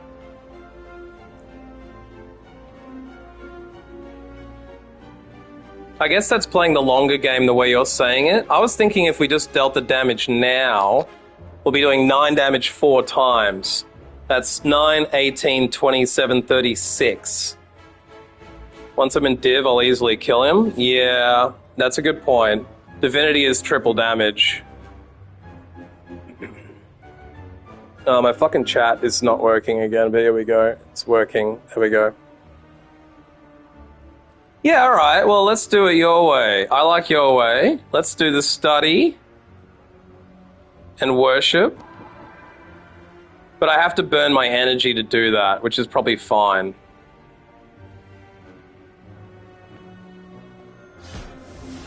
Oh, and I got the 5 damage extra on him from the forgotten relic that I always forget I have. Now, it's just to check, do we want to energy pot him now and pressure points and Tantrum? Probably not, because it's an energy pot, it's an easy boss, but it's an option. Okay, this is fucked. We've got 18 times 3. Jiminy fucking crickets. We did get Meditate, which is good. And we got Vigilance. But we're not going to use Vigilance because of the energy cost. We still haven't pulled our energy cards, which is a bit fucked.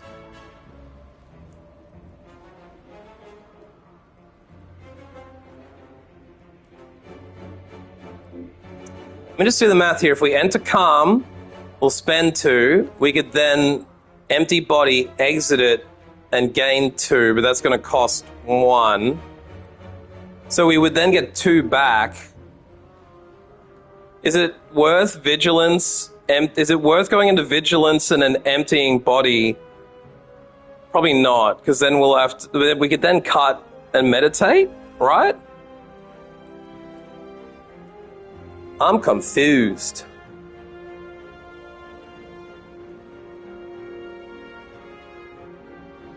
My plan? Okay. We'll enter Vigilance. Empty body. Then we have 2 back to now cut. We'll cut. Do we still want to do more damage to the little ones now? I'll only do 7 damage on them, so they're not going to die necessarily. Cut and meditate. Yeah, but who do you reckon I attack? Do I attack the big boy now? Now that it's down to 100 health?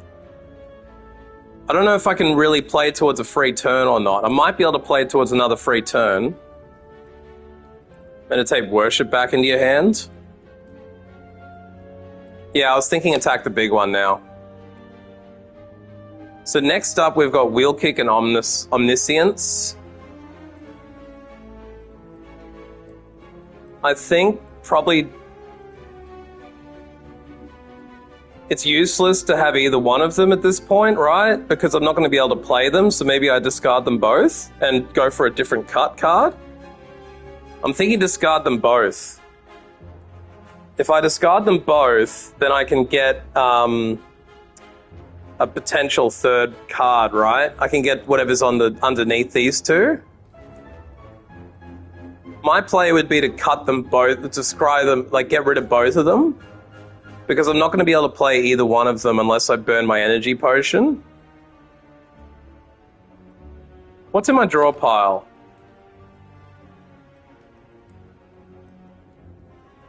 Yeah, I'm just thinking... Yeah, even with an energy potion, I can't use Omniscience. But isn't it worth discarding both of them?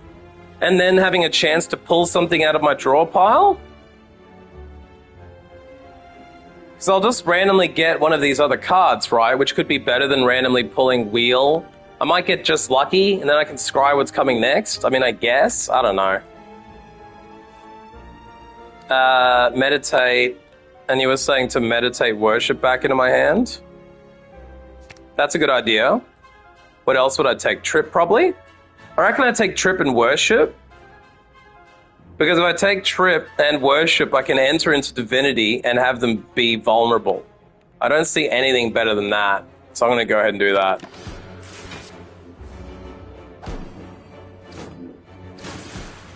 Ouch!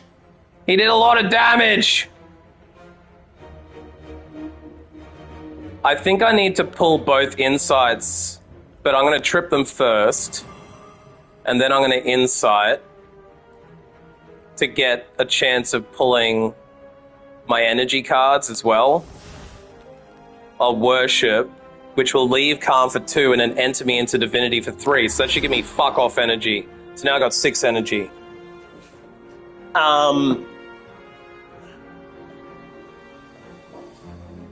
So that will what? Deal 23 damage times 3?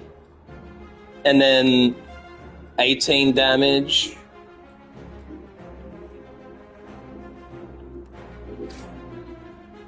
Why was it only 23?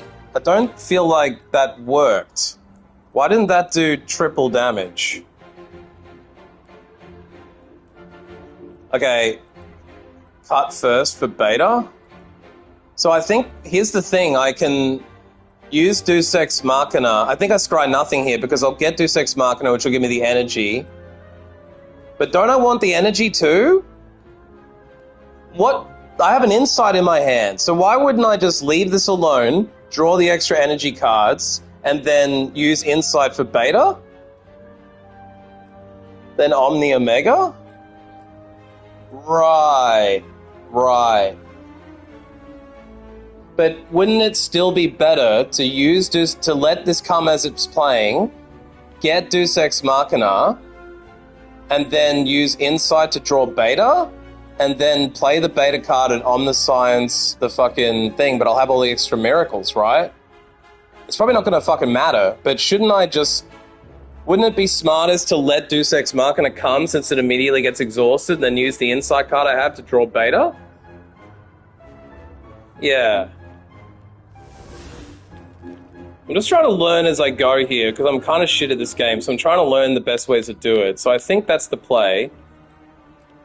Now I insight to draw... How many cards have I got? 1, 2, 3, 4, 5, 6, 7, 8. That's fine. So now we'll insight, get beta... Play beta. That's fair enough. You've got good advice. Don't question yourself. Now we miracle and omniscience the Omega. At the end of your turn, deal 50 damage to all enemies. Boom. Great. So now we've got 100 Omega. Look at that! 100 Omega. At the end of your turn, deal 100 damage to all enemies. Well, that means we win. Cool. I just wanted to play the extra cards for fun. Bottled Flame. Upon pickup, choose an attack. Start each combat with this attack in your hand. That's pretty good. Open Fire. That's right, Sugar Chapo. Now, what should we bottle? I'm thinking maybe we bottle Tantrum? I'm thinking bottling Tantrum is good, but bottling Wheel Kick could be good too.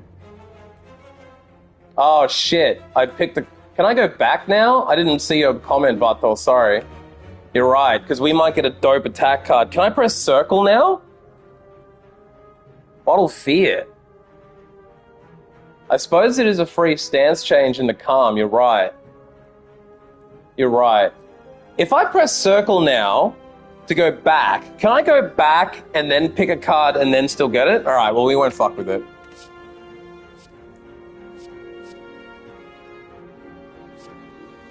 Now, I'm worried, is Weave a really good card to have bottled? Deal 4 damage whenever I scry, return it to discard to your hand. I don't know if bottling Weave would have been better, but it might have been. I think the ability to enter Calm is better, so I don't think that would have changed anything. If you wouldn't have bottled Weave, though, would you? If you would have, tell me. I'm happy to take it, but... Yeah, I would have thought so. Yeah.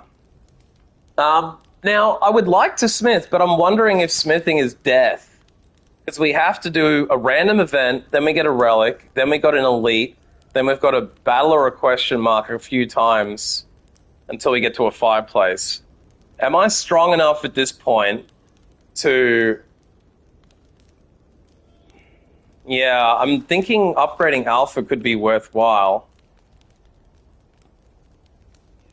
Man, it's a bit of a gamble because with 47 health, I might be able to just go all the way through.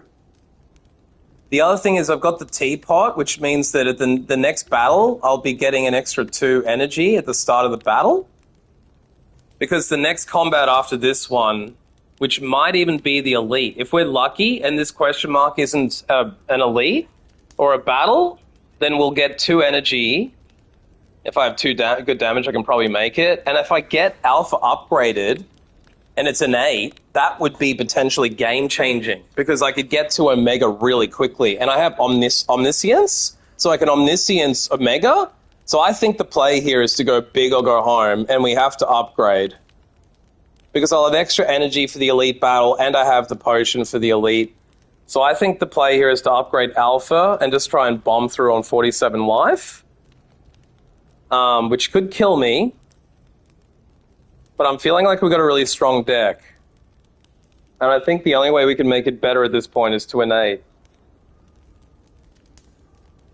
Hey, that's all good, Blanco. If you ever have to just bail, bail. And if you don't have to announce it, that's fine. You're happy to... Anyone is welcome to come and go as they please. I really appreciate you dropping by and subscribing. Anytime back you want to come back, you're welcome. And if you want to see more Watcher stream, it's happening... well, there's a Watcher one on there. And 3:30 is a good time to call it. So you'll see this on the VODs, and there'll be another one there too. So let's wish Blanco farewell. Now... Am I crazy just before I press confirm, or is upgrading Alpha the play here? Because making that an 8, I think is the way we're going to win. I think having this enter our hand really early is the way that we're going to beat elites and shit. And the elites we're fighting have 25% less health because of the relic. And I'm going into that battle with 2 energy if things go well. And I've just bottled fear. So I think we play the upgrade.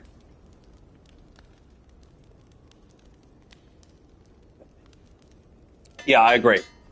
That's what I'm thinking. This is strong enough that we want to upgrade it. This is the worst case scenario though, because now our teapot is not going to work. This teapot should have given me 2 energy at the start of that elite battle, but because of bad luck, this question mark turned into a Snecko with 117 fucking health. That's okay.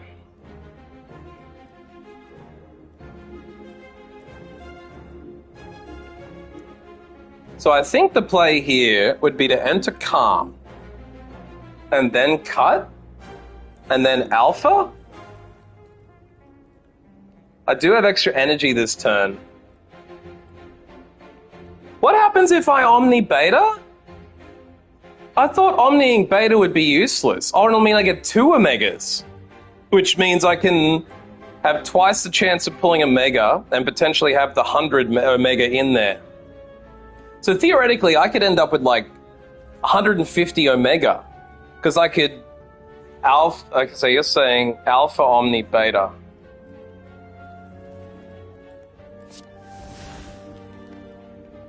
Alpha, Omni, Beta.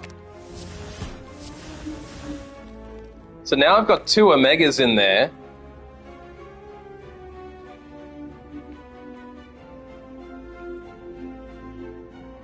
What do you mean by 0 Omega?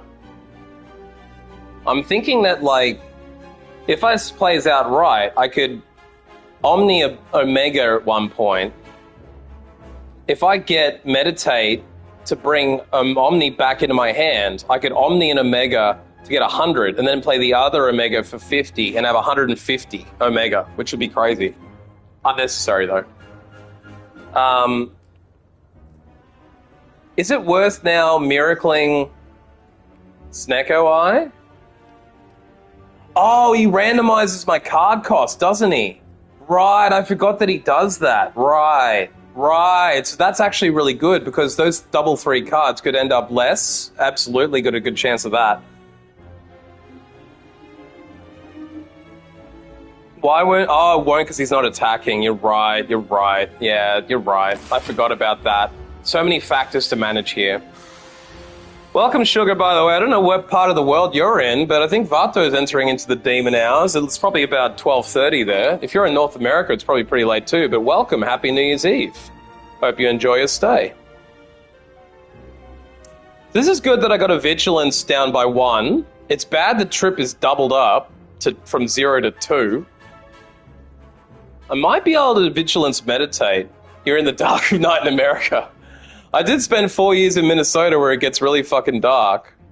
And my dad lives over there, so I know a lot about America. I'm half American, brother.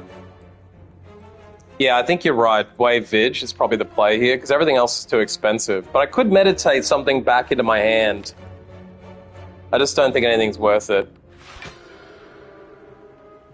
Yeah, that's cool, bro. I love card games too. I was saying before, I played a little bit of Magic the Gathering. I have old Pokemon cards from 1999, and I like all this kind of shit. I've been meaning to play Monster Train. I've been meaning to play Across the Obelisk. I've been meaning to play all the card games. It's actually a bird-based card game I saw that I was going to buy, because it's on sale for $15, and it's like, you play cards based on birds. Like, every card is a different kind of bird. Hey, a 2-cost Omega, we'll take that. I think we just weave him for the fun of it.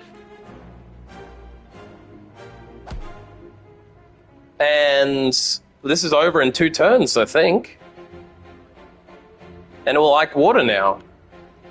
Hey, you might like, Blanco was saying that he played Hearthstone, but he was saying he couldn't necessarily recommend it right now because it's kind of going through changes, but I was thinking about playing Hearthstone, so if you want to see some Hearthstone, I'd be happy to give it a go. I'm just going to subscribe to you now so I can follow you. And yeah, I've never played Hearthstone, but I'd love to give it a go. I've always wanted to. I was a big Blizzard fan. Colors for a block card? Yeah, that might be worth playing.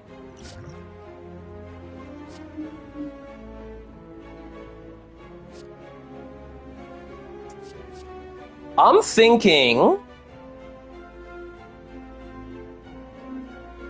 Is Omega an attack card? No, it's a power. Maybe we play Transmutation and hope to get another colorless card. I could actually play Miracle and then Transmute. If I Miracle Transmute, I could get 2 random colorless cards with 0 cost, which might end up giving me a block. I can't see anything better than that. So let's get the Transmute. I could also like water for a 5 block. Do I have attacks at block? I think I have I think I have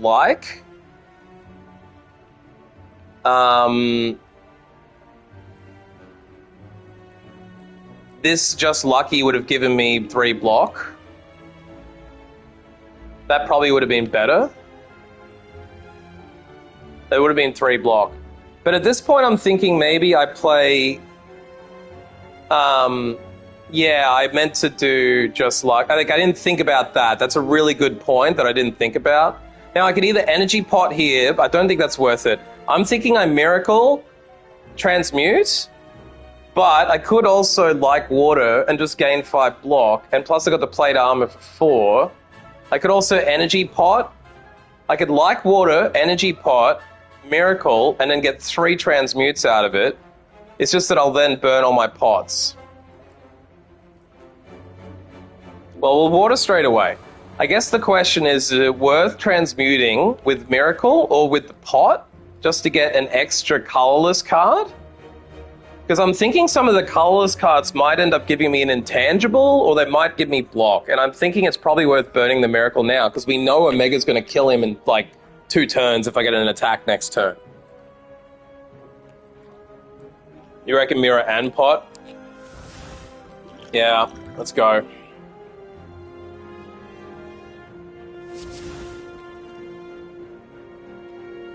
Reduce the cost of 1, that's okay. That means I can pressure points for free and scry.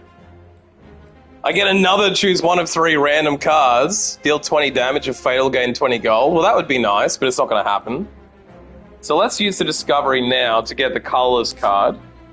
Hey, let's go! We got some block!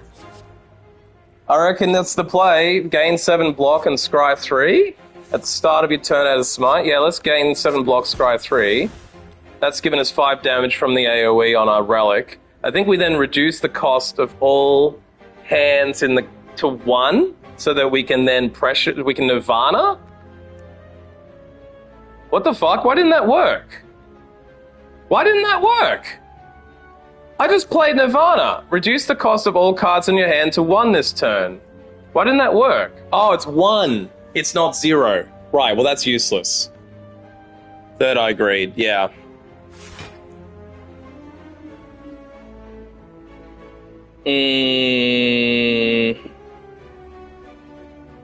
Am I right in thinking... Yeah, I didn't read it right. I thought it was to 0. I thought it was 0. I'm an idiot. Also, if you don't understand the game, Sugar, I think, you're saying you love card games, so I'm assuming you know Slay the Spire, but hopefully this makes sense to you. This is the Watcher. It's the most complicated character, so I'm hoping this makes sense. I do have streams up from last week where I played the Ironclad, the Silent, and the Watcher, if you want to go back and check any of them out to learn how they play. We did a bit of a walkthrough thing. You played Slay? Good. I just wanted to check how confused you might be.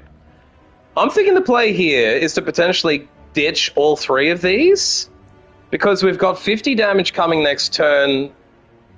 I don't think I'll need to enter Wrath. I don't think I'll need Study. I might need Cut. So I was thinking maybe ditch Tantrum and Study, keep Cut, and then have a higher chance of pulling Omega.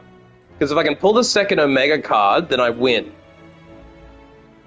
So I'm thinking ditch Tantrum, ditch Study, and Cut Through Fate can stay for next turn. Then I'll get 4 cards out of 11. So there's a good chance I'll be able to get Omega.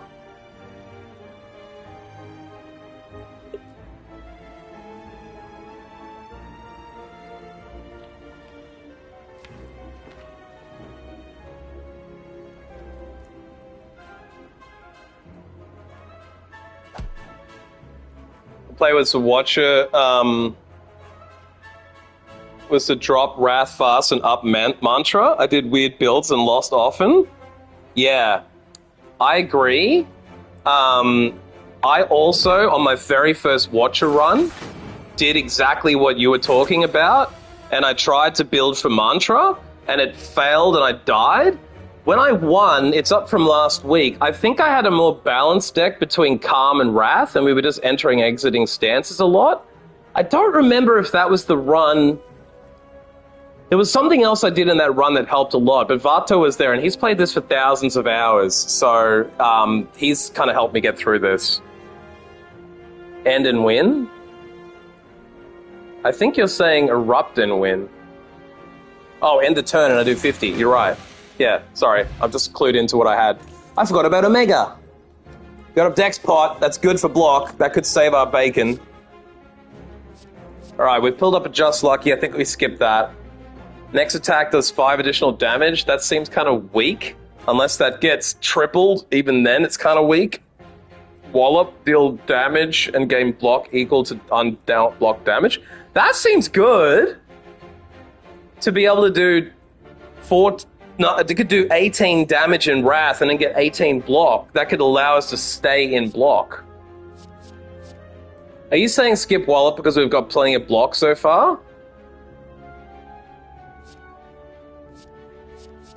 I'm wondering if we take Just Lucky because we've got that other card that means every Nirvana, every time we scry, we gain 3 blocks. So I'm wondering if it's worth taking Just Lucky to build into the scrying deck. Yeah, it does 27 in div, you don't need any more block. I thought that's what you'd say. So do you think it's worth taking Lucky to build into this scry build? Because it will build our deck to 25. If we take Just Lucky, we've got 25 cards, which means it'll take 3 rounds to get all of our cards, but we're drawing a lot. I feel like with all the scry, it might be worth... Because with the extra Nirvana, this will turn it into a 5-block card. A 5-block, 3 damage, 1 scry, off 0 cost. The only problem is this might pull at the wrong time and stop us from getting something. Because scry without draw... Yeah. Alright, we'll take Lucky. Alright, now I think as far as I remember, Vartor, you like left over right, don't you? You're superstitious and you feel like left is better. Left is better than right.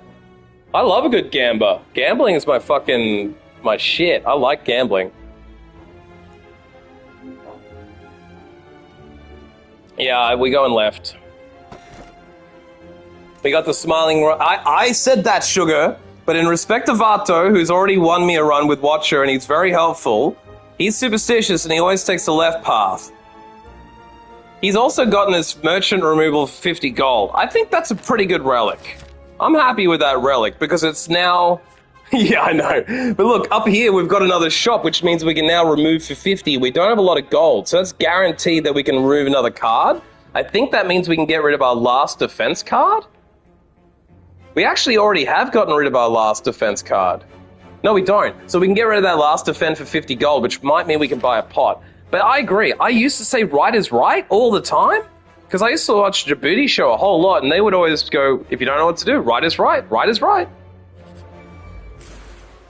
Okay, we've got the 163 enemy, but he's down to 122 thanks to the relic. That's good. We are looking at 12 damage, though. Therefore, pressure.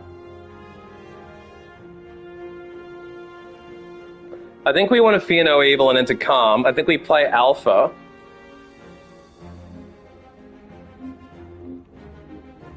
Although, yeah, alpha fear eval is probably the play. Yeah.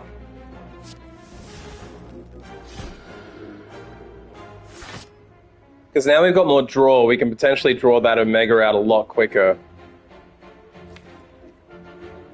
I'm just wondering, do you think it's worth meditating, miracling and meditating these two back into my hand? Is he going to attack next turn? I don't think it's worth it. Well, I was wondering, yeah, do you think it's worth meditating the two cards back in so we're guaranteed to have 8 damage? If we pull a Wrath card, we can enter calm again. Yeah, meditate them back. Oh, that also gave us the 5 damage from that relic. He attacks every turn. Well, he's a fucker then. He's a fucker! Now we can Omni. We can't Omni. We don't have the energy for it. Fuck! I was hoping we could Omni the beta. We can't. Oh, we can if we leave stance. So maybe we insight or scry. Maybe we cut insight and then cut again.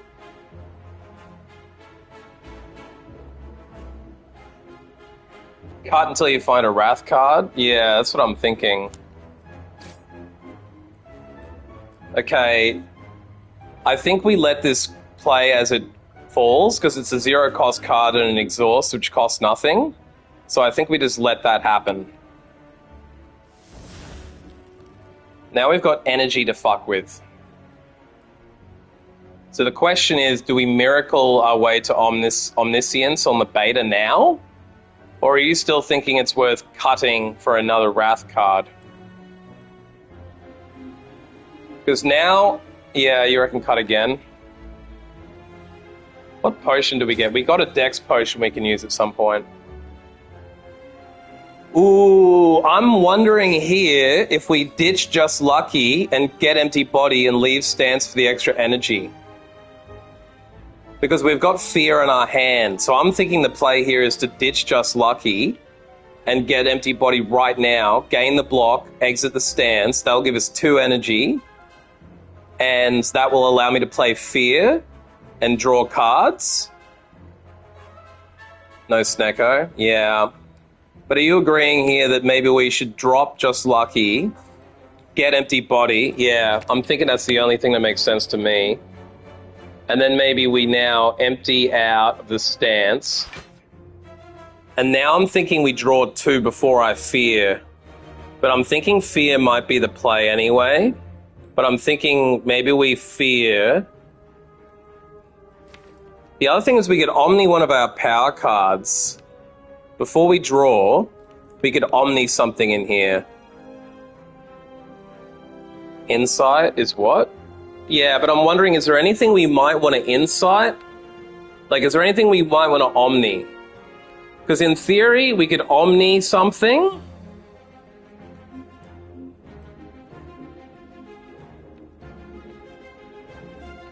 I don't think anything in here is worth Omniing, though. Miracles? Yeah. I was thinking maybe before I draw, I could Omni something in this pile, but it's not really the play. I mean, I could do 3 damage 4 times twice. Omni Water.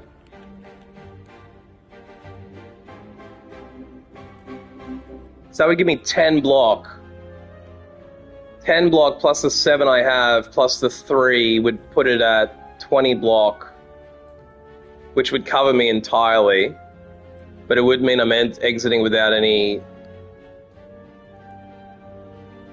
Yeah, he attacks a lot. I feel like I need to kill him quicker. I feel like I need to kill him really quickly. I think it'd be better to not play so defensive. Omniing Water is a defensive play, and I feel like we just need to wipe him out as quick as possible. I also have a 5 Dex pot. So if I play my 5 Dex pot, I can block out 5 damage at some point.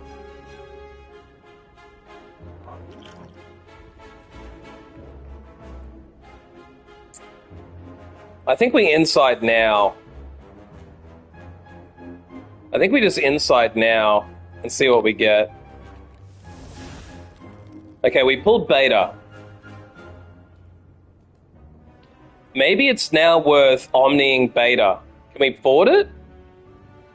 That'll be 2. We can't afford to Omni Beta. Fuck, that's brutal. We're 1 energy off Omni Beta.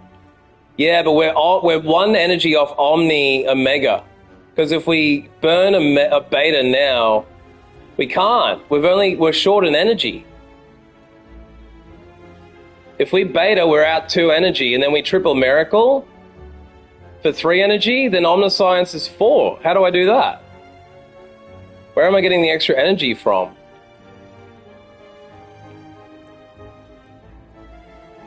Are you saying, oh, you're right, I can Fear, and then I can Wrath. Wait, that's still not going to work, is it? I still don't think that's going to work. Because if wait, this costs a point, then it gives me 2 when I leave Calm. That's still going to leave me short 1. Yeah, that's left me short 1 anyway, because I'll lose an energy, be down to 0. Entering Wrath will put me back up to 2. That'll let me play Beta, and I'm still short of Omni. So I can't Omni Omega, no matter what. I'm short in energy. But I can...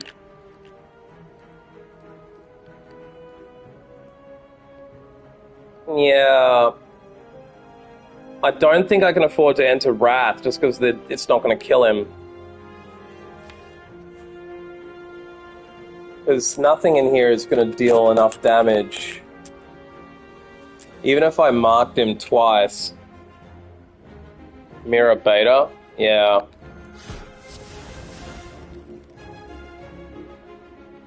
So now I'm looking at 10 block. 10 block, and I'll take 8 damage. This is going to be hard to make it to the next fireplace, potentially, but I think I can do it.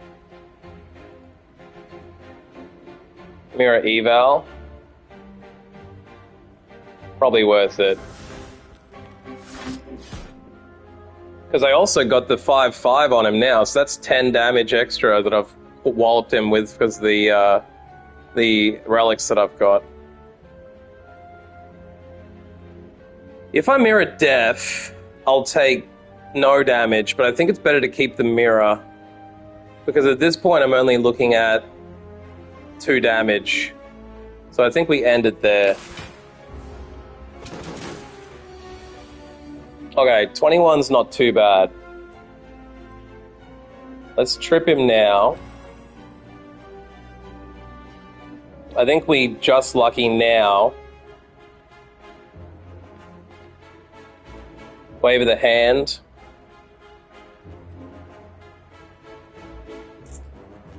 I'm not going to pull this card, am I? I'm just getting to see it. So I think maybe it doesn't really matter if I pull this next turn. that might just be worth leaving there, so I'm just going to leave it alone. 2 more skills and I do 5 damage.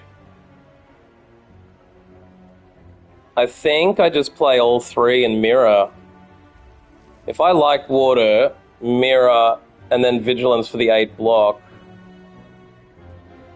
Wave will help this battle. Yeah, but it's not a, like, scry pull card, it's just a scry, so I'll get wave next turn.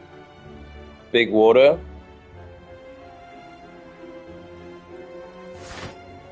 I thought I would need pressure, but it's only 11 damage, and in the next cards I'm going to pull a Mega. So I think you're right. I can enter Wrath, and I can deal hopefully with a cut, and maybe even a weave, so I think I've got it. Okay, that was only 4 damage, it's not so bad. I haven't pulled Omega though, so maybe the best thing to do is to cut and try and get Omega. I think I'll be able to get Omega between cut and insight. So maybe cut then insight and try and pull Omega straight away. I'm just wondering if I insight first, I might be able to get a Wrath card and then cut will do 14 damage. Yeah, cut first, you reckon? Okay, so I've got both Omega and Wrath coming, so I think I just leave it alone and then I insight.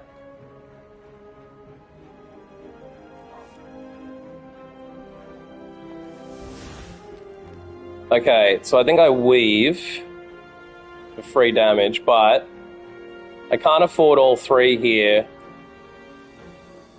I can only erupt. Fuck.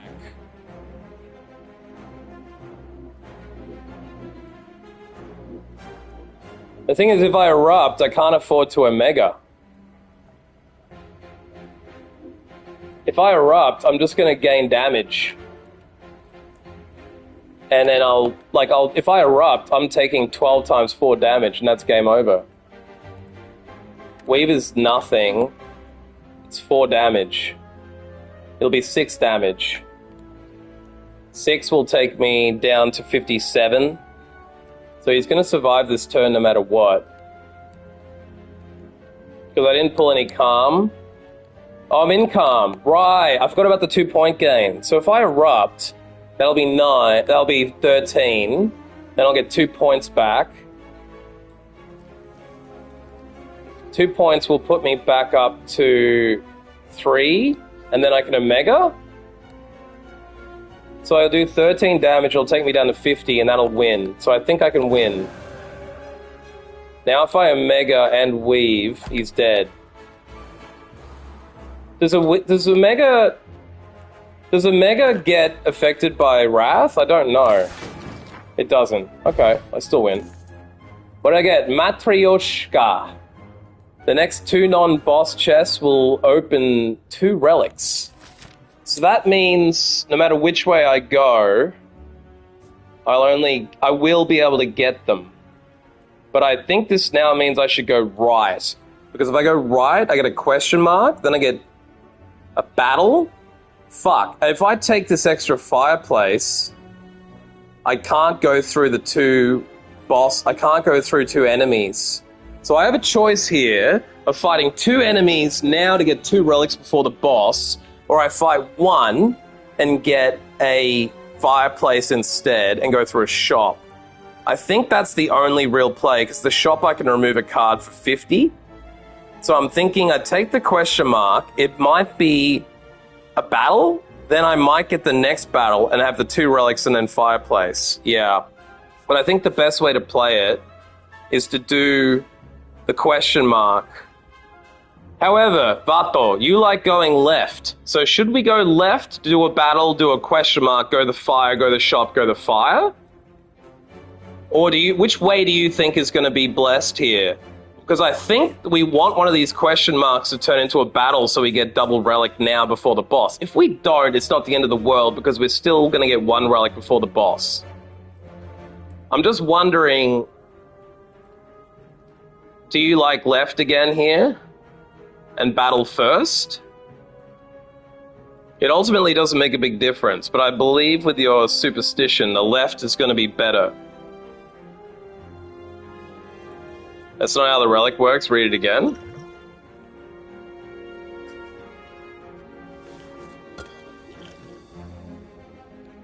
The next 2 non-boss chests you open contain 2 relics. So I get double relic.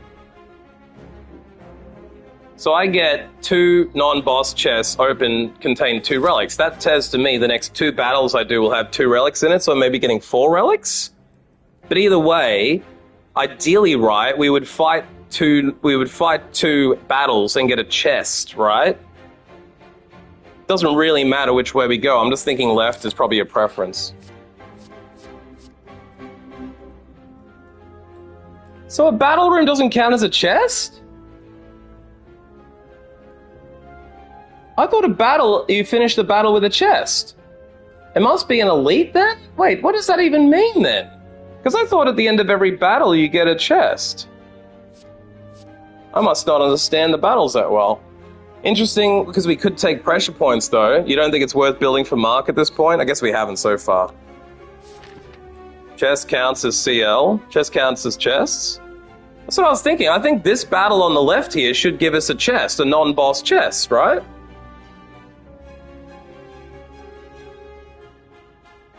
Anyway, we'll find out. I think we go left. Fuck, we got avocado! This might not have been good. I would get rid of pressure ASAP. Okay, well we can get rid of it at the next shop. Otherwise we can get rid of our last defend card. That's if we survive avocado spore. I'm wondering if we can even afford to kill the spore and get that vulnerable. I guess we have to play for alpha here no matter what. This was a horrible random enemy pull. Fucking hell.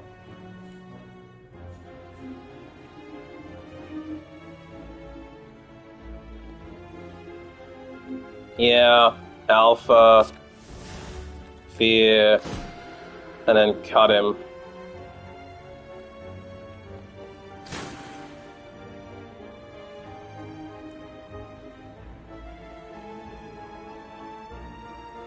I think meditate is kind of useless to pull because actually it wouldn't be bad just to pull it and then miracle meditate so we enter into calm. I'm thinking we just leave that the fuck alone and then miracle meditate into calm. Yeah, that's what I'm thinking. At least we got 5 damage on them now. Fuck, this hurts. We're on 19 health, boys. I don't know if we're going to make it. Remember, we do have a 5 dex pot here, but I don't know if we're going to make this battle.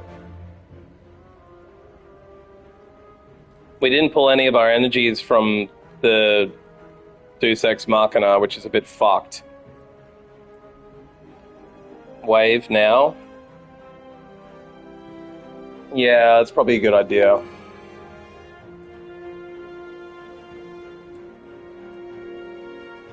Now, we might want to tantrum. Yeah, I'm thinking tantrum the big guy still. And then after we tantrum, we might be able to cut. No, we have to tantrum then fear. Because we don't have the energy. I think we just lucky him now. I'm thinking we just lucky him now to see what's coming with Scry, unless it doesn't really matter. Maybe it's better to cut first. Yeah, I'm just thinking maybe it's better to cut first. Actually, we could get double Scry. If we Nirvana first, and then just lucky, then cut, then fear, that would be the 3 energy. I think that's the best play. Nirvana, lucky, or Nirvana, cut, lucky, fear. Because then we can cut, see what's coming. Well, actually, there's no point. No matter what, Lucky's not going to help us scrying unless... Yeah. But we got a Nirvana first, right? Because then we'll get extra block out of this, and that's going to help me a lot. I can't see any reason not to Nirvana. Lucky, cut, fear. Yeah, yeah. Okay, so we're pulling our other lucky. That's probably worth doing. I could also pull pressure points, but I'm thinking take the scry for the extra block. Yeah.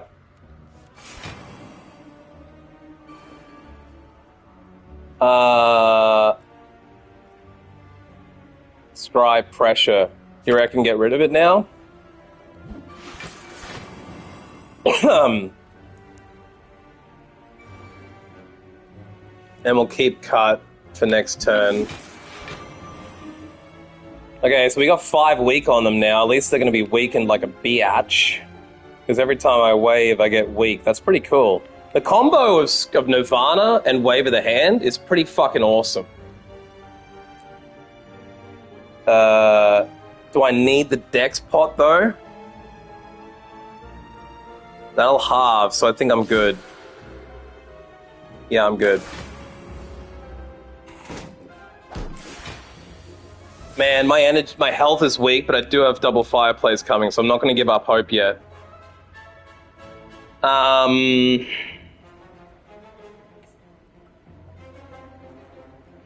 thinking we weave. Weave, cut, worship, maybe? Yeah. Actually, it might be worth exiting the stance, but I'm thinking maybe we... Maybe empty, cut, worship. Empty, cut, worship, I think is the play. But we might get something out of cut, like a wrath. Cut, weave.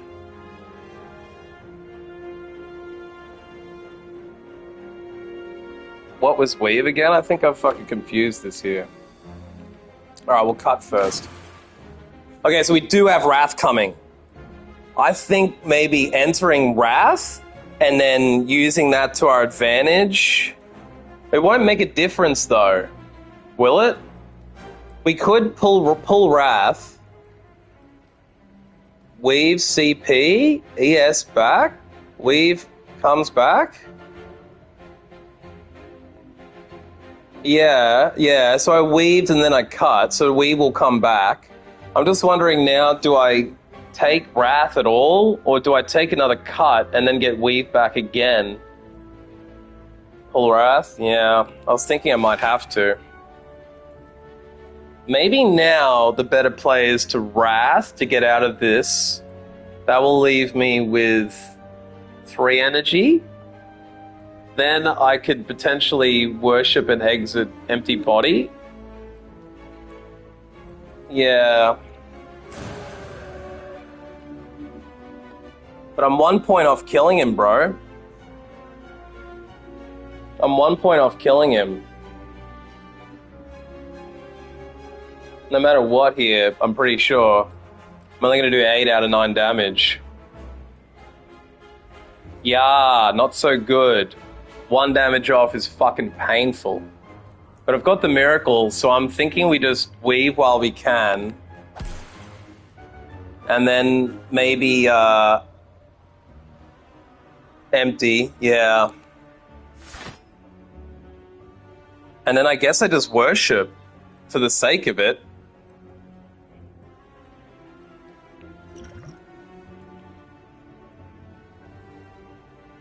Oh, so you're thinking worship miracle.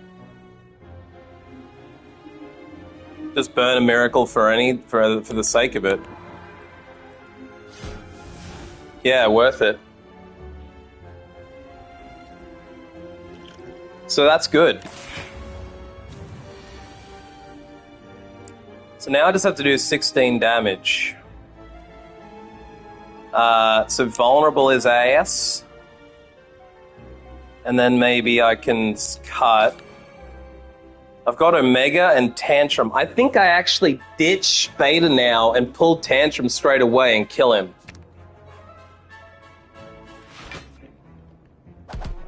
Dead. Woo! Let's go. Oh, I got Prostate. Plus, extra plus Prostate power. Gain 3 mantra.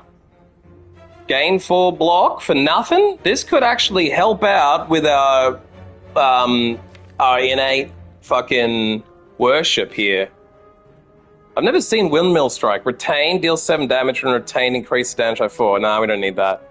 We could take Cut Through Fate for the extra Scry, because the Scry is working well with Water and, or with the Nirvana and the Wave.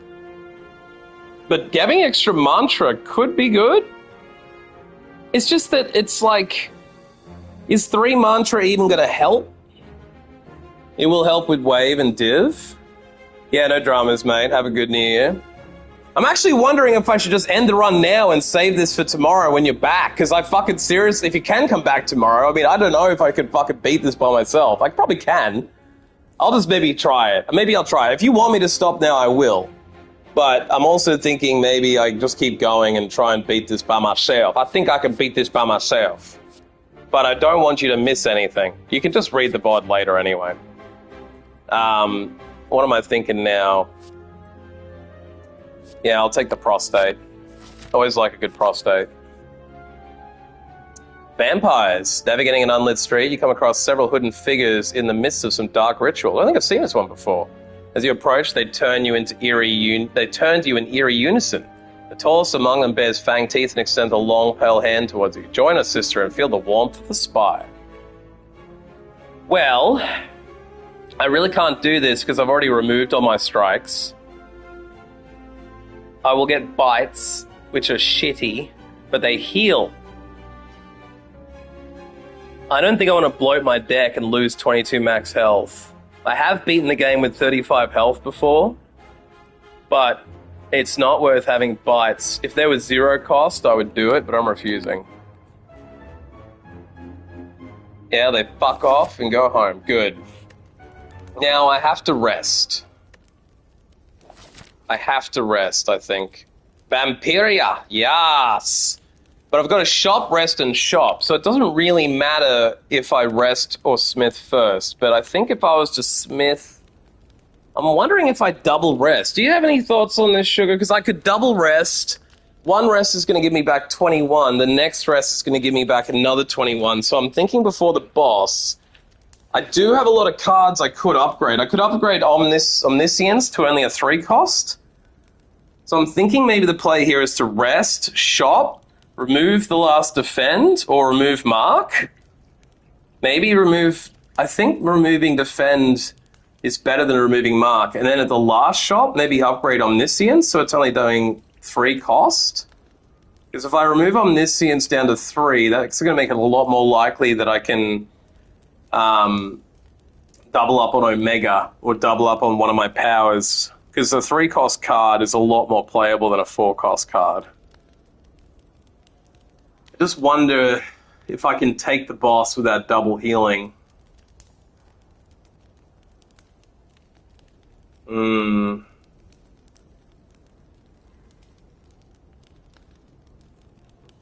Oh, I don't know. I guess, it's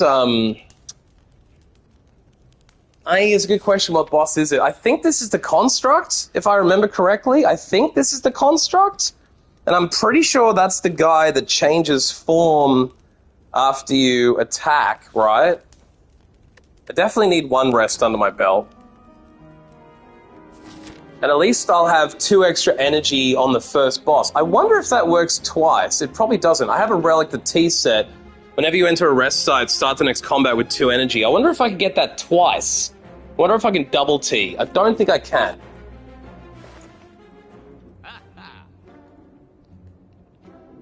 Interestingly now... Yeah, Donut Deca, Donut Diamond would be easy. Yeah, I'm not sure about this guy being easy. I don't think any of these cards...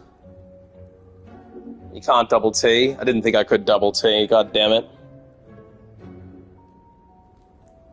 Yeah, T is full, yeah. The only thing I'm thinking that might be worthwhile here... Yeah, I agree. I'm seriously fucking wondering if it's worth having Ambrosia, because it puts me straight into Divinity. being able to enter Divinity on the first turn when I've got the extra 2 energy might be powerful. It might also... Stay a while and listen! Nice fucking Diablo reference from Deckard Cain.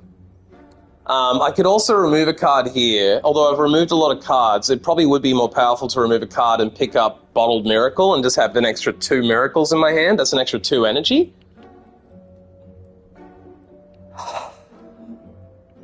I'm also wondering if it's better to pick up Prostate, another Prostate, and have 2 Mantra plus the other 3 Mantra. If I play both those and my Worship card, I've got 10 Mantra straight away. So I'm kind of wondering, rather than picking up a one-time potion, if it's worth just removing a card and picking up a card. The other option is I remove a card, pick up a bottle, pick up the bottle and buy Prostate, or I basically go all in on buying Ambrosia and go into Divinity. But I think that's a one-off thing. Realistically, I think it would be better to play Prostate, because then I could get... I've got 1 that gives me 5 Mantra, that gives me 3 Mantra, and that gives me 2. If I can play all 3 of these, I get a Divinity every time my cards reset. I think that's pretty powerful. And maybe I just drop all the potions and go straight for card removal Prostate so I don't get too bloated. I could also get 2 miracles and Prostate. But I feel like grabbing Prostate for the Mantra is going to help more than the potion of Divinity. So we'll maybe get Prostate. It's just whether I get Prostate and remove, or I get Prostate plus the Bottled Miracle for 2 miracles in my hand. The only cards I really want to remove right now is Defend, and Vato was saying I should get rid of Mark, because it's just a wasted card. Where is it? Mark. Yeah, Pressure Points Plus. It's just that it's a free 11 damage, and if it circles around again, I can do 22 with it. I don't see that being bad. I don't think I'm going to use a 5 block card out of everything I haven't used a 5 block card in a long time. So why don't we... I think what we do here is we go into Prostate, and I think we grab the Bottled Miracle. No, Prostate, remove a card, and get rid of Defend card. Take 1, lose 1. It's just that the Bottled Miracle could be really powerful for using Omniscience. And I don't think I can avoid healing. I think I'm going to have to heal. The question is, do I think I can beat this boss without an extra 2 energy? Because if I do think I can beat this boss no matter what, I can gain the Mantra block now. And then remove a card, and that will be the better long-term play. But if I don't think I can beat the boss, I'm probably better picking up the Mantra and then getting a potion.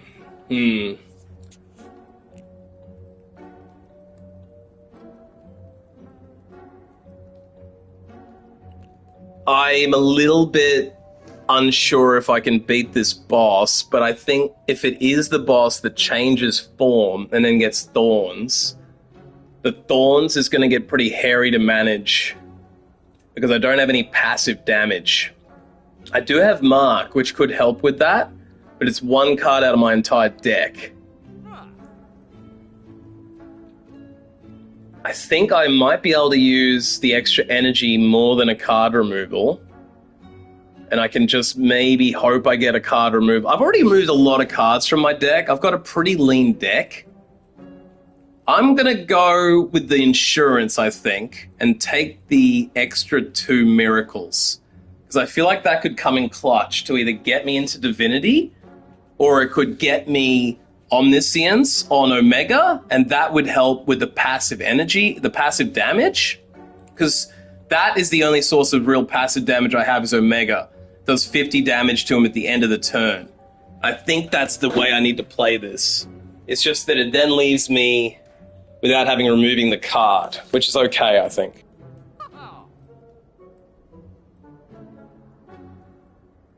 could also remove a card and take the pot and not get prostate, but I think prostate was going to come in clutch later on.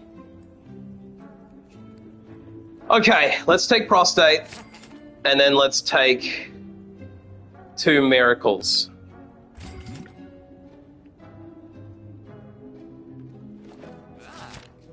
Okay, sorry guys, it took a while to decide, but I'm here now. I think now we rest. Let's go! Oh, it's not the construct, it's the bronze automation. Right, so I mistook the map. So I don't think this is the one I was thinking of. I don't actually remember what he does, but he negates 3 debuffs. So I don't have a lot of debuffs in my deck anyway.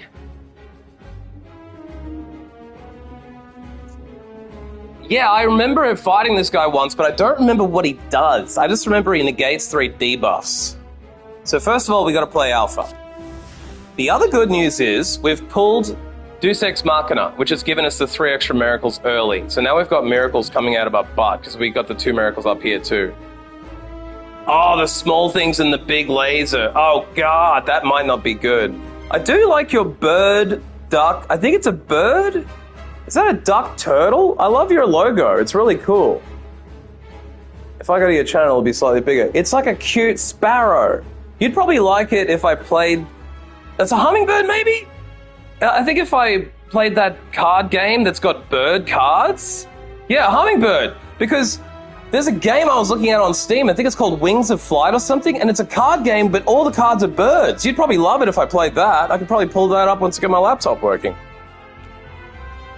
So we can't use Fear to enter Calm, because he's not attacking. I think we want to use Like Water now. I think we also want to cut Fate and Scry right now. Oh, we get Worship? That's dope. So we'll save that going. The local internet hummingbird? That's awesome. I love it. Alright, we'll Worship now. So now we've got the 5 Divinity. This is a good start. I think we can do this. I'm hoping we can do this. Let's go. Where's my beer? I'm hungry because I haven't eaten in hours. I've been too busy slaying the Spire. I might even call it after this boss and then finish this run tomorrow potentially, because it's going to be like 8:30 by the time I finish this Australia time. You are probably tired as fuck, but we'll see what's happening after the boss. We might not even make it.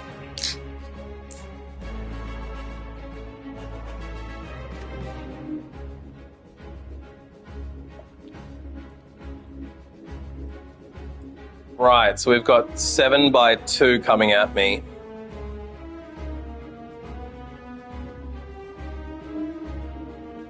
At least we pulled 2 Scries, which is going to help us with block. We can't probably afford to use Wrath and take 28 damage though. So why don't we Weave the big boy? I think the best strategy here is to kill off the big one rather than trying to kill his minions. I think he probably respawns the minions. I don't know if you remember, does he respawn the minions?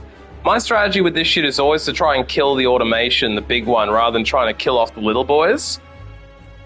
The only thing is, if I get Alpha Mega going, I will be able to kill 50 damage to everyone at the end of every turn, so then it might be able to be worth it.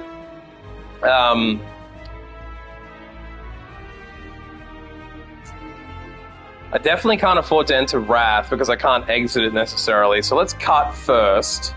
Well, let's scry.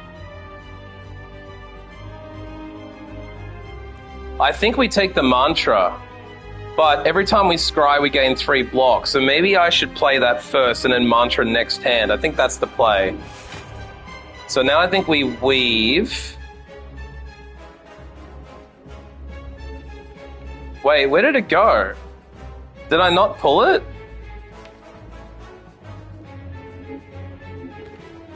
Did I misread this shit? Oh, I didn't cut. I scried. Right, I played that slightly the wrong order. Right.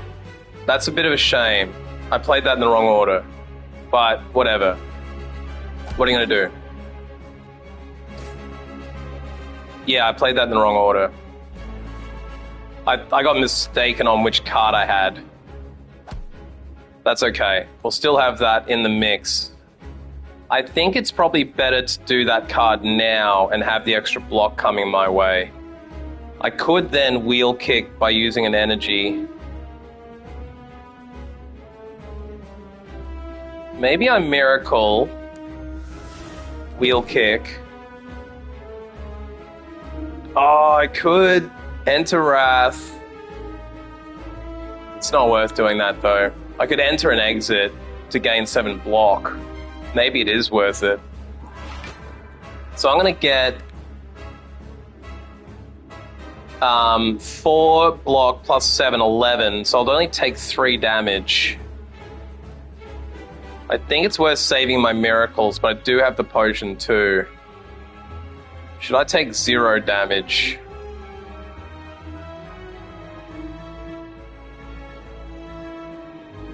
I think it's probably worth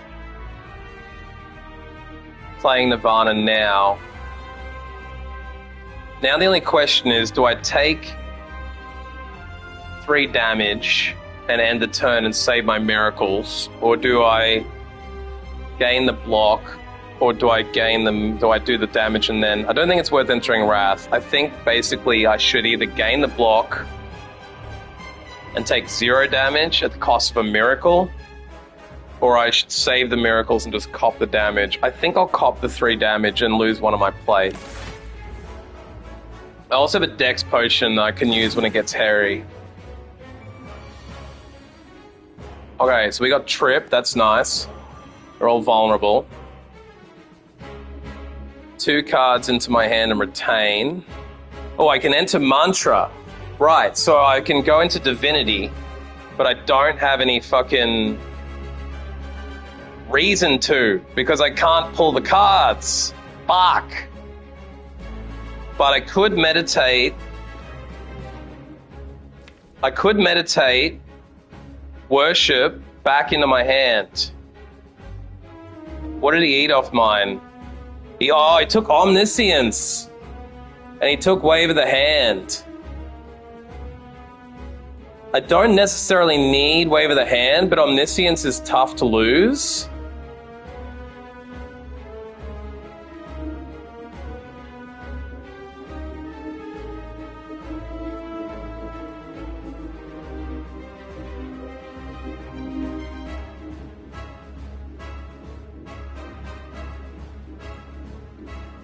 Okay, I think I'm just going to go hard here, because I think the only thing I know how to do is go hard. I think what I'm going to do is Prostate, and then Meditate, Worship back into my hand,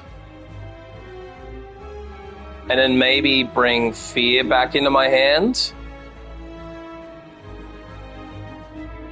It's just a waste of Divinity, because I'm not going to need...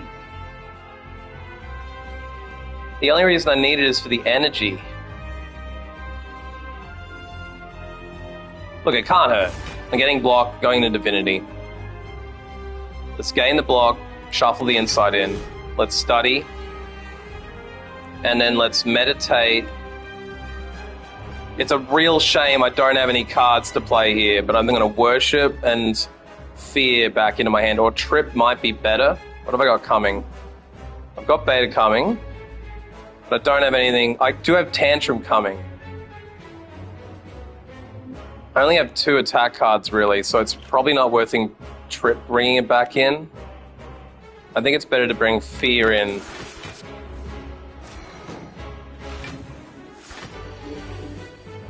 Okay, now we definitely have to play Beta. I think I probably then cut.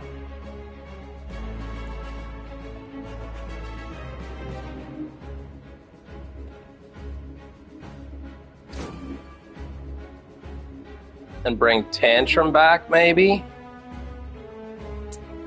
Because I can leave it for Fear. Let's drop Just Lucky. Get Tantrum going.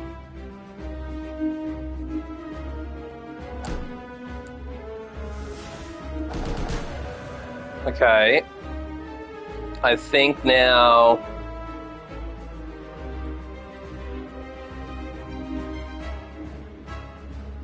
couple more attacks. I've got Omega. That is good. Now they're taking 50 damage at the end of the turn. So these little two bitches are dying, and now I'll do 50 damage on him. This is the card we needed. Now, I'm wondering if I play my pot in Worship to get the 5 mantra, but I probably don't even need it at this point. It's just I'm going to take a lot of fucking damage right now if I don't exit stance. So I've got to use that and exit the stance. Fuck, I meant to attack the big boy. Damn it, John, why did you do that? Why did you rush through that, John? God damn it, that was a big mistake. Oh well, I don't think it's worth using the pot this turn now, although I could use it and literally go straight back into Worship.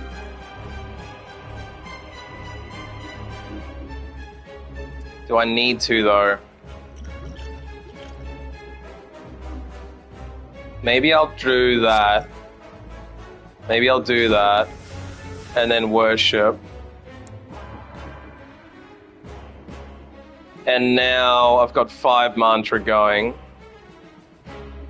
Pretty sure. Yep. I think I just have to eat the damage. Got 11 damage. So I'm taking 9 damage. It's not too bad. I think I can still do this, even though I made a mistake. This is what I was hoping as I get extra prostate. So now we prostate. I think that's the best play, unless we got like water. What does wave do? Why can't I see that? Whenever I gain block, apply weak. So I think we do that first. And then maybe go into... I could Tantrum, now that it's on this turn. Can I do any damage with that, though? I could Tantrum, cut. I could Wave, Tantrum, cut.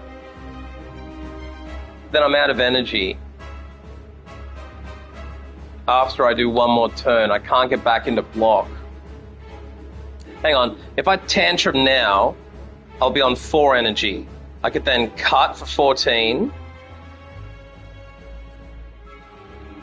I could block. Okay, so Tantrum would take me to 4.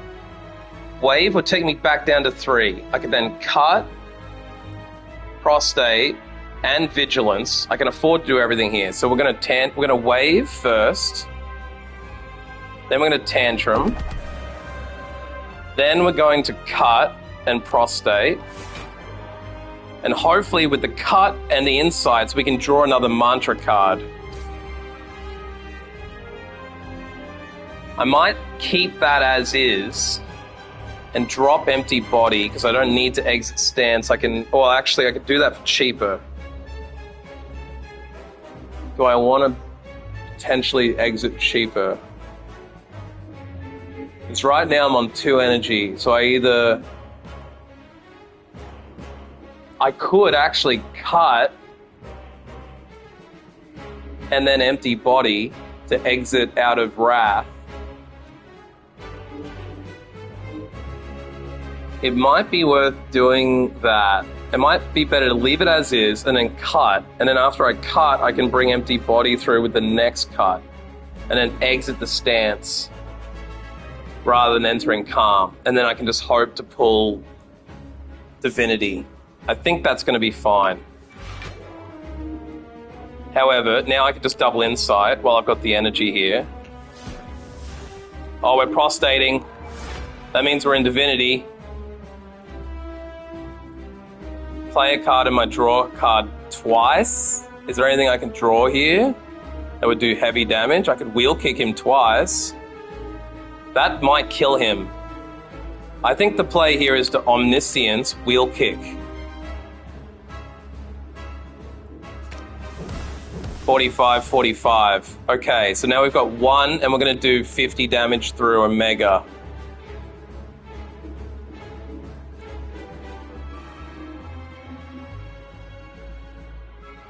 I think we'll leave that be. I think I can beat him right now. Yeah, I think I can beat him right now. Boom, let's go. Still had 49 health. Barely lost any health. I probably could have afforded the double upgrade. God damn. Woo! Now, Blasphemy is a fucking crazy card to enter Divinity and then die next turn. It's like a fucking all or nothing card. I don't think I need it because I've got so much mantra. Omniscience would be nice, except the fact I've already got one, so there's probably no point because it's so fucking expensive. I think taking another Deus Ex Machina is the play, because this just gives you extra miracles. What do we got here? Runic Pyramid. At the end of your turn, you no longer discard your hand. I got that last time and it really fucking cooked me. I don't think I need that because I got so much draw. Woo! Let's go. Busted Crown. Gain energy at the start of your turn. Future card rewards have less 2. Empty Cage. Upon pickup, remove 2 cards from your deck. I don't know what you think there, Sugar, but I'm thinking Busted Crown, because getting an extra energy at the start would be nice, and I don't think I need cards at this point. I think my deck is solid.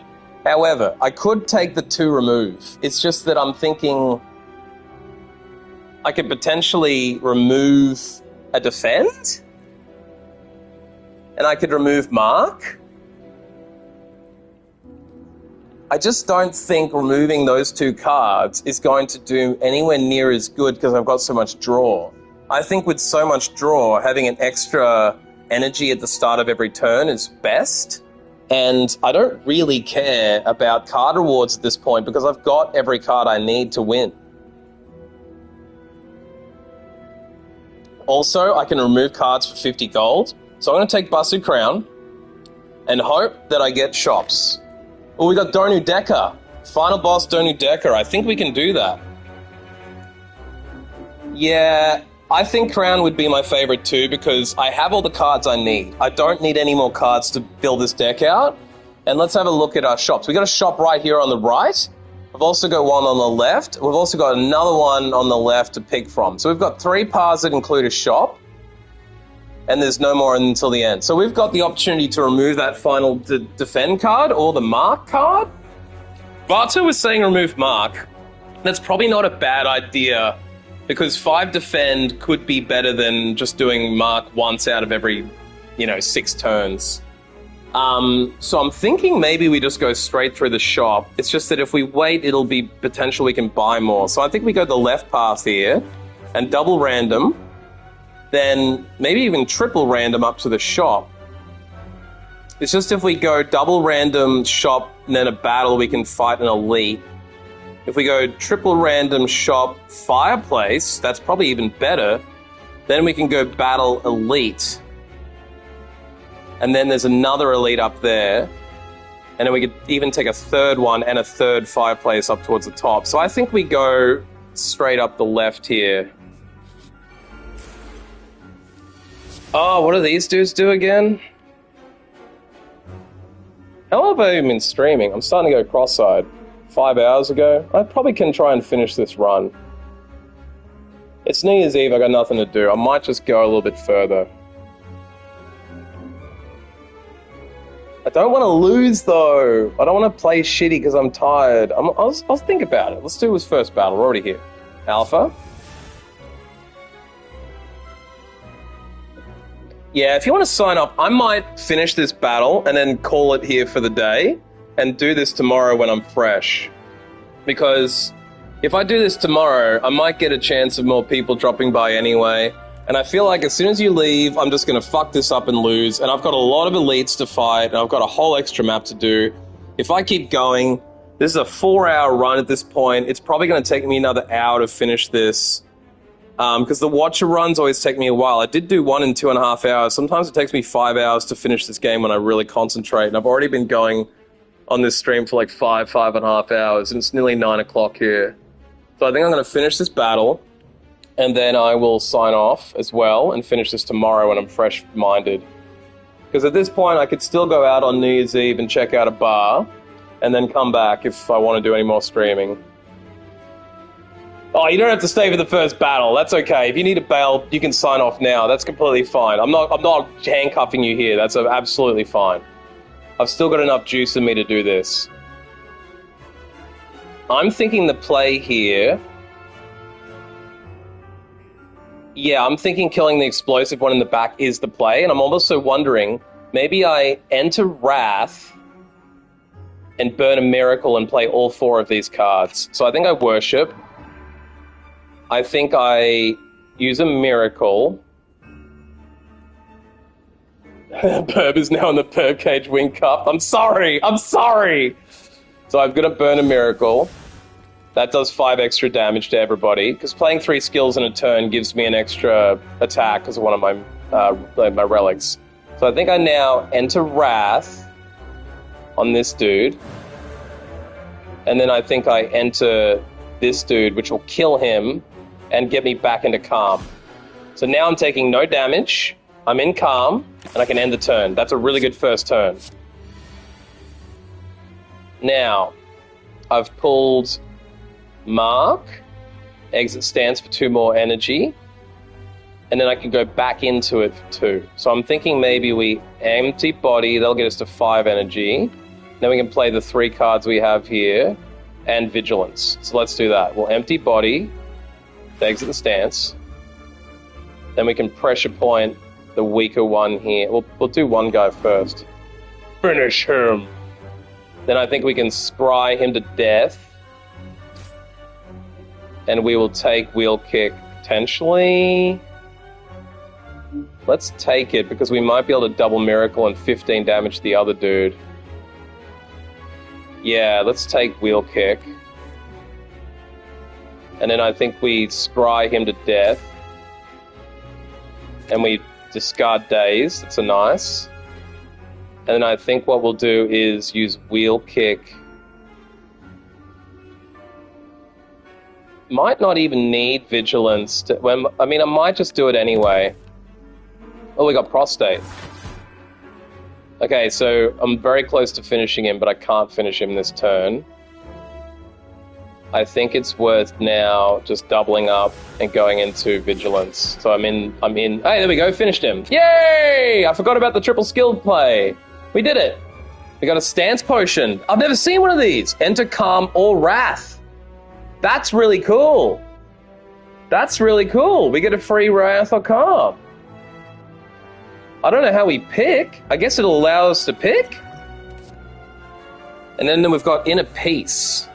If I'm in Calm, draw 4. Otherwise, enter Calm. Do I want another opportunity to enter Calm? Now, Vato would tell me, don't bloat your deck.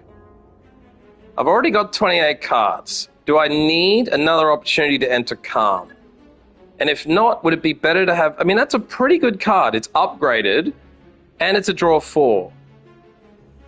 Hey, goodbye, sugar. Our deal is concluded. I'm gone. Nice to see you. If you want to sub and hang around sometime, you're welcome. If you don't want to sub and hang around sometime, you're welcome. If this is the last time I ever see you, that's great. It's a good card. I gotta take it, because drawing 4 would potentially allow me to do a lot of damage, so I'm gonna take it. But yeah, I've subscribed to you, so I'll check out your channel and see what you're up to. And I'm gonna call it here, folks. That's 4 hours into this run. I think I'm going to save and quit. Save and quit. Thank you, everybody, for dropping by. This is John, otherwise known as Full On John, or Hard Cats Only. I do variety show shit. I play different games, I have crazy shorts, and I like just talking to people. So anytime you want to come by, I will play any game you want me to play. Right now I'm sort of into these card games, and I do have a bird-themed card game I want to buy. I've also got a capture card, so I'm going to be putting my PlayStation and my Switch through my computer as soon as my computer's fixed, and then I will have face cam as well, so you'll get to see my ugly face soon. Haha, just kidding, I'm beautiful. But anyway, thanks everybody for dropping by. This has been a fun stream. I'm going to finish it now and go out for New Year's Eve. Only for a few hours. It's already almost 9 o'clock, so I think I can pace myself now, go out for a few hours, and then get home maybe even before midnight. So, thanks a lot everybody for stopping by. Big shout outs to Vato, Kia, and new friends, the lovely Sugar Chapeau and Blanco, I should have said. Thank you everybody, goodbye.